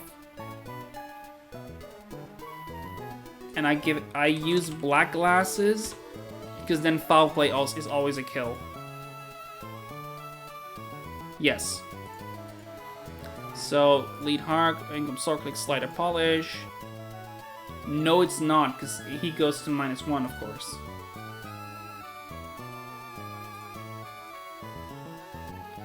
So that doesn't quite work out, but that's fine. That's not a big deal. No, that is, as a matter of fact, that would be good. I have an idea. I would not want the Black Glasses instead. So I go to, I pivot Krook. And I knock. If I'm faster, okay, good, whatever.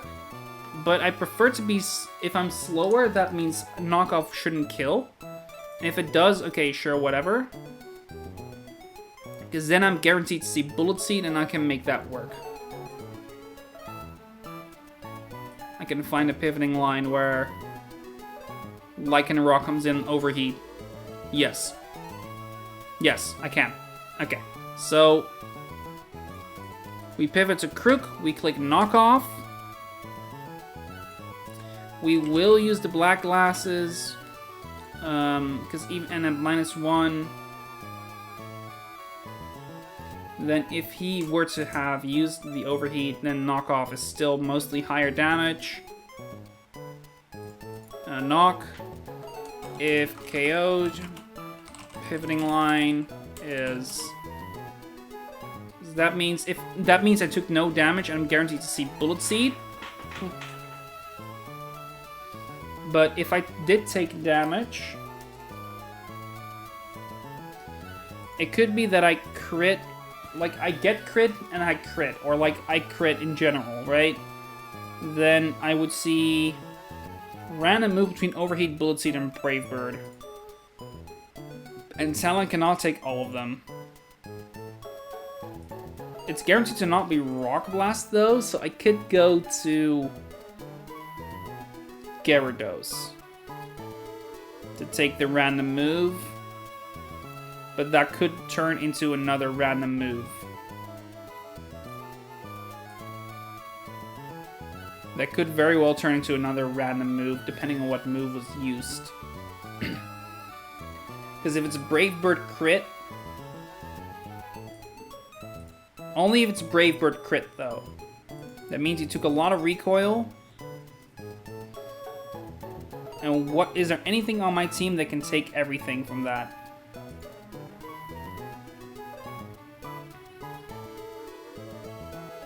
No, there isn't.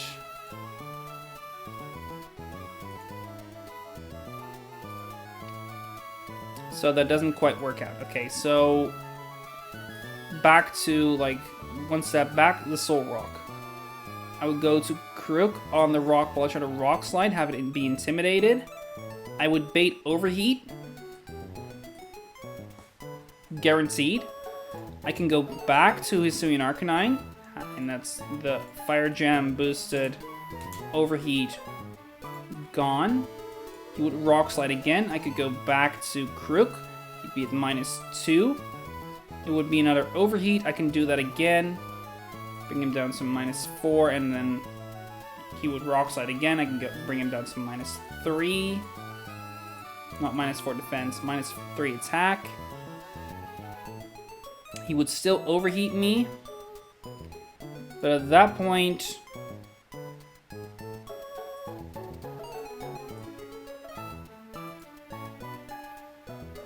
I was gonna say Lycanroc can come in, but that's not quite true.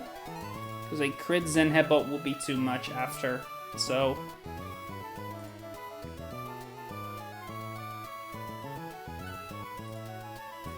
How does that work with Foul Play crits? How does Foul Play crit interact with like attack drops on their end? Foul Play critical hit Bulbapedia.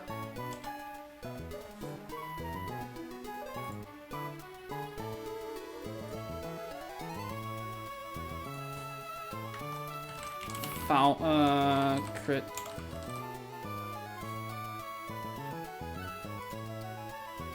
You know what? I'm gonna ask, because I'm not sure about that.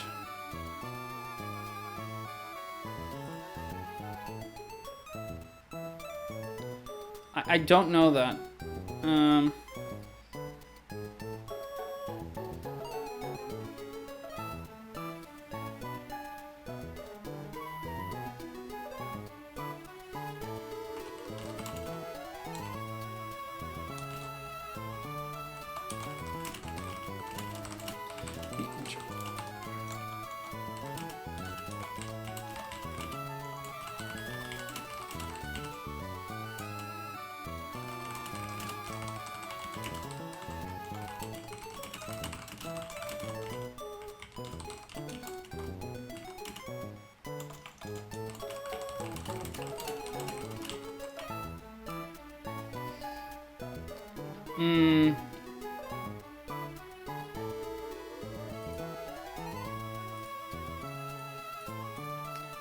I think the answer is... The answer might just be Torterra. Because that means I guarantee Brave Bird or Overheat. Which Lycan can take. Never mind. I already... Okay, so never mind. It's easier. So in comes... So you pivot to Crook. Pivot Hark. Repeat twice. So he's at -3, -4, -6, give or take. And +6. -3, -4, +2, lost a fire gem. Basically. And if I come in on Rock Slide, I can just knock off and that would be fine too. Then I guarantee see Bullet Seed. And I can do my pivoting line. But that is if that happens. So let's assume the worst. You pivot Crook, you pivot Hisuian Arcanine. On the Overheat, then you pivot Crook on the Rock Slide, you pivot Hisuian Arcanine on the Overheat. You can even speed up the process a bit by going to Gyarados instead. So you pivot Crook, you pivot Gyara.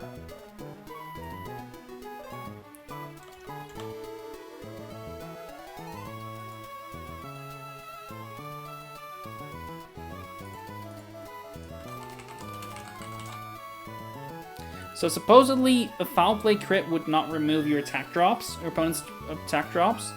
I'm gonna assume that whoever said that checked it, but...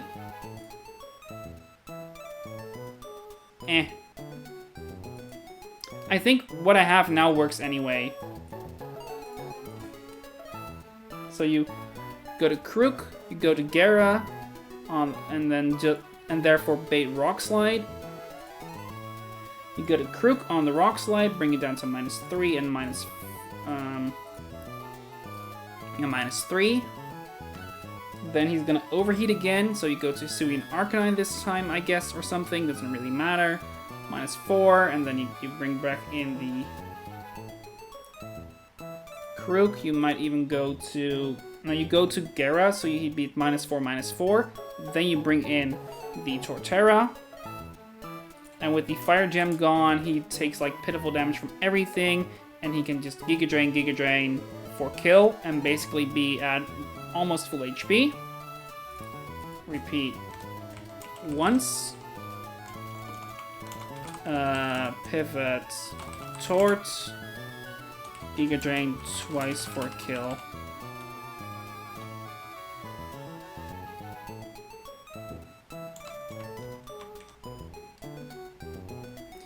That would bait in the Toucanon, who's going to click either Brave Bird or Overheat, which Lycanroc can take.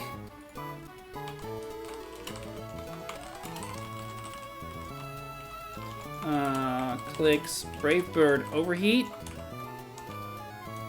pivot Lycan, and then we Oko with Slide. With Slide, and he needs to be a Heartstone boosted. Heartstone, Lycan, and that's it. Because then with the Heartstone equipped, Rock Slide is a guaranteed kill, and that's the first fight guaranteed safe.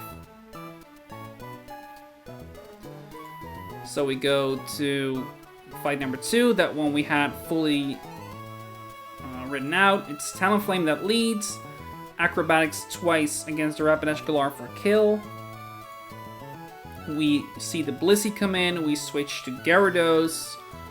We switch to Arcanine. We Heat Wave it twice. It's not in the sun. We Heat Wave it twice with the Charcoal equipped. Then we pivot to Crocodile, we pivot to Lycanroc, and Lycanroc comes in the Hyper Voice and not a Fire Blast, not a Psychic. It doesn't quite matter though. It doesn't matter. I can just pivot to, like, switch to Lycanroc, and with the Soft Sand equipped, High Horsepower would be a kill after 2 Heat Waves. Then Darmanitan comes in and I chain kill with Lycanroc using high horsepower. Then we go to fight number 3. We have the lead Gyarados. Takes the fake out. Clicks Crunch. Takes fake out and the Grass Knot. Crunch. We pivot to Talon on the Grass Knot. Acro for kill. Because we outspeed and we KO after the sash has been broken. That baits in the Houndoom. And we click, we Acro again. If we see Destiny Bond, if Destiny Bond switch to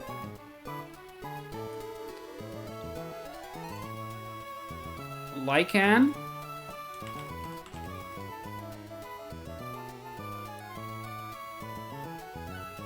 oh, we switch to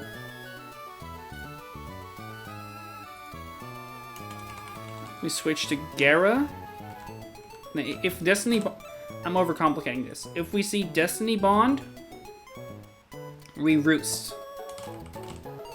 Because we're like, we Roost or we Tailwind. If Destiny Bond Tailwind,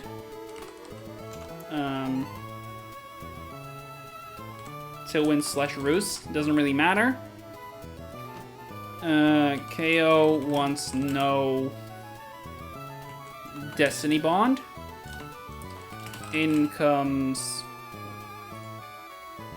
Senti Scorch. We pivot. We see a Thunderfang. We pivot into the Tort. Then we pivot. It's probably better if we don't do Tort, but instead go to Krook. On the Thunderfang, we go to -1. And he's still going to Leech Life there, so pivot Krook, pivot Hark. Heck, we could even do that again, like go back to Talonflame, but it's not going to do much. So we just pivot Hark, Slight twice for kill. The one thing we need to do is a Cherry on Hark. It's the only item we should not hit that. Come on, don't be like that.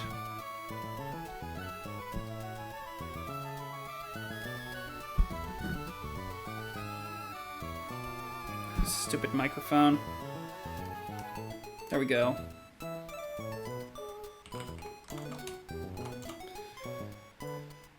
Okay, so I think this is the plan that should work decently well.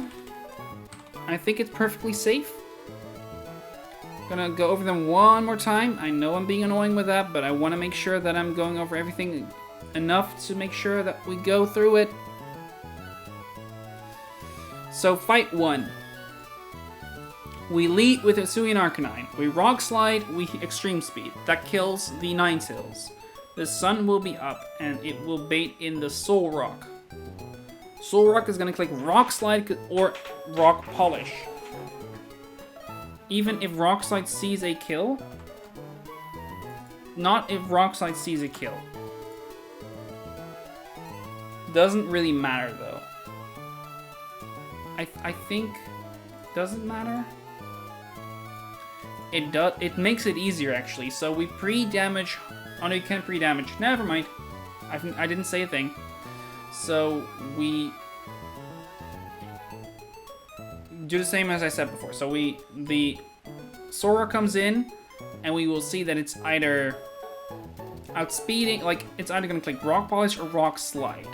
We switch to Krook on either of those. We see an Overheat. We will switch to Gyarados. We will see a Rock Slide. We switch to Crocodile. We will see an Overheat. We switch to Gyarados. We will see Rock Slide. We switch to Torterra, who is now with the Resork without Fire Gem, and at -4 on both of its attacking stats. Torterra is gonna easily 1v1 with Giga Drain.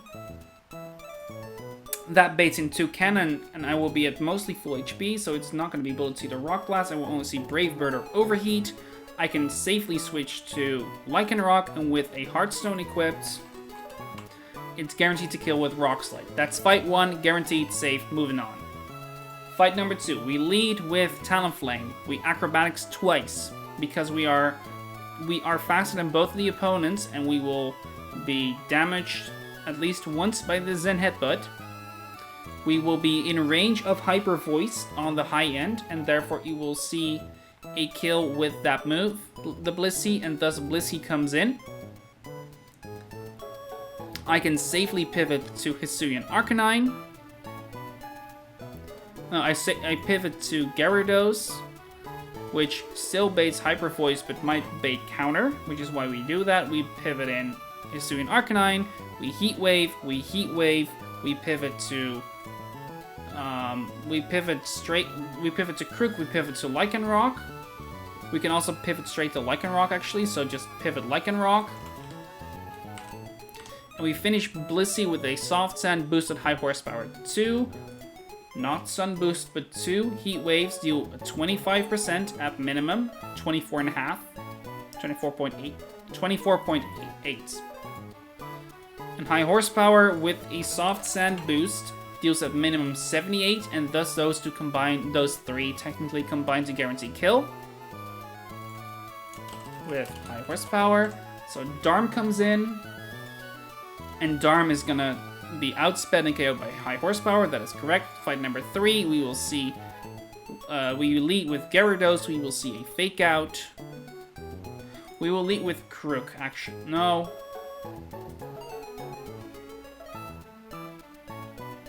No, we lead with Gyarados. We take Fake Out, we take Grass Knot, we do a Crunch. We don't want to bring it down to its Sash. We just Crunch to break the Sash. We pivot to Talonflame on the guaranteed Grass Knot. We Acrobatics for kill. We go and see the Houndoom.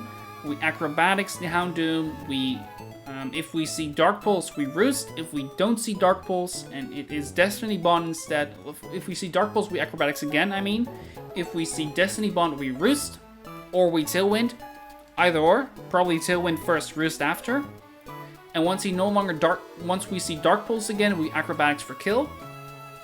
Finally, the Scent Scorch comes in, and it is probably going to Thunderfang. It might click a different move. It doesn't quite matter. We will go to, depending on if it is, depending on whether or not it may see a kill with Fire Lash or with Leech Life specifically, we pivot in the Torterra,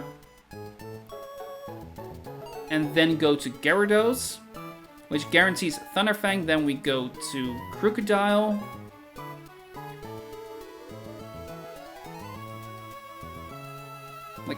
Depends. If he...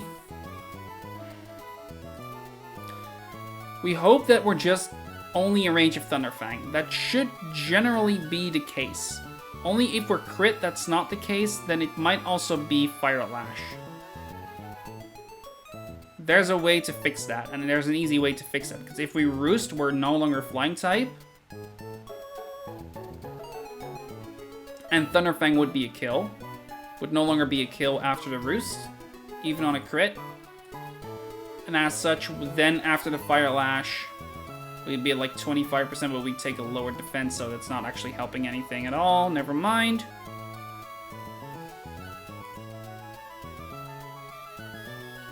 What can I do instead? What I can do instead is, after I see a Destiny Bond... Wait,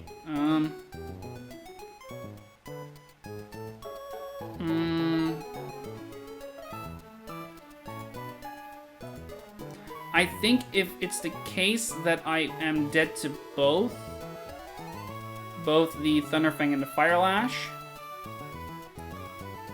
I go to Torterra. If he Thunderfangs,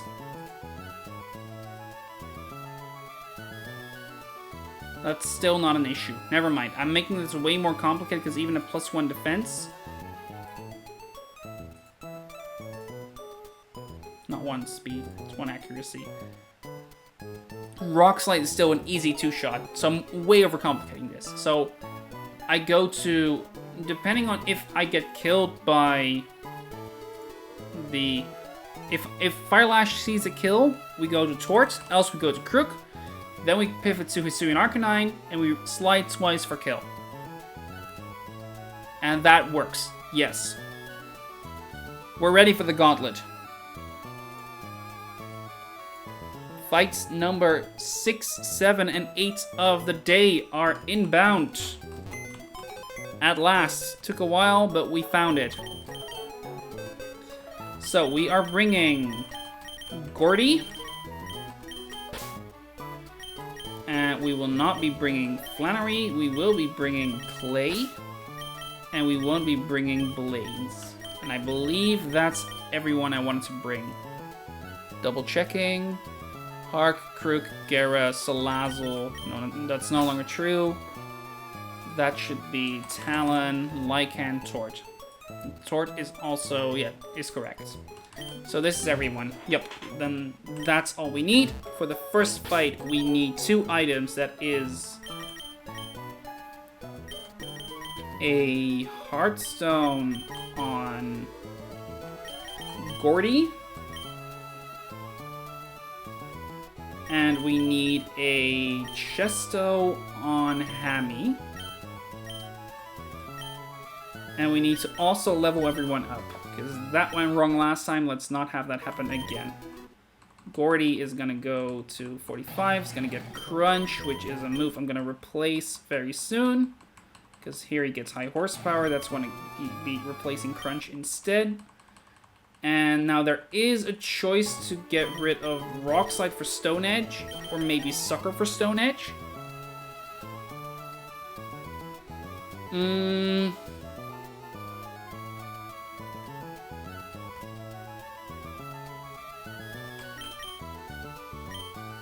I will not be clicking Stone Edge ever, though. It's mostly for baiting purposes. Is that fine?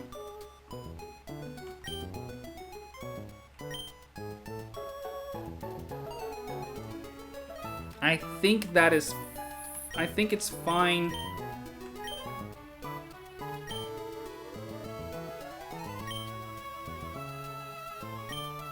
I'm gonna get rid of Sucker instead, I think.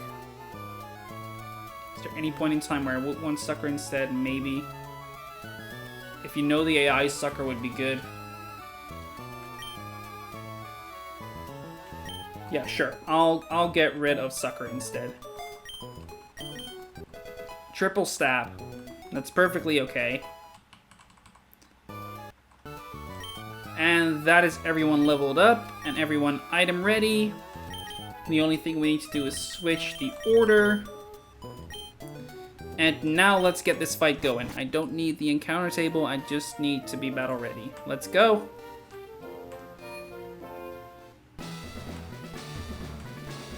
And as we jump down the first bit, and then jump up the second one, over here we have our gauntlets. Are you ready? Pardon me? Everyone is leveled up. Item-wise, I'm good.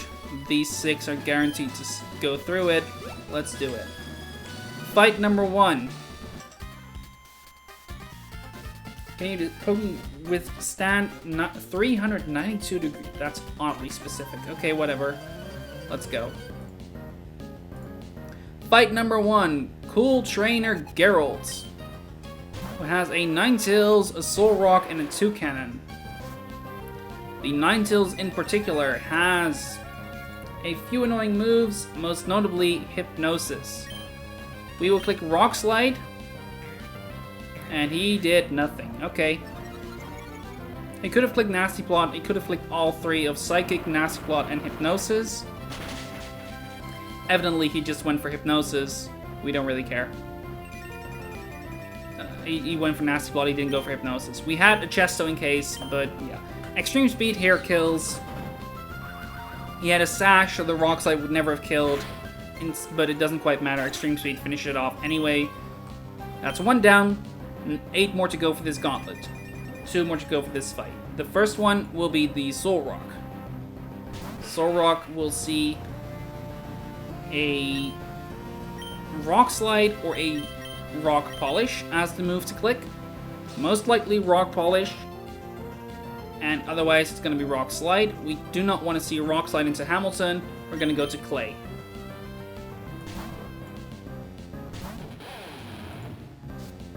Clay intimidates the Soul Rock. It's mostly to help out for the final 1v1 this guy has to do. Rock Polish. Alright, so he's going to be at +2 and -1. Against the Crocodile, we are guaranteed to see Overheat now. So we switch to Misty, who can take an Overheat.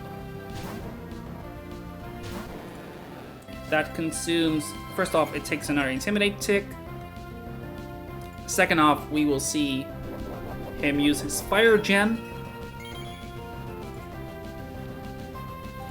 But even with the Fire Gem and the neutral special attack and the Sun, that deals nothing. And that's Fire Gem gone. We're going to repeat this process once, meaning we go back to Clay on a Rock Slide.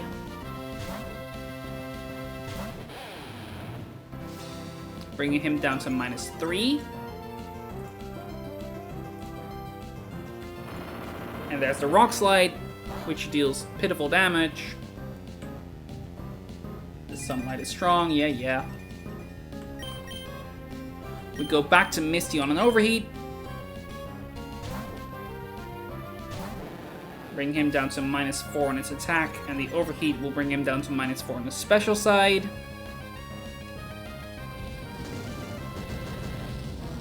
There we go. Still pitiful damage. Even more pitiful now. And with it at -4 and -4, it's now going to click Rock Slide, and Ramos can take that.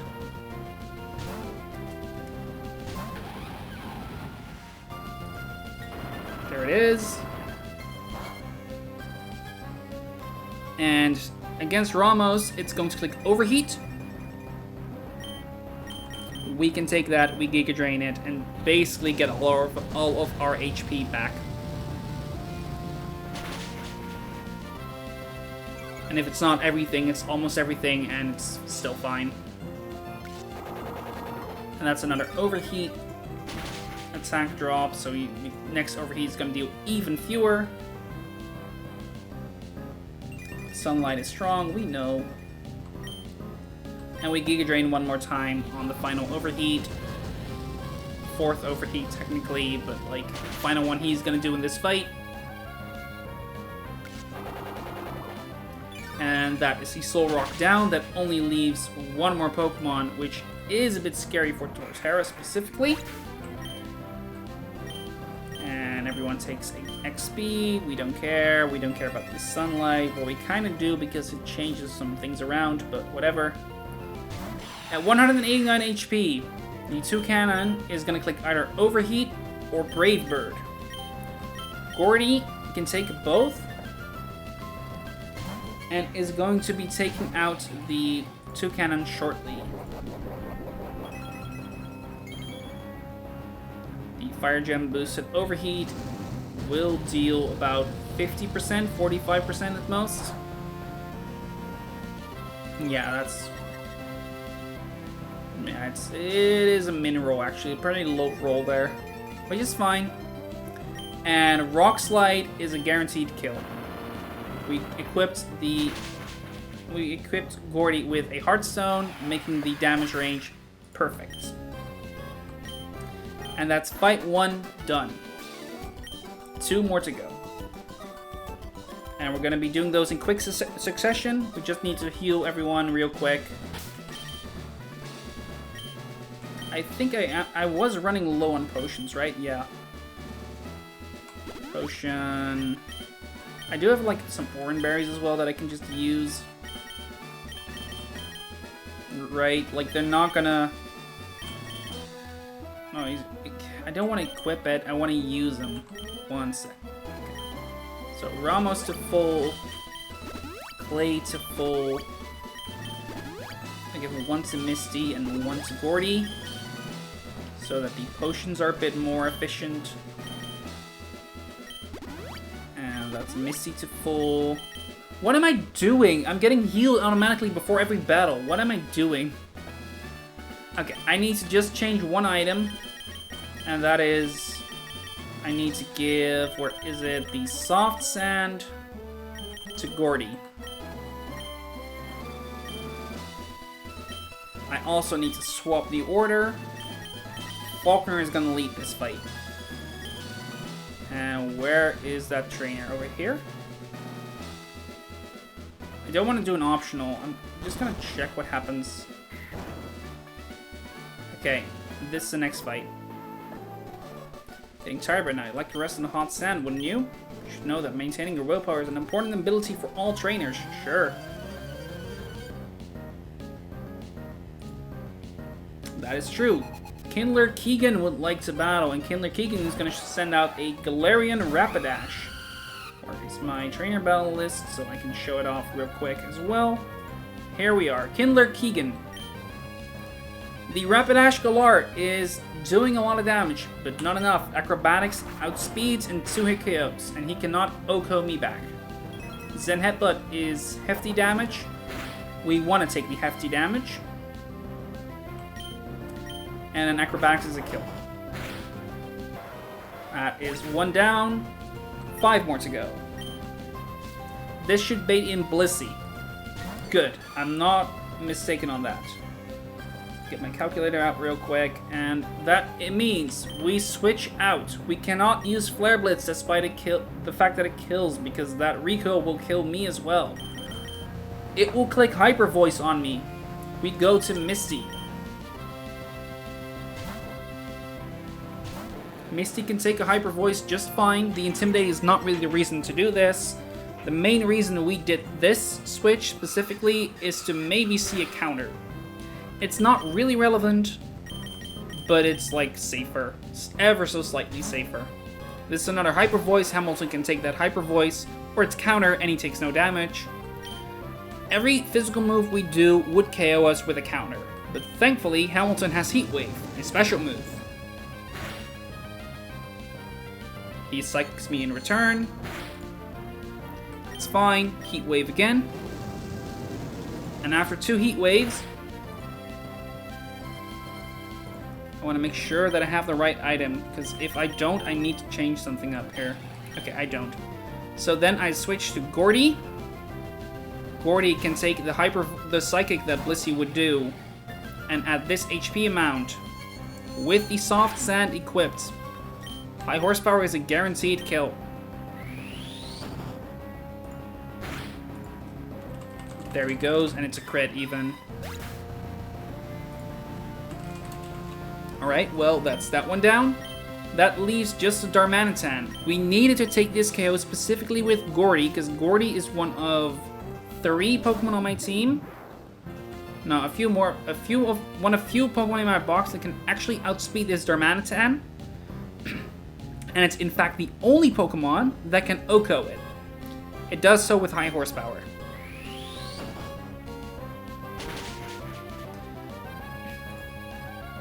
And the reason we wanted to do that, Darmanitan is scary in terms of power. Sheer Force, Life Warp, Jolly with 140 base attack, it's scary on that front.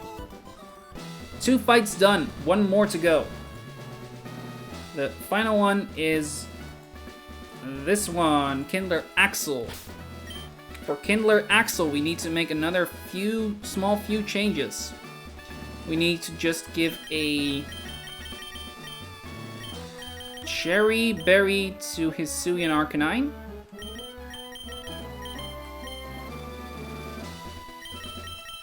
Cherry Berry, where are you? Cherry Berry, there you are.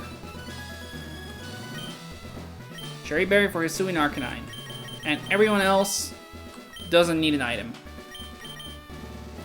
We will be leading with Gyarados, and we will be fighting the final fight don't remember where it is, so... Well, that answers part of the question. It's probably up there. So we go up here. And here it is. The final fight. Don't come along and stress me out. You're just stressing me out, not gonna lie. Okay, Kindler Axel would like to battle. He's gonna lead with the Infernape. We have Misty to take care of the Infernape. That's not entirely true. I will show why in a minute. First off, we take a Fake Out. Oh no! Anyway. Now we click Crunch. Infernape is holding a Focus Sash, so you cannot kill it in one hit. And therefore, we want to deal with as little damage as possible. Crunch is the best way to facilitate that. Misty is now going to get out and go to Faulkner. With that tiny bit of chip and the sash broken, Faulkner can take the Grass Knot, of course, with ease. Quad resists it, and it's not that heavy. Acrobatics, outspeeds, and kills. I need that tiny bit of chip from Crunch to guarantee it. Also to break the sash again. Yeah, like I said. This baits in Houndoom. So both of the mons are outsped and not outdamaged. And outdamaged. Houndoom is gonna click Dark Pulse or Destiny Bond. We click Acrobatics. We're faster, so we don't really care about the Destiny Bond. We see Destiny Bond, so we're gonna stall. That means we click Roost. And hopefully he doesn't click it again just to make it easier. Perfect. Dark Pulse. Not a crit. Okay, good to know. And now we're safe to click Acrobatics again. Goodbye, Houndoom. One more to go. And then this gauntlet is done. It is the Centiskorch. And Centiskorch here sees a kill with exclusively Thunder Fang. Yes, exclusively Thunder Fang. So we go to Clay. Clay can take Thunder Fang perfectly. Intimidated. It's not going to get intimidated, of course, because it has White Smoke. And as such, now it's going to see potentially a kill with Leech Life. It also sees that I can two-shot it. We go to Hamilton, who can take that Leech Life.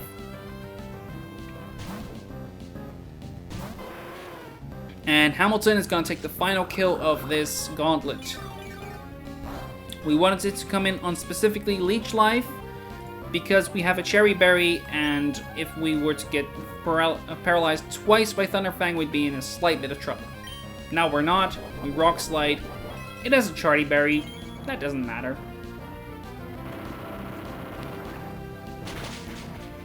And that is hefty damage. That is after the Charlie Berry reduction. And he flinched. Easy. Gauntlet complete. Okay, I'm gonna see if it's easy to get up to Flannery. And that's where I'll call it for today. But for now, this is done, and I need to find my way back. I'm gonna quickly check what happens if I go back. Like, which of the two I would need. Okay, it's the bottom one. This one brings me back.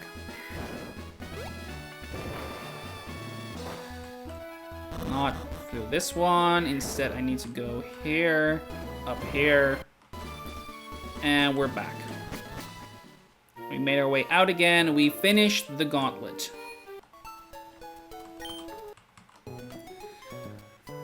Okay, that went well, I think. Took a bit, but it went well. Then we have 3 more fights before Flannery. 4 more. 3 more. 3 more fights before Flannery. The first one being Kindler Jeff. Another Torkoal. But we have our resident Torkoal killer. Let's take a look at the calculating sheet real quick, and I will make a new tab for myself. His name is Jeff. And I might as well do the rest. We have Danielle, Eli, and then finally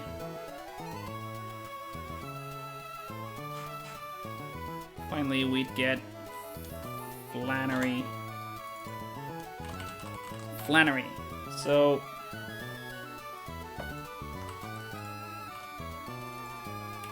Jeff,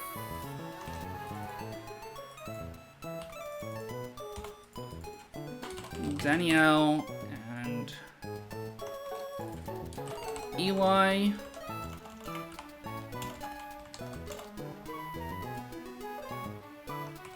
And Flannery. Supposedly a pretty easy gym leader, Flannery, but we'll burn that bridge when we get there.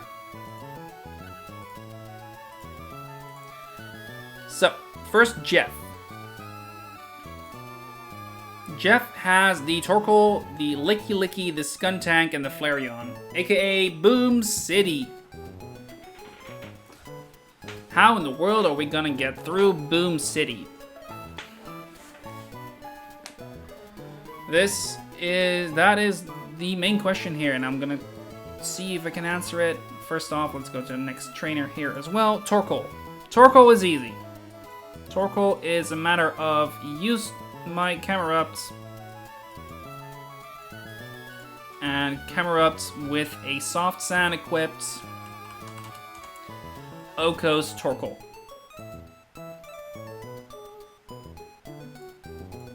Then we are against what would be baited in there?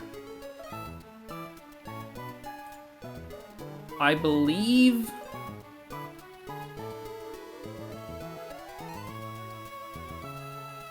I need to double check. I think it's just Licky Licky. Licky Licky outspeeds and outdamages me. I can guarantee that he clicks Power Whip, I guess. Power Whip or Slam.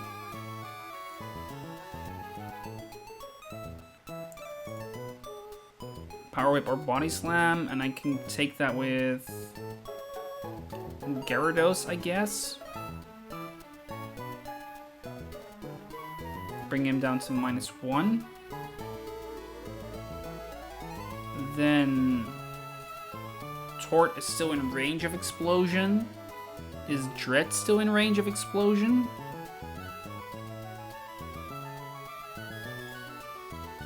Does it matter? No, it doesn't matter because he's gonna Body Slam or Power Whip anyway, and we cannot afford that to happen. But we could switch in, where are you, Masquerain maybe? To bring it to -2. That guarantees a Fire Blast after, and the Body Slam crit will never kill.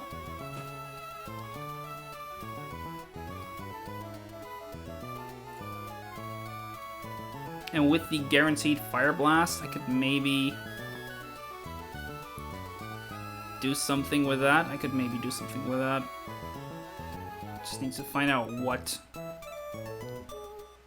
Actually, if I reorder it, like, right? If I make sure that I come in with Masquerain first, then go to Gyarados on the Fire Blast,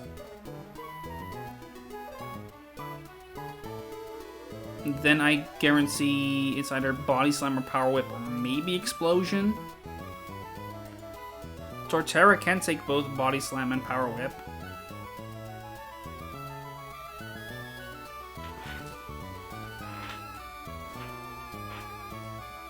But then what? It doesn't really solve anything, right?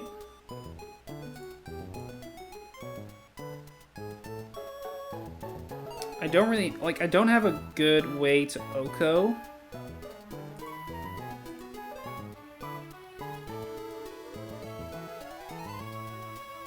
I guess my best option would be Raichu using Fake Out for some chip.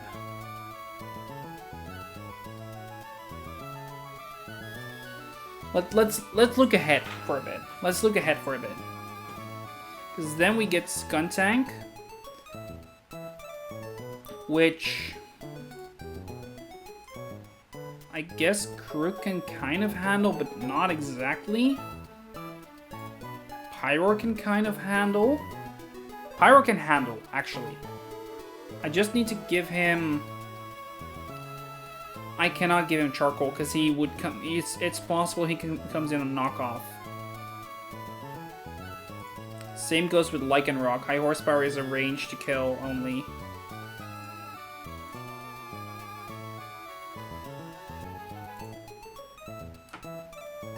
But Pyro is probably my best option for that. And then that leaves the Flareon, which I should be able to, through some pivoting, handle with Hisuian Arcanine. I just need to switch through, like, Gyarados, so he comes in on Facade, or Flare Blitz. He can take both, and Rock Slide for kill. So that part is safe. I think it needs to be these 6 that I bring. Actually, no, it is Turtonator, maybe. He's at -2, he's also not dead to it.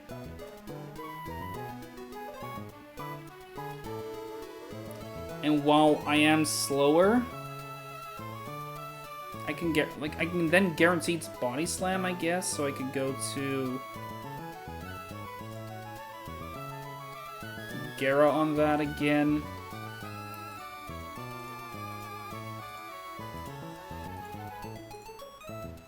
Like, you wanna, like, you don't want it to boom early,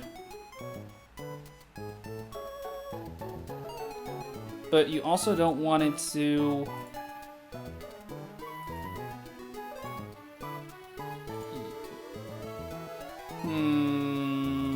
actually,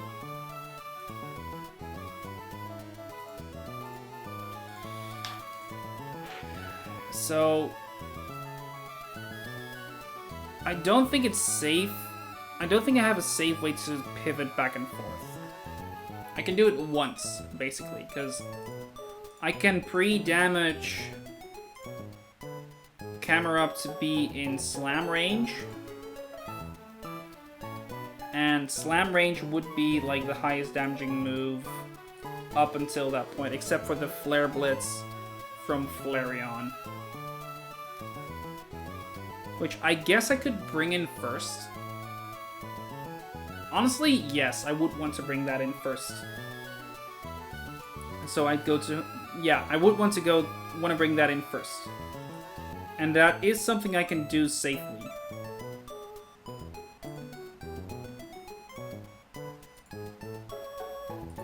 That is something I can guarantee. Just be at 99 HP. So...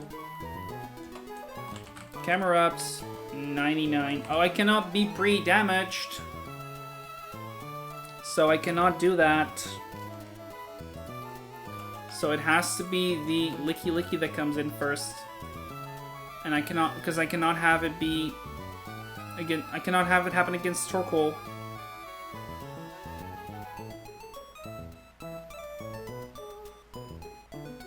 So it would just be Licky Licky that comes in, and there's always a chance to boom.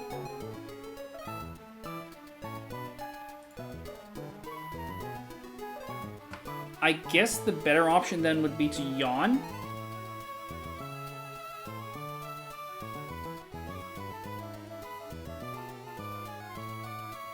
Do I have anything that can live the boom?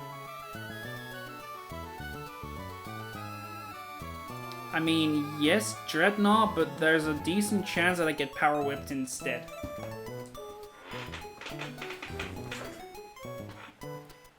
Not to mention...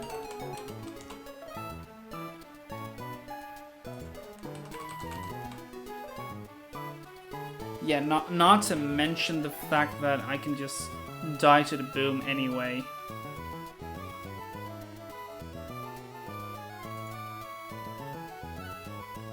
I guess Berserker can maybe live the boom as well, and I would assume Caustic can too, yes, and he can even maybe live the Power Whip. But what would I do with that, you know?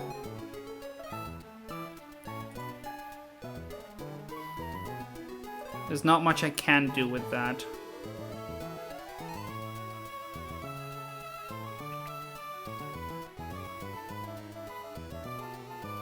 There's not much I can do with that.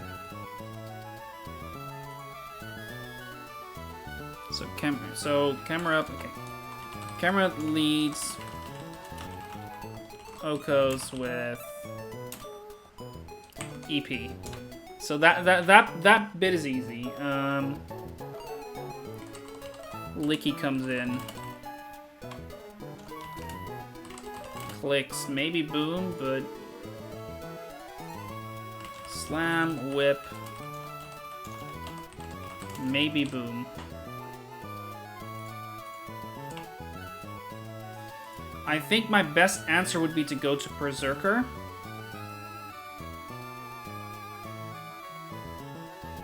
Baiting the fire move and allowing me to get an Intimidate off.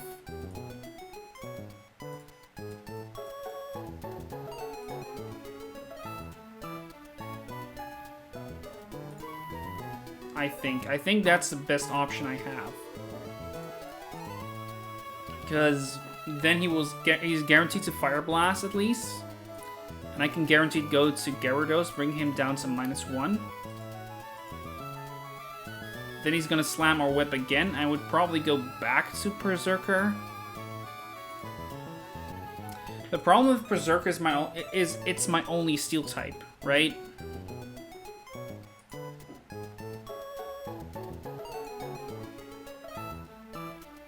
So, yeah.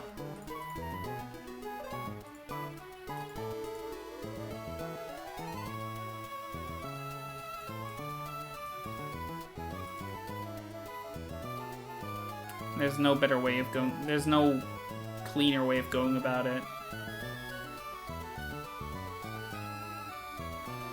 I guess I just do the same line as I thought I would do. And if Masquerain dies, Masquerain dies. Because I have Gyarados who can just kind of fill the same role, but better most of the time. So, like, that's a sack that I'm then willing to make, I suppose.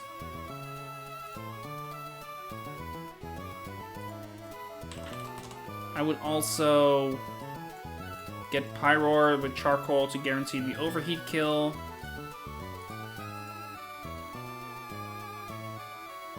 And Hisuian Arcanine is necessary for the...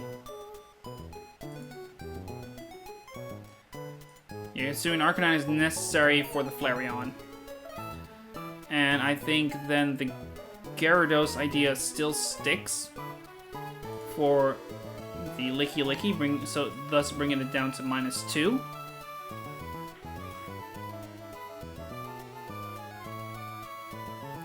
I could even bounce and, like, risk that, but why would I, right? I think I just kind of go back to Masquerain, bring it down to -3, bait the Fire Blast again to bring it down to -4. Because Gyarados is never, like in danger, but Masquerain might be.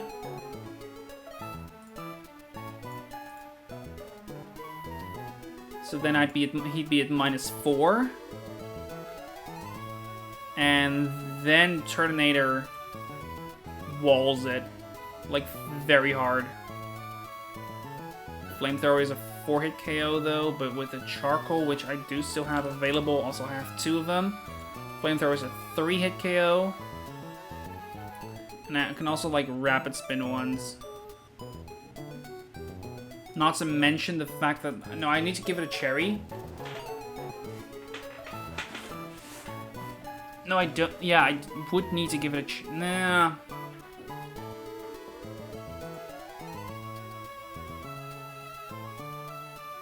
He's guaranteed to Fire Blast or Boom, I guess.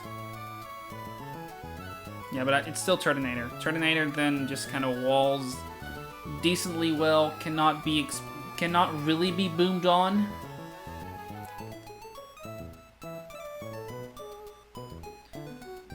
And after 3, Fire Blast just kind of very handily walls it. I give it a Charcoal, and I Rapid Spin once, then Flamethrower, then Flamethrower, then Flamethrower. And the fact that he can boom on me, like, He cannot boom me fast enough to kill me with the fire blasts and the body slams. And I would need to give the charcoal. I think that's safer than risking the body slam paralyses. Yeah. So that's how we're gonna do it. And if Masquerade dies, Viola did a lot already for me, so I'm okay with that. Licky comes in.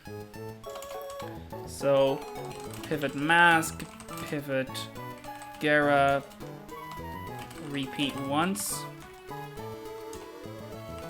Pivot Turret, 1v1. Mask, Gera. And then Turret was the idea.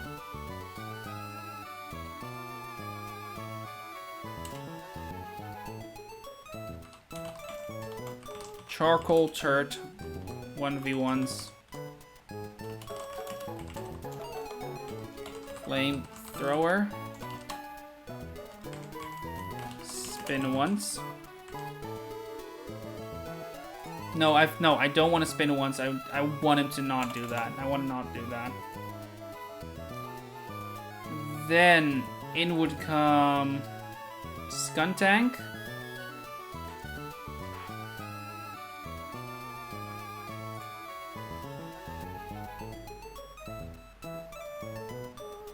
Clicking most likely knockoff or poison jab, I guess.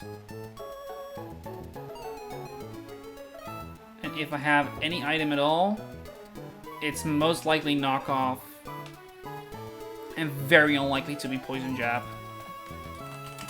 In comes Skuntank. Clicks knockoff or random move. Poison jab if too low.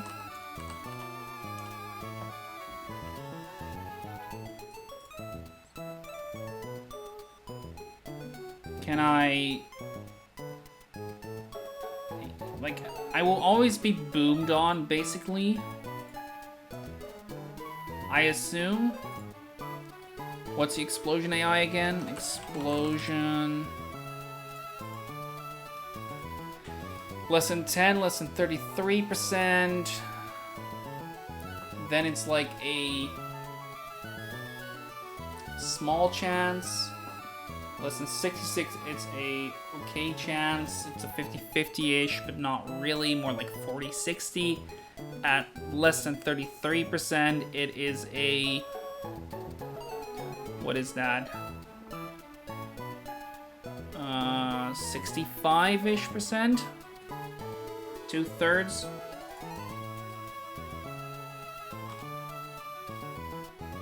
Yeah, 65-ish percent.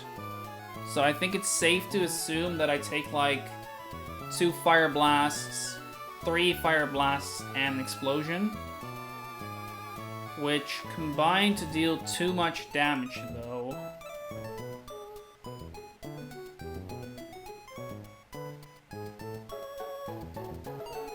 So maybe I give Turret a citrus instead.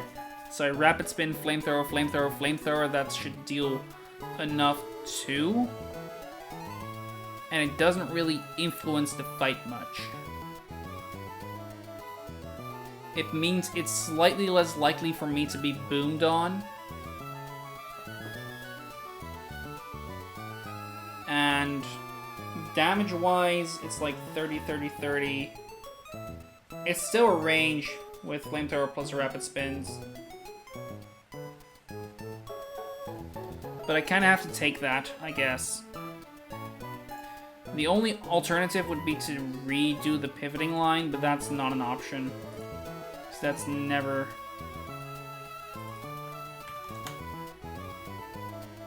Oh, there's...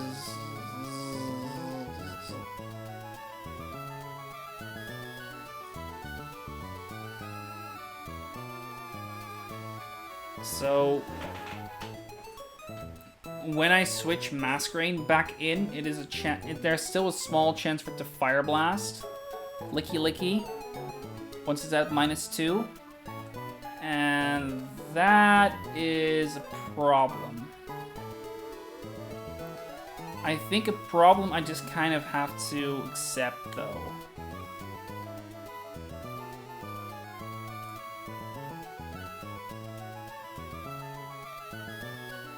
I think that's just a problem I have to accept.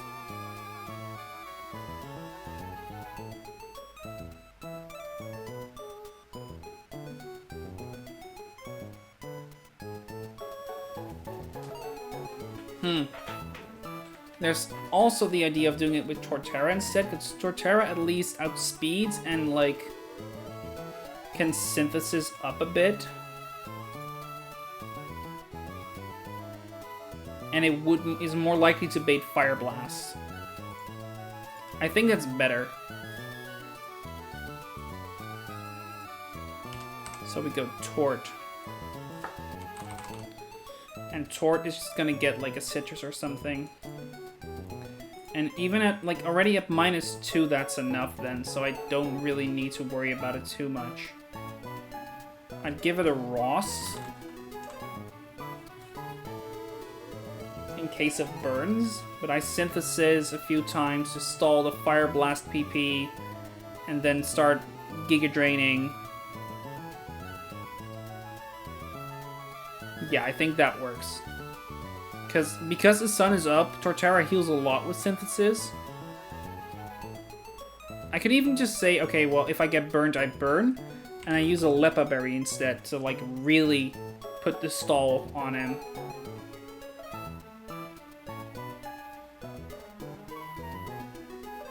I think that's probably the best idea.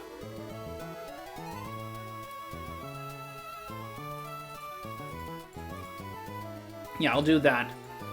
Pivot Tort 1v1 with synthesis, stay above 169 before burn, if any.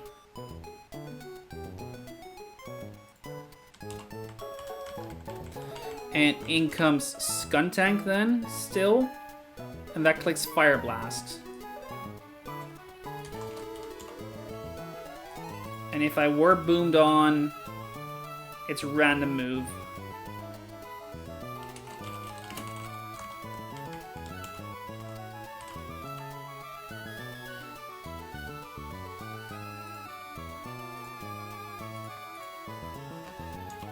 Count FBs.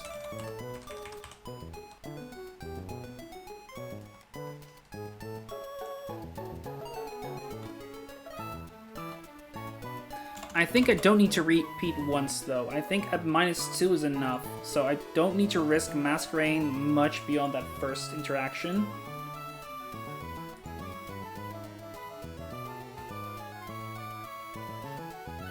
I could still.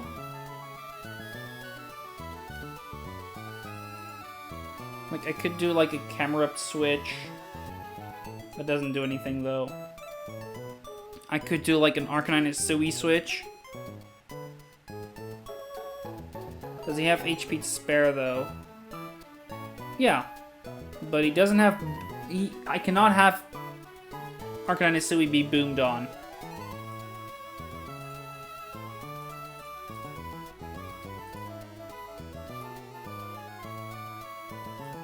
So that doesn't quite work out either.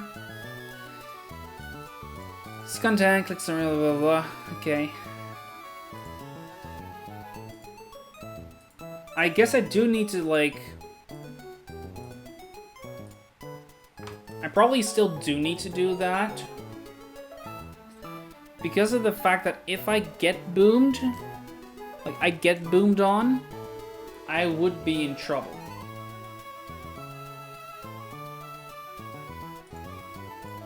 I would not be able to handle the Skuntank random move quite as well as I would like to.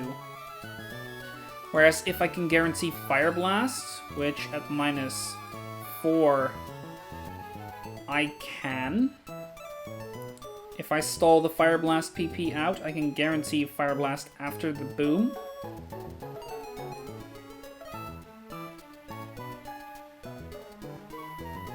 Yeah, because I get boomed on for like 50-ish%.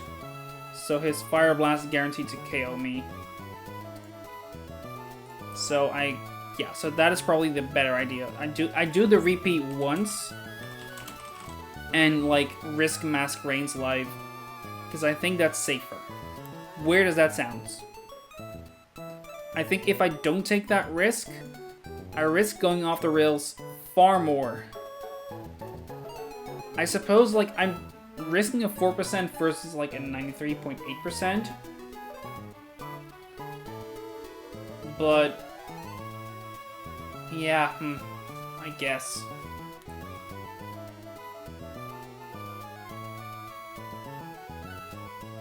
Masquerade is probably more valuable than Pyro is, right? Intimidate. No, but I have 4 Intimidators. So it's not. 4? 4.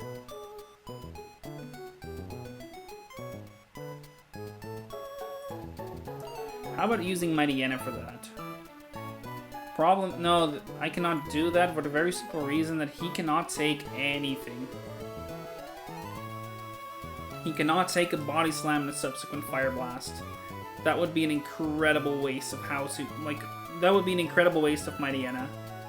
I think it's better to risk Masquerade, and I think I only need to risk him once, though. If I do it once, and then stall out the Fire Blasts, give Torterra a Cherry,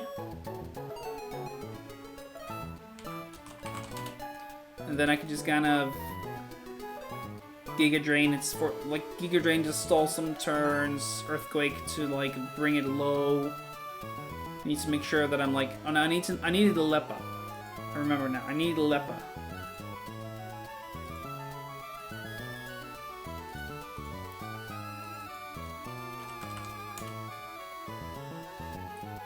I suppose once it's out of Fire Blasts, I could retry. I could return to Masquerade, right? Once I see no more Fire Blasts, which is after 4 Syntheses, I could go back to Masquerade. But then I'm risking Torterra's life, which is a thing you definitely don't want to do. Or I'd risk Gyarados' life.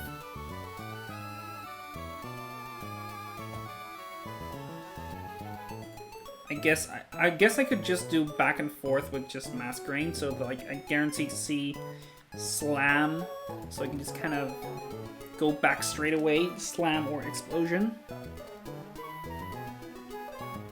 Because then, if he has an item,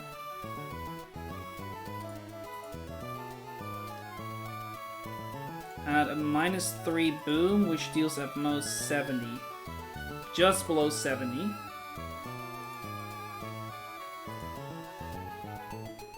And Knock is then a range to kill as well. Okay, so that's not an option. I think it's safest to do like double pivot. I'm risking 0.7 and 1.4%. The 4% I cannot avoid anyway. That's just kind of the nature of the first encounter. But then, like, I'm guaranteed to see Power Whip or Body Slam. Power Whip could miss, if I'm not mistaken, though. Which could spell trouble, but it's still, like, a low odds. Very low odds to not just click Fire Blast. So I guarantee to see Fire Blast into the Gyarados. I risk a 4%, another 4%, and a 0.7%. So I risk a 4.7% chance after. So that's like a combined 10%-ish. Nah, I don't like that.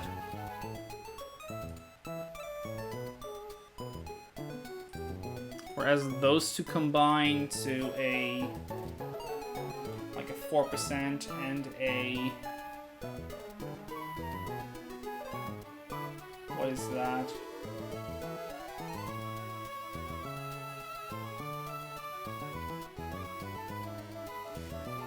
I think that's like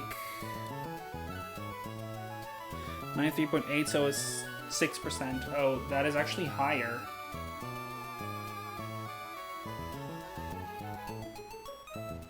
Yeah, okay, no, it's gonna be a repeat once. We go to Torterra 1v1 with Synthesis.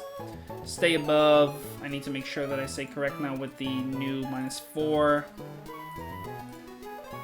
Stay above, like...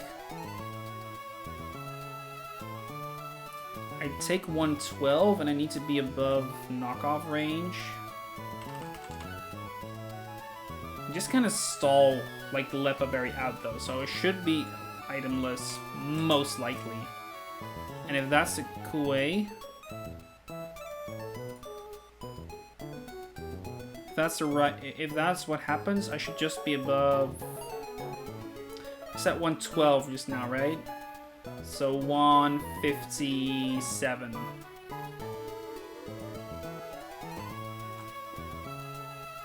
157 before burn, if any.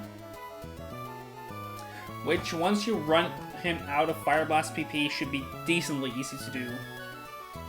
So burn and boom. Count the Fire Blasts. Whittle down.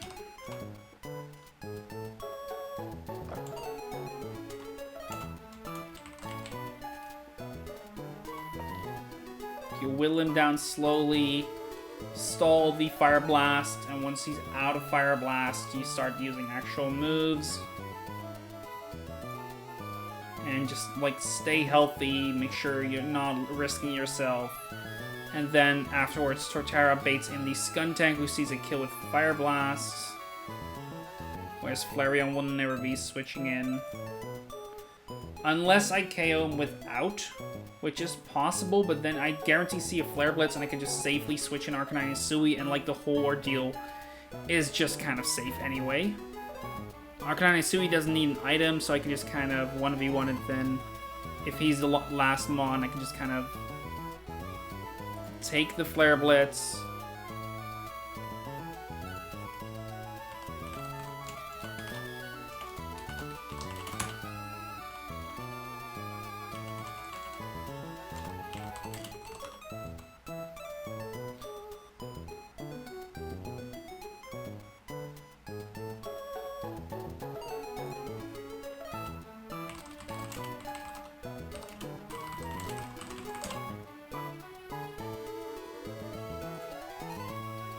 Well, that's the troll gone.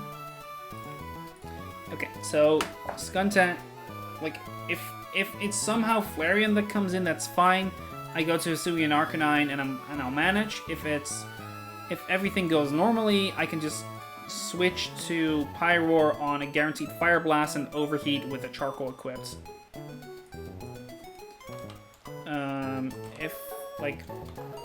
And if I lose a Charcoal, that's not the biggest deal because I have 2. Yeah, sure. Pivot, Pyroar, Overheat, Okos, if Charcoal. And if it's not Charcoal, then okay, there's a chance that I get in trouble, but I'll cross that bridge when I get there. Pivot, Pyro, Overheat, Okos, and Charcoal. So we get Charcoal, Pyroar, and we bring along Hark. Hark 1v1s.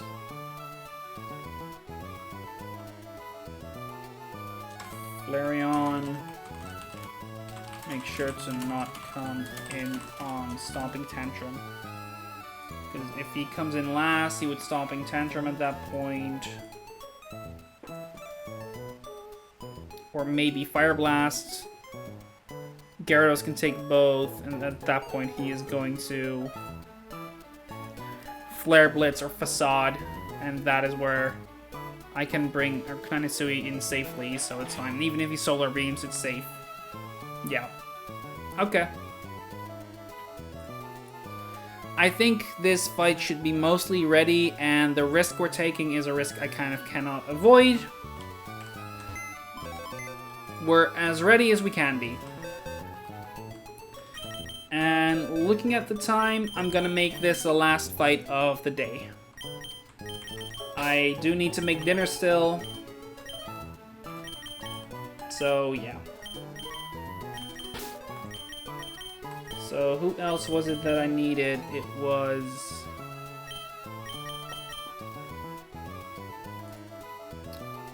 I'm missing Flannery. That's the one. And Clay is not going to be brought along. Okay. And item-wise, I need this one to not be here. I'm going to give a charcoal to Pyroar. I'm going to give a soft sand to Camerupt. Blaze. I need... These two don't really need an item. But I'll give them Rostbear. No. I'm not going to give anything to Missy. I will give a... Or to Viola, actually. I'm going to give Ramos a Lepa. Lepa. And Hamilton is gonna get no item. He doesn't need one, and there's like a backup if I use him. So let's get this going. Final fight of the day, probably. Actually, no, definitely. Final fight of the day. I do need to make dinner, you know? And I've been streaming for 5.5 hours, so I think I'm good. Okay. Let's get there. Past the gauntlet. No, that's not where I wanted to go. Let's get back up. And down here.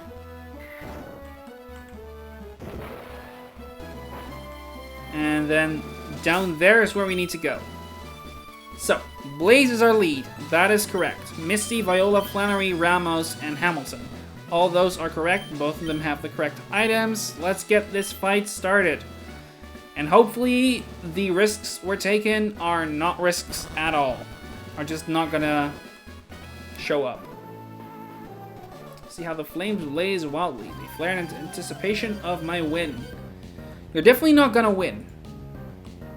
But you might bring someone down with you. Torkoal is the lead. Torkoal is gonna set up the sun, and it's gonna be not scary at all. Torkoal is the one mon that we're not really scared of. The sun that it sets up is not really something that's going to be abused much here. We have a soft sand on Blaze, and therefore Earth Power kills. It's one down. 3 more to go. Licky Licky will be brought in. Licky Licky is using Body Slam, Fire Blast, Power Whip, and Explosion. 3 of the 4 mons here have Explosion. We're taking 2 risks here. A 4% chance to get boomed on this turn against Viola, as well as a tiny chance for Power Whip to miss. But that's one we really need to just kind of take. It has Oblivious, and that denies the Intimidate.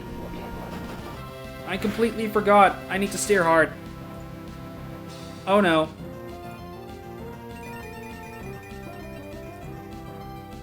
Okay, so here it's gonna click random move between... Why did I forget about that? It's gonna click a random move between Body Slam and Fire Blast. How am I gonna do this?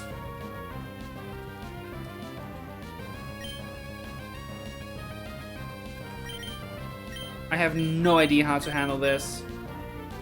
I mean, this turn, it's a guarantee between those 2 moves, so I can at least safely go to Hamilton. Mostly safely. If I get paralyzed, I might be in trouble. Of course he clicks Body Slam.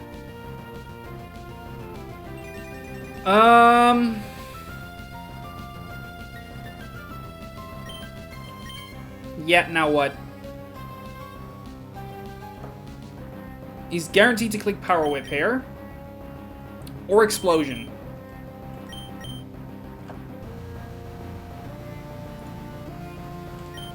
think I need to go to Ramos. Ramos cannot take the boom. Uh-oh. Come on. How do I forget about that? How did I not see that? How did I not check that? I cannot risk Hamilton. I cannot risk Hamilton whatsoever, but I have no way of going through this without doing that now. Not to mention the fact that, like, I need him for later. And doing this means I cannot use him later.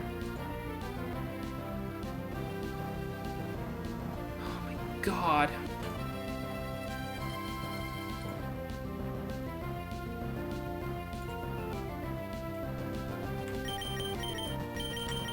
Going to Flannery is not an option. If I do, I just kind of make no progress, right? That's not entirely true. I can make some tiny bit of progress, but I could make a tiny bit of progress this way.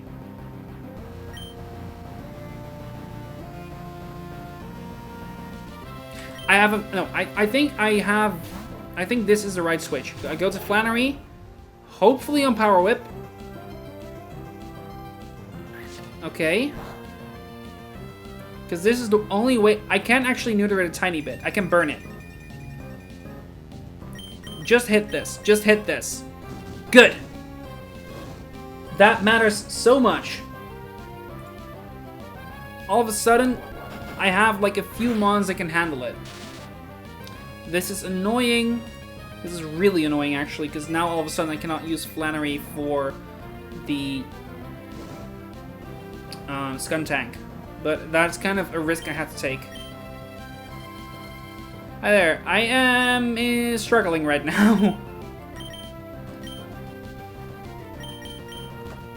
I had some issues with this fight that I kind of forgot, and I'm now kind of in trouble. Okay, so what would be the idea here? I think my only way through would be to go to Ramos. I think that's my only out. This should be... yeah, okay, it's Fire Blast, or... it was either Fire Blast or Explosion. This is fine, because we are faster.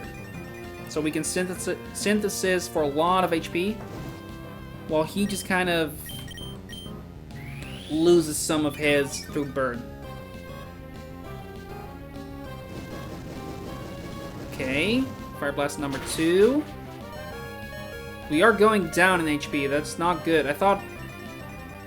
am I mistaken on the synthesis HP recovery? I thought it was 75%. It is 2/3. Come on! What is going on with me today? At least with this fight. Okay, I have 3 options here. I need Hamilton for later. I'm gonna go to Blaze. I think that's my best option.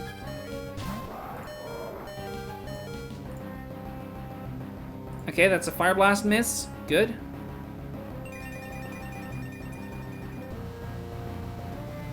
This is random move.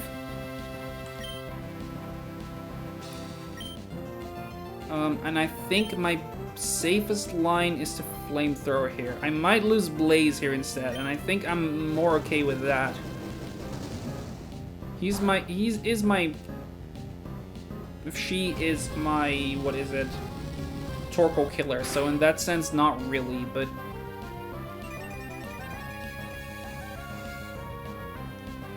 this is the turn where she's most likely to boom.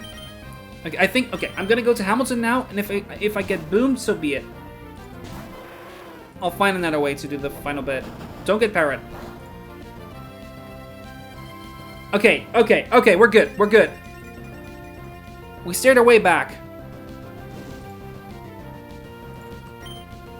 Because now I can safely click... what's the best idea here?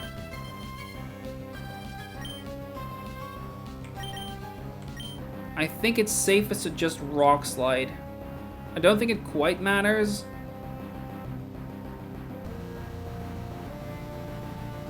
Yeah, I'm gonna rock slide here.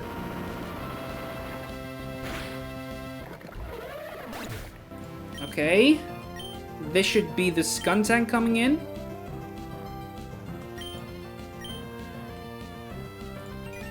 Sunlight, come on. Skun Tank, okay. Skun Tank here is gonna click either knock off or explosion. But this is an explosion I can most of the time take. So I'm gonna heat wave. I don't have an item, so the knockoff doesn't do too much. And we're through. With that, we're safe. Because heat wave, even at min roll, if I E-speed after, I am guaranteed to kill. Oh my god. Okay. Aftermath, yeah, that hurts, that's fine. There's one mon left and it doesn't have boom and it is outsped and KO'd by Arcanine, so I'm good.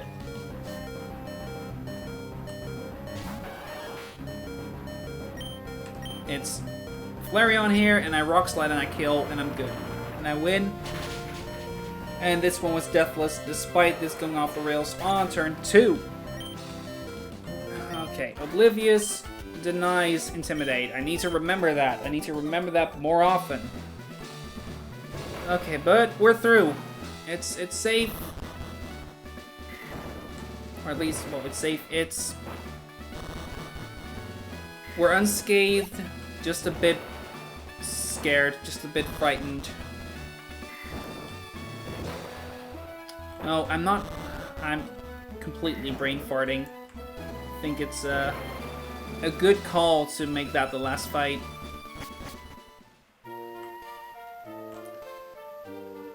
I'll take a look if the next one is just kind of quick and easy. It definitely doesn't look it.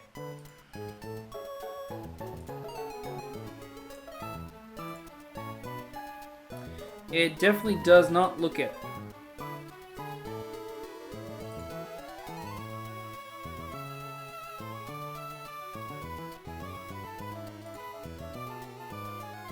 Yeah, no, the next fight is too scary.